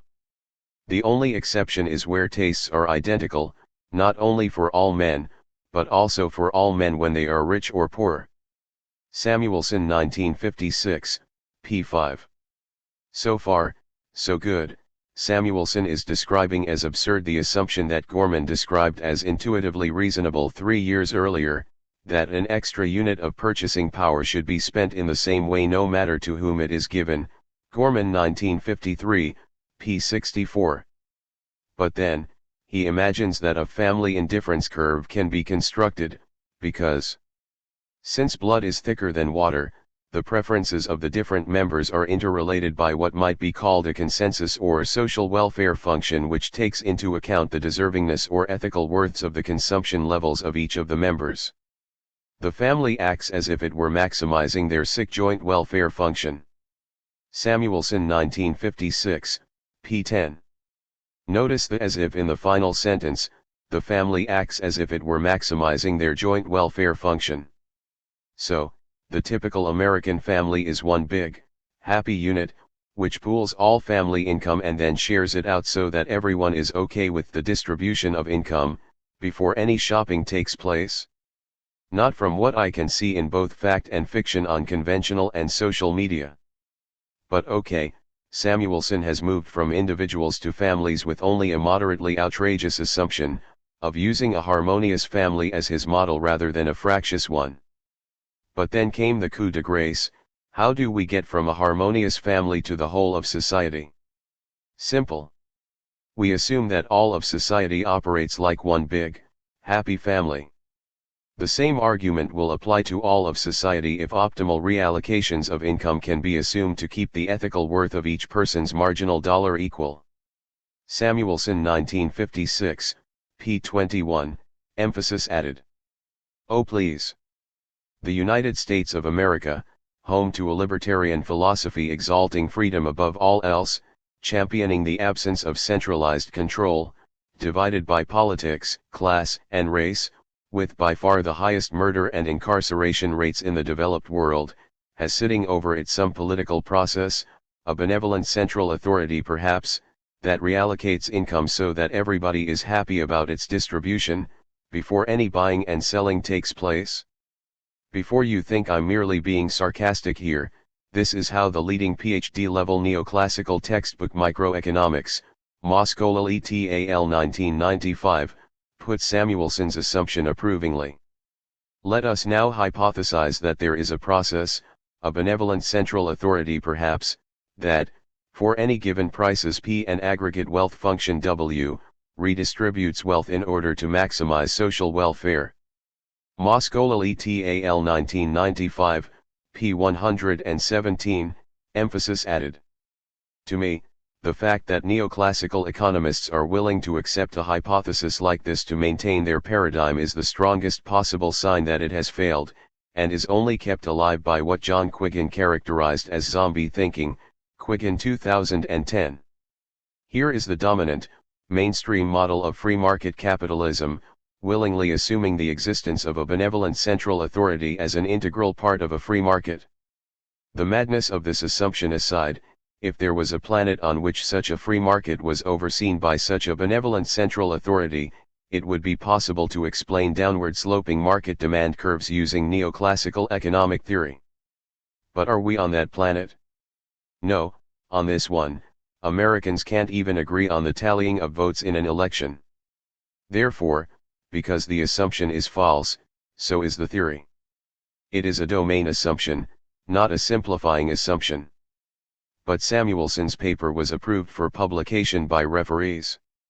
The same is done, time and time again, when the choice is between realism and preserving neoclassical economic beliefs, reality loses out. Friedman's paper simply codified a common practice in economics, using patently false domain assumptions to paper over profound logical problems in the underlying theory.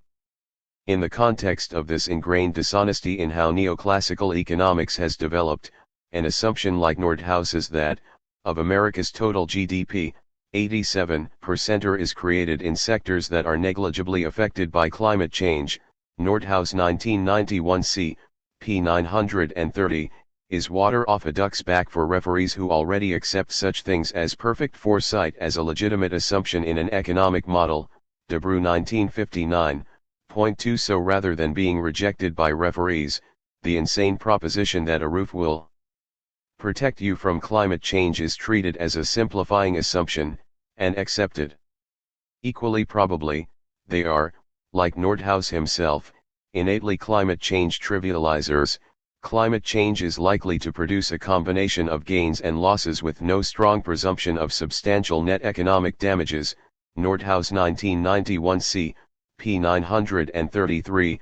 I am known to the respondents as one who has developed estimates of the impact of climatic change that are modest compared with some of the scientific concerns and popular rhetoric.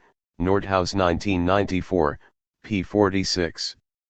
They could actually agree with Nordhaus's false assumption, and let it pass for that reason.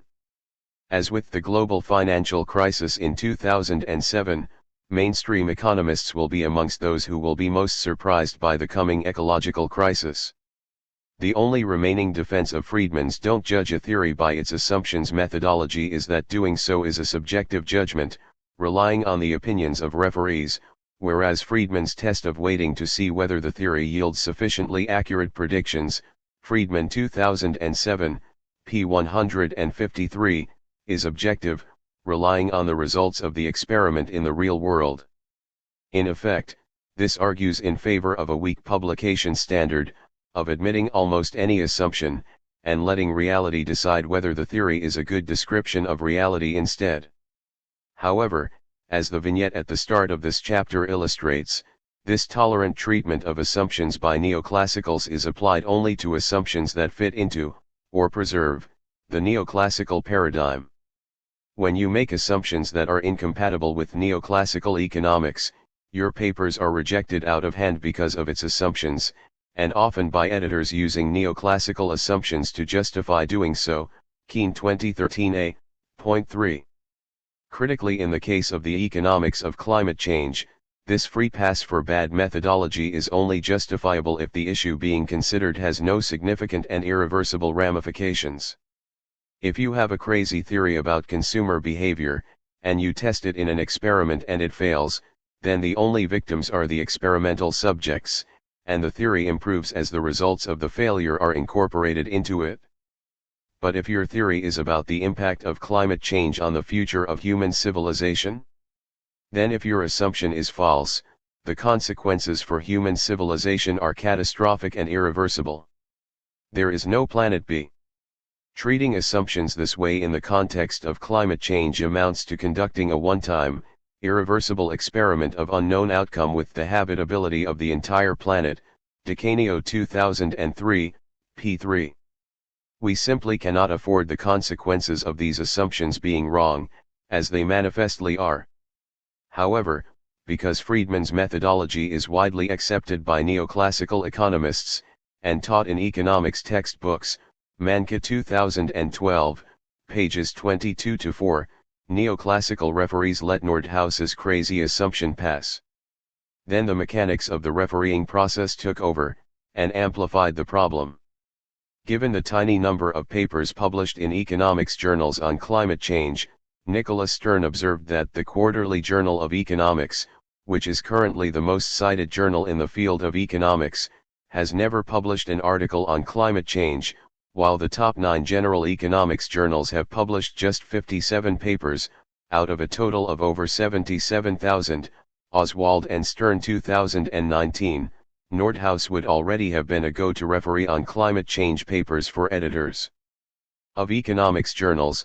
After the publication of Measurement Without Data, his attack on the precursor to the limits to growth model in 1973, Nordhaus 1973, and his subsequent papers on energy and climate issues, National Research Council 1978, Nordhaus et al. 1973, 1974a, 1974b, 1976, 1977, 1980a, 1980b, 1982, 1986, 1991a, 1991b.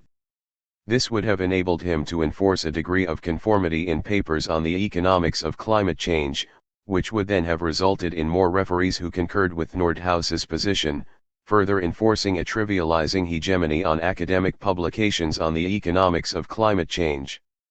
Richard Toll himself observed that the researchers in this field are tightly connected. Nordhaus and Mendelssohn are colleagues and collaborators at Yale University, at University College of London. Fankhauser, Madison, and I all worked with David Pearce and one another, while Reddens was a student of Madison and mine. Toll 2009, p. 31. A refereeing process calling upon such a limited pool of researchers as referees could, as even Toll deduced, lead to groupthink.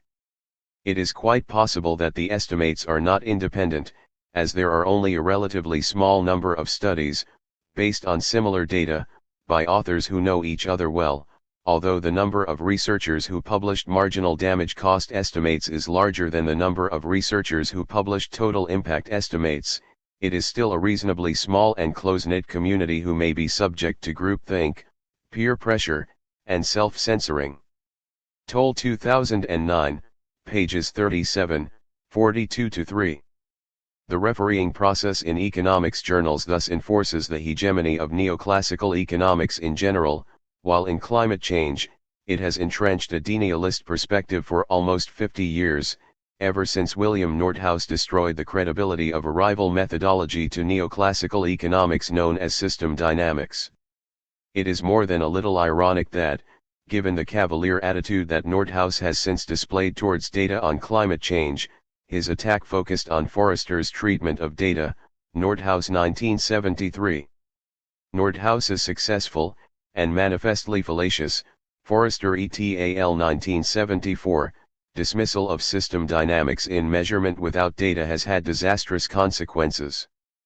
First and foremost, he replaced the prescient warnings of the original limits to growth study, Meadows et al. 1972, Turner 2008, 2014, with his own Panglossian belief in the capacity for effectively unlimited growth on a finite planet. Had policymakers taken limits to growth seriously, we might well have begun the gradual implementation of the policies they recommended to avoid a calamitous future. Instead, meaningful action on climate change was delayed by half a century, over which time humanity's pressure on the biosphere has more than trebled. Significant, highly damaging climate change is now a certainty, and the actions needed to address it will be far more drastic than the methods which could have been employed 50 years ago. Secondly, system dynamics was in fact the solution that Jevons, one of the founding fathers of neoclassical economics, longed for 80 years earlier, a method by which the manifestly inadequate reliance upon equilibrium modeling could be replaced by dynamics in all its natural complexity. We must carefully distinguish, at the same time, between the statics and dynamics of this subject. The real condition of industry is one of perpetual motion and change. Commodities are being continually manufactured and exchanged and consumed. If we wish to have a complete solution of the problem in all its natural complexity, we should have to treat it as a problem of motion, a problem of dynamics.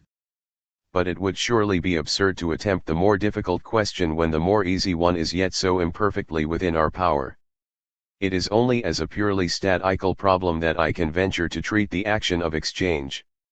Jevons 1888, p. 93, emphasis added.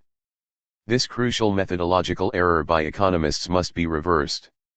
System dynamics can and should be the methodological core of a new economics, which will have to be built by students of economics over the objections, and behind the backs, of their neoclassical instructors.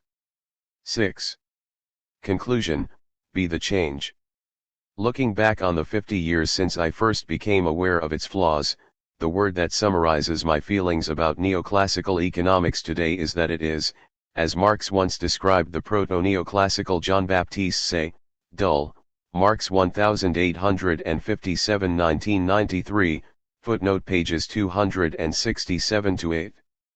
Its vision of capitalism at its best is a system manifesting the harmony of equilibrium, where everyone is paid their just return, their marginal product, growth is occurring smoothly at a rate that maximizes social utility through time, and everyone is motivated by consumption, rather than accumulation and power, because, to quote say, the producers, though they have all of them the air of demanding money for their goods, do in reality demand merchandise for their merchandise, say 1821.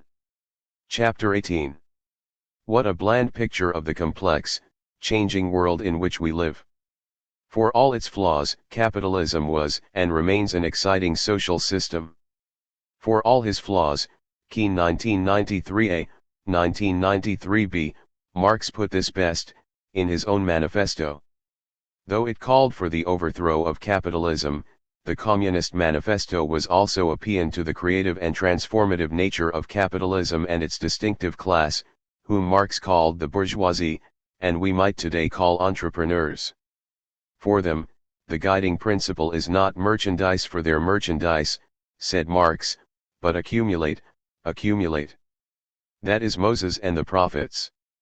Marx 1867, chapter 24. In contrast to the state conservatism of the dominant classes of previous social systems, Marx declared that the bourgeoisie cannot exist without constantly revolutionizing the instruments of production, and thereby the relations of production, and with them the whole relations of society. Conservation of the old modes of production in unaltered form, was, on the contrary, the first condition of existence for all earlier industrial classes. Constant revolutionizing of production, uninterrupted disturbance of all social conditions, everlasting uncertainty and agitation distinguish the bourgeois epoch from all earlier ones. All fixed, fast frozen relations, with their train of ancient and venerable prejudices and opinions, are swept away, all new formed ones become antiquated before they can ossify. All that is solid melts into air, all that is holy is profaned, and man is at last compelled to face with sober senses his real condition of life and his relations with his kind. Marx and Engels 1848-2017, p. 54, emphasis added. How did Marx's exciting portrayal of capitalism lose out to Say's vapid vision? In part, this was deliberate. Nitson and Beikler point out that the quintessential 19th-century robber baron John D. Rockefeller regarded his $45 million endowment to the Baptist University of Chicago, which would eventually become the intellectual home of Milton Friedman, as the best investment I ever made, Nitson and Beikler 2009, p. 76. As Devroe argued, the new paradigm was especially attractive because it looked as scientific as the natural sciences theories, while it eluded the dangerous topics of class interests and transformation of the system. This inoffensiveness was and is, from the viewpoint of the capitalist ruling class, the main quality of the neoclassical paradigm, Devroe 1975, p. 435. This explains the appeal of neoclassical economics to establishment interests, but it doesn't explain its appeal to neoclassical economists themselves. There, I believe, the vision of capitalism as a utopia is what excites the neoclassical mind, and this utopia only applies in equilibrium, whether that be the partial equilibrium of Marshall, the general equilibrium of Walras, the Nash equilibrium of game theory, or Ramsey 1928, intertemporal equilibrium that is the foundation of real business cycle and dynamic stochastic general equilibrium models. This reliance upon equilibrium as a foundation for the welfare claims of neoclassical economics turned the reluctant use of equilibrium techniques by the founders of neoclassical economics, as the quote from Jevons in the previous chapter indicates, into a secular religion. Looked at dispassionately, this is a religion which has proven that its God doesn't exist. Its many failures point in the direction that may, finally, lead to a passably scientific economics. Neoclassical economics abolished the concept of social classes, let alone class conflict, by the mechanism of the marginal productivity theory of income distribution, and the classless construct of the representative agent. But the Cambridge controversies, where, it must be remembered, Samuelson conceded defeat, Samuelson 1966, showed that the return to capital cannot be its marginal product, Garignani 1970, Vicinity 1969, while the Sonnenschein, Mantel, Debreu theorem, Sonnenschein 1972, 1973a, 1973b, implies, as Alan Kerman put it, that demand and expenditure functions, if they are to be set against reality, must be defined at some reasonably high level of aggregation. The idea that we should start at the level of the isolated individual is one which we may well have to abandon. Kerman 1989, p. 138. These results validate the classical school's approach of dividing society into social classes, and of treating profit as a residual, whose scale depends on the relative power of those social classes. Issues of power and the distribution of income, which were assumed away by neoclassical economics, come back to center stage. Similarly, neoclassical economics could only take the finance sector off the economic stage by using a manifestly false model of banking. Now that the reality that banks create money is acknowledged, so too must be the role of the finance sector in creating asset price bubbles, see figures 2.12 and 2.14, and financial crises, see figure 3.4, and in enabling the accumulation and concealment of wealth. These necessary aspects of a realistic new economics have a paradoxical political outcome. They result from having a fearless agnosticism about ideology and politics. To acknowledge that capitalism is a class system is simply acknowledging a fact, while the neoclassical representative agent is a fiction. But they also mean that economics is necessarily political. With a class-based analysis, the consequences for different social classes of different economic policies must be confronted. The distributions of income, wealth, and power matter, and economists can no longer hide behind aggregate cost, benefit analysis when debating policy. The new economics must also be grounded in the actual dynamics, complexity, and chaos of capitalism. Though there is nothing political about this, it is simply a case of using the tools of analysis that suit the dynamic, evolutionary system that capitalism itself is. I expect that this dynamic foundation will lead to an economics that will be as progressive as the equilibrium foundation of neoclassical economics proved to be reactionary. The preceding chapters have sketched out essential elements of a post-neoclassical economic paradigm: the need for a monetary foundation, the need to understand complexity, the need to be grounded in the biophysics of production using energy and matter, to be integrated with a proper understanding of ecology, and above all, the need for realism in its assumptions and methods, as opposed to the neoclassical reliance upon armchair fantasies. The question with which I close this book is, what should the mathematical foundation of this new paradigm be? I am fully aware that some of my non-neoclassical colleagues believe that we should eschew mathematical modeling completely. Lawson 2013. My rejoinders in Keene, 2015a, were that Lawson's critique applies to linear models rather than nonlinear ones, and that mathematics has been abused, not used, by neoclassicals. Failing to do mathematical modeling cedes to the neoclassicals a vital space for the formation of economic thought, economic policy, and the shaping of society, both in practice, and in people's mental image of the economy. While mathematics has limitations in describing complex social systems, rather than ceding this tool to neoclassical economists, we must instead supplant them. As Nordhaus and colleagues have ably demonstrated, neoclassical economists have no qualms about providing the numerical estimates that politicians, bureaucrats, and businessmen crave. Those numbers, fallacious or not, shape economic policy. The visual form in which their mathematics is portrayed, the ubiquitous totem of the intersecting supply and demand curves, is also the mental picture that the majority of people have of the economy, from the woman on the street to the politicians in parliament. We cannot afford to abrogate this territory. We will not displace the neoclassical totem from people's minds without our own mathematical and visual alternatives. My nomination for the mathematical foundation of a post-neoclassical economics is system dynamics, which was invented by the brilliant engineer J. Forrester in the mid to late 1950s. Forrester had previously played a major role in the design of mechanical control systems for naval radar and gun mounts during the Second World War. After the war, he was a lead developer of the world's first aircraft simulator, the first random access memory system for computers, and even the world's first computer animation, Forrester 1995. In 1956, he submitted a paper to his faculty at the Massachusetts Institute of Technology, discussing his conclusions from a 3-month-long study of economics. Entitled Dynamic Models of Economic Systems and Industrial Organizations, Forrester 2003, the note covered what he perceived as the weaknesses of existing economic models, and outlined an alternative approach. Sadly, his criticisms of economics are even more relevant today than when he made them in 1956. They are worth citing at length here. One of the striking shortcomings of most economic models is their failure to reflect adequately the structural form of the regenerative loops that make up our economic system. The flows of money, materials, and information feed one another around closed re-entering paths.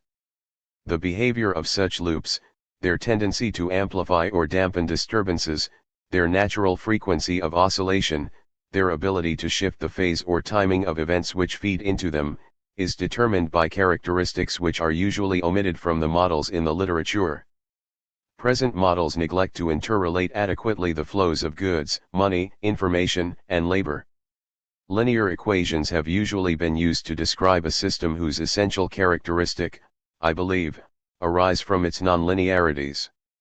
Models, suitable only for long-range prediction, are often used with short-term influences and fluctuations omitted.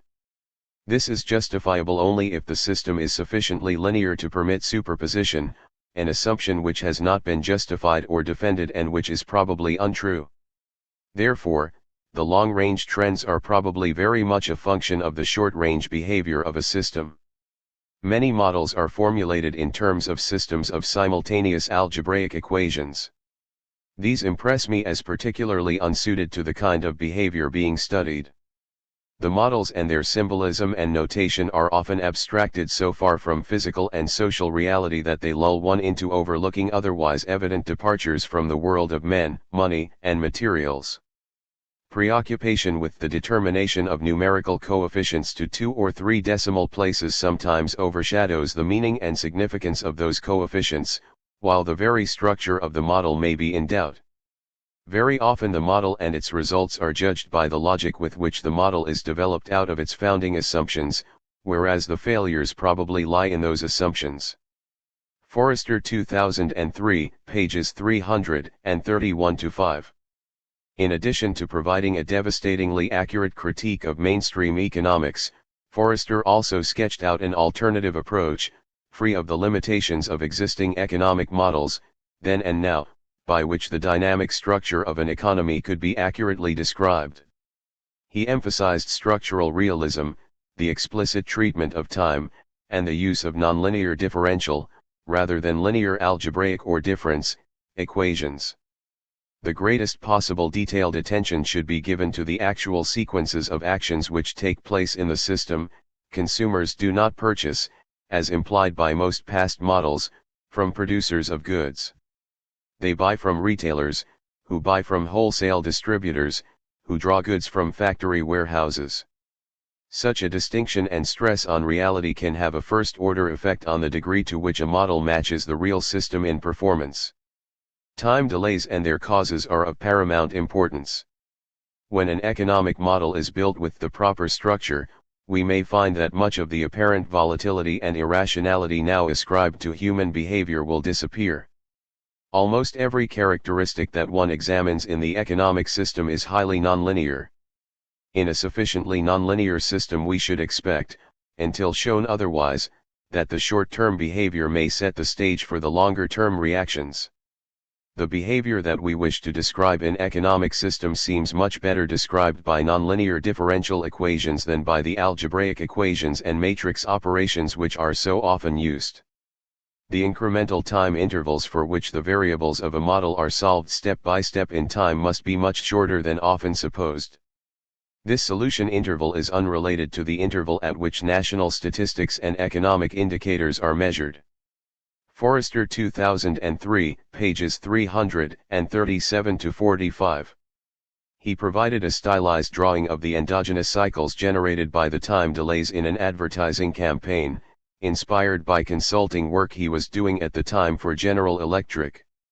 This consulting task led to the development, by his computer programmer colleague Richard Bennett, of the first system dynamics program, called Simple, Simulation of Industrial Management Problems with Lots of Equations, Forrester 1995, in 1958. System dynamics was born, and the first flowchart-based programs, Stella, I think, Venzim, with a visual approach to building models of real-world complex systems, were developed soon afterwards. The fundamental element of a system dynamics model is the integral equation. This takes a differential equation like, for example, the rate of change of population equals births minus deaths and restates it as population equals the initial population plus the integral of births minus deaths, see figure 6.1. The reason for using integration rather than differentiation is that system dynamics models are simulated numerically, and numerical integration, calculating the area beneath a curve, is a much more stable process than numerical differentiation, calculating the slope of a curve. Figure 6.1. Simple population growth as an integral equation in Minsky. http://www.profstevakin.com/Minsky. A system dynamics model will have from several to thousands of interrelated stocks, each of which is a system state, and the value of one state will affect that of one or more others via feedback effects. One of the simplest models is the one we discussed in Chapter 3, the predator-prey model, which has two system states, the number of predators and the number of prey, and the value of one affects the rate of change of the other. A model like World 3, which was the basis of limits to growth, Meadows et al. 1972, has dozens of system states, and hundreds of feedback loops. Today, system dynamics is commonplace in engineering and management, but it has never developed a strong following in economics. This is not despite the fact that it was first developed in response to shortcomings in economic modeling, but because of it. System dynamics was perceived as a fundamental challenge to the equilibrium-obsessed methodology of neoclassical economics, and its challenge was effectively repulsed. The attack, in response to the application of this technology to issues of environmental economics, firstly by Forrester in the book World Dynamics, Forrester 1971, 1973, and then by Meadows and Randers in Limits to Growth, Meadows et al. 1972, was led by none other than William Nordhaus, 1973. You should appreciate the irony, given how Nordhaus has used obvious fallacies to make up his own numbers on climate change, that his main critique of Forrester's work was its poor attention to data. Forrester's rebuttal of Nordhaus was in summary that each point made by Nordhaus rests on a misunderstanding of world dynamics, a misuse of empirical data, or an inability to analyze properly the dynamic behavior of the model by static equilibrium methods, Forrester et al. 1974, p. 169, Barty 2018. Forrester was right and Nordhaus was wrong, but the damage was done. Though limits to growth had an enormous impact upon the public and the environmental movement, and its empirical predictions have held up well over time, Turner 2008, 2014, the technology itself was ridiculed out of contention in economics. Consequently, while system dynamics technology has progressed enormously in engineering, outside the work of enthusiasts like Andreessen, King, Radzicki, Tauerheide and Wheat, Andreessen 2018, King 2020, Radzicki 2003, Radzicki and Tauerheide 2009, Wheat 2007, 2017, its application in even non-neoclassical economics is almost non-existent. The engineering programs, like Simulink, MathWorks extension to MATLAB, and System Modeler, Wolfram's extension to Mathematica, are extremely powerful with modern interfaces, and are routinely used by engineers to model new technology before it is constructed, but they are tailored to the needs of engineers rather than economists. The management social science programs, like Stella and Venzim, have only a small user base compared to the engineering community, and their interfaces are very cumbersome and antiquated compared to modern software. In particular, the fact that connections between system states are made exclusively using wires, like those shown in Figure 6.1, while the equations are buried behind text boxes, results in spaghetti diagrams that can be unintelligible to a non-professional audience. Minsky is intended to address the deficiencies of existing programs for economic modeling, and to overcome their user interface shortcomings as well. Minsky allows values to be passed by variable as well as passed by wire to reduce diagram clutter. Equations are immediately visible on the design canvas, as illustrated by Figure 6.1, and most importantly, it adds the unique feature of godly tables that make it far easier to model financial flows. It is still a very young program. At the time of writing, less than $500,000 has been spent on its development, but it is capable of simulating any deterministic dynamic model at present, and, if we can secure continued funding, will add more capabilities over time. Point 1. My criticisms of existing software aside, the system dynamics community is vibrant and growing, with excellent online resources such as those provided by the System Dynamics Society, including over 50 online courses. There are a limited number of degree programs in System Dynamics. See https://systemdynamics.org/courses, but you can also teach yourself using the resources provided by the community. Donella Meadows' Thinking in Systems, Meadows 2008, is an excellent overview for the interested reader and intending practitioner alike. Melanie Mitchell's Complexity, A Guided Tour, Mitchell 2009, is a useful companion on the general issue of complex systems, and Hartmut Bossel's Modeling and Simulation, Bossel 1994, is a classic for intending practitioners. The pure and applied mathematics behind system dynamics is covered comprehensively and engagingly in Martin Braun's Differential Equations and Their Applications, Braun 1993. Multi-agent modeling, MAM, is also a useful technique for non-equilibrium modeling. I have supervised 2 excellent MAM PhD theses, Feher 2019, Gooding 2019, and there are some issues in economics, such as stock market dynamics, the evolution of pricing or the process of innovation, where evolutionary MAM is the only way to go. However, the overhead, in terms of programming skills, the difficulties in specifying and testing a model, and in evaluating its results, is enormous. This results in MAM projects often taking an order of magnitude longer to develop than their developers expect, and 2 orders of magnitude longer than a comparable system dynamics model. So, for reasons of parsimony, I recommend system dynamics first, and MAM only for tasks which system dynamics cannot undertake. If you wish to delve deeper and actually contribute to a new, complex systems-aware economics, then you have a daunting but rewarding task of contrarian education in economics ahead of you. I focus here on learning economics suitable for complex systems modeling, rather than the broad sweep of the history of economic thought, which you should also attempt to master. 6.1 Your contrarian education in economics. Outside of a handful of universities that, for reasons given in Chapter 1, have a viable heterodox-friendly economics curriculum, you are not going to learn the economics you need to know in a formal university degree. The exceptions here include Leeds, Greenwich, SOAS, and West England in the UK, UMKC, Utah and Stony Brook in the United States, and those in Europe associated with the EPOG program. See also the list of feasible courses at the Mint site https://yearpri.org/group/3990 and the Heterodox News site http://heterodoxnews.com/head/study-programs.html. But, if you do your degree at a top-ranked university, and I fully understand the appeal of studying at a Cambridge or a Yale over, say, a Kingston, then you are going to have to undertake this part of your education on your own. However, If you find a rebel economist on staff at your Ivy League alma mater, introduce yourself and learn from, and support, him or her.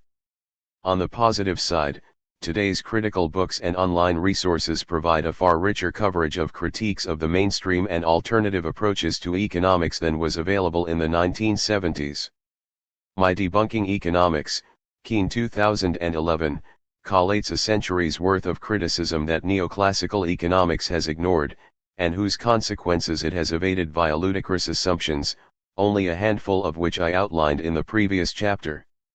Organizations like the Institute for New Economic Thinking provide online courses in alternative economic thought, and student movements like Rethinking Economics mean that, as a rebel, you'll never walk alone.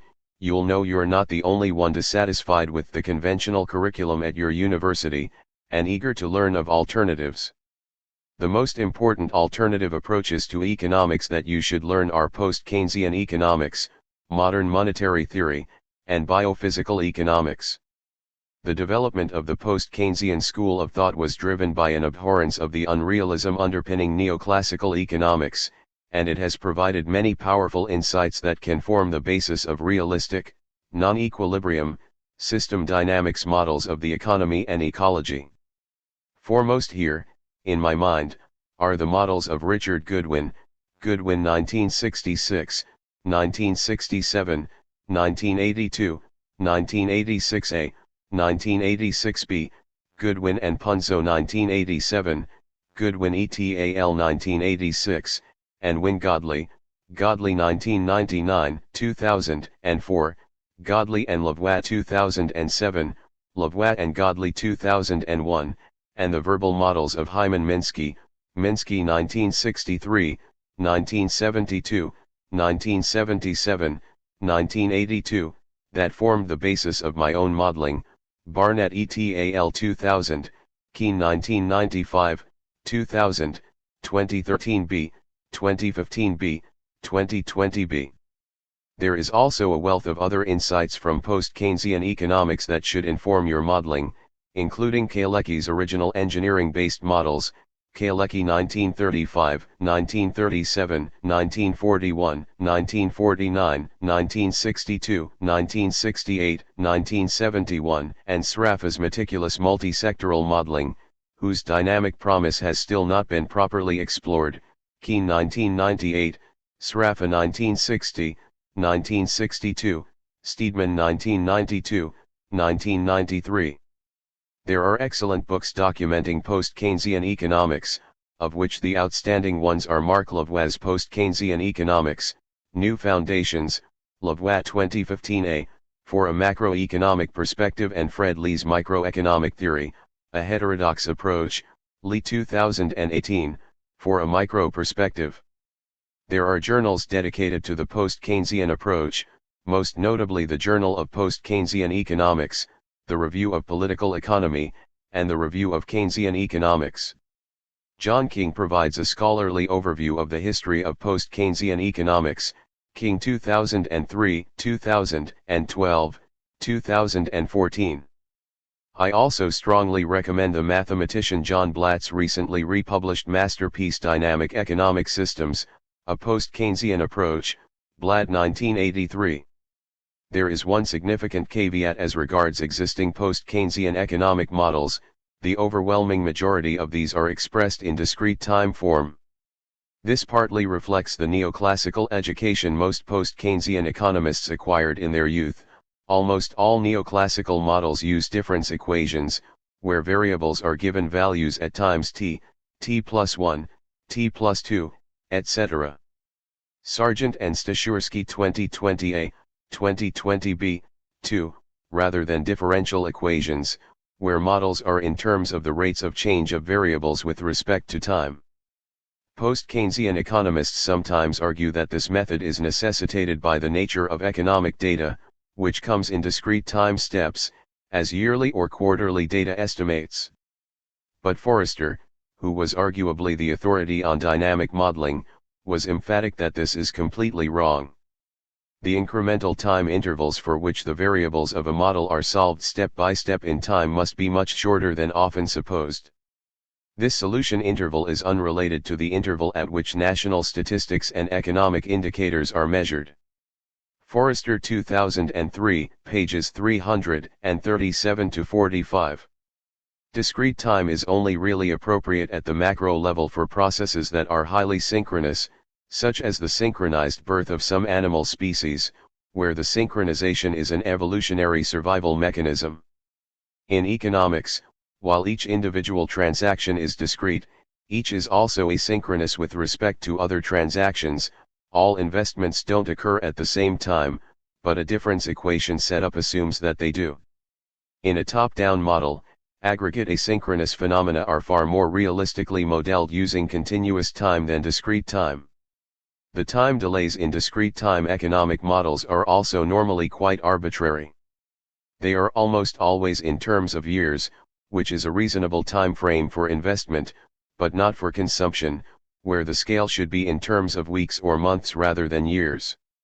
To do discrete time modeling properly, consumption in period T should be modeled as depending on income in period T2, say, where the time period is measured in weeks, while investment in period T should be modeled as depending on the change in income between period T26 and T52, say. However, no one actually does this, because it is simply too complicated.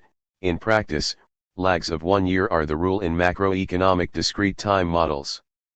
Secondly, if a discrete time model were done properly, and empirical work later found that investment in period T actually depended on the change in income between period T40 and T86, say, then the entire structure of the model would need to be rewritten. This is not necessary for a continuous time model, where the equivalent function to a time delay is a time lag, which is represented by a simple scalar that can be altered easily. Modern monetary theory is the other major area of modern non-neoclassical economics that you need to master, and there are now excellent resources on this, including most importantly Kelton's very accessible The Deficit Myth, Kelton 2020, the MMT textbook Macroeconomics by Mitchell, Ray, and Watts, Mitchell et al. 2019, and the blog New Economic Perspectives. There are also many other important initiatives in non-neoclassical economics today, including the work of Ole Peters and colleagues in developing non-ergodic economic and financial analysis, Peters 2019, with precursor work by J. Edgar Peters, Peters 1994, 1996, 2003, and Mandelbrot and Hudson 2004. You can explore ecological economics at the website of the International Society for Ecological Economics. Biophysical Economics, Bobulescu 2015, Daly 1991b, Fontana and Sawyer 2016, Hall 2011, Hall et al. 2001, does not have as cohesive a canon as post-Keynesian economics or MMT, but this may change rapidly in the near future. In the meantime, you should read the work on energy and economics by numerous authors, including those above and Ayres et al. 2013, Bolding, 1992, 2009, Cleveland et al. 2001, Costanza et al. 1997, Daly, 1997, 1999, 2007, Daly and Farley, 2011, Garrett, 2014, Georgiskorojan, 1999, 2004, Keen et al. 2019, Kummel, 2011, and Vauduris et al. 2015. There are many online resources on heterodox economics in general, with sites like the Heterodox Economics newsletter and INET's History of Economic Thought website. You can also keep in touch with my own contributions at my Patreon page www.patreon.com/profstevakin, where all but the podcasts are freely accessible. Also consider doing a degree that lets you tailor your education, rather than one like a standard economics degree with its unavoidable neoclassical core 3 and compulsory ancillary units in econometrics and the like. I did a combined arts/law degree where the arts component let me choose any humanities, science, or economics subjects, so I majored in economics while also doing mathematics and psychology. The mathematics in particular was invaluable, and it was one of the major reasons I became a heterodox economist. I could see how flimsy the mathematical foundations of neoclassical economics were, and conventional labor theory of value Marxism, for that matter, Keene 1993a, 1993b. If you do a degree in economics, do so in a way that allows you to take as many courses from outside the economics faculty as possible. Use your electives to study mathematics, computing, thermodynamics, ecology and history from the experts, rather than doing more courses taught by neoclassical economists.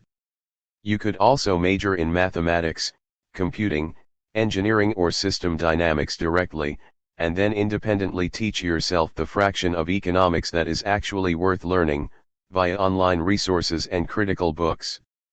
There is much more to a completely new paradigm for economics than I could cover in this book.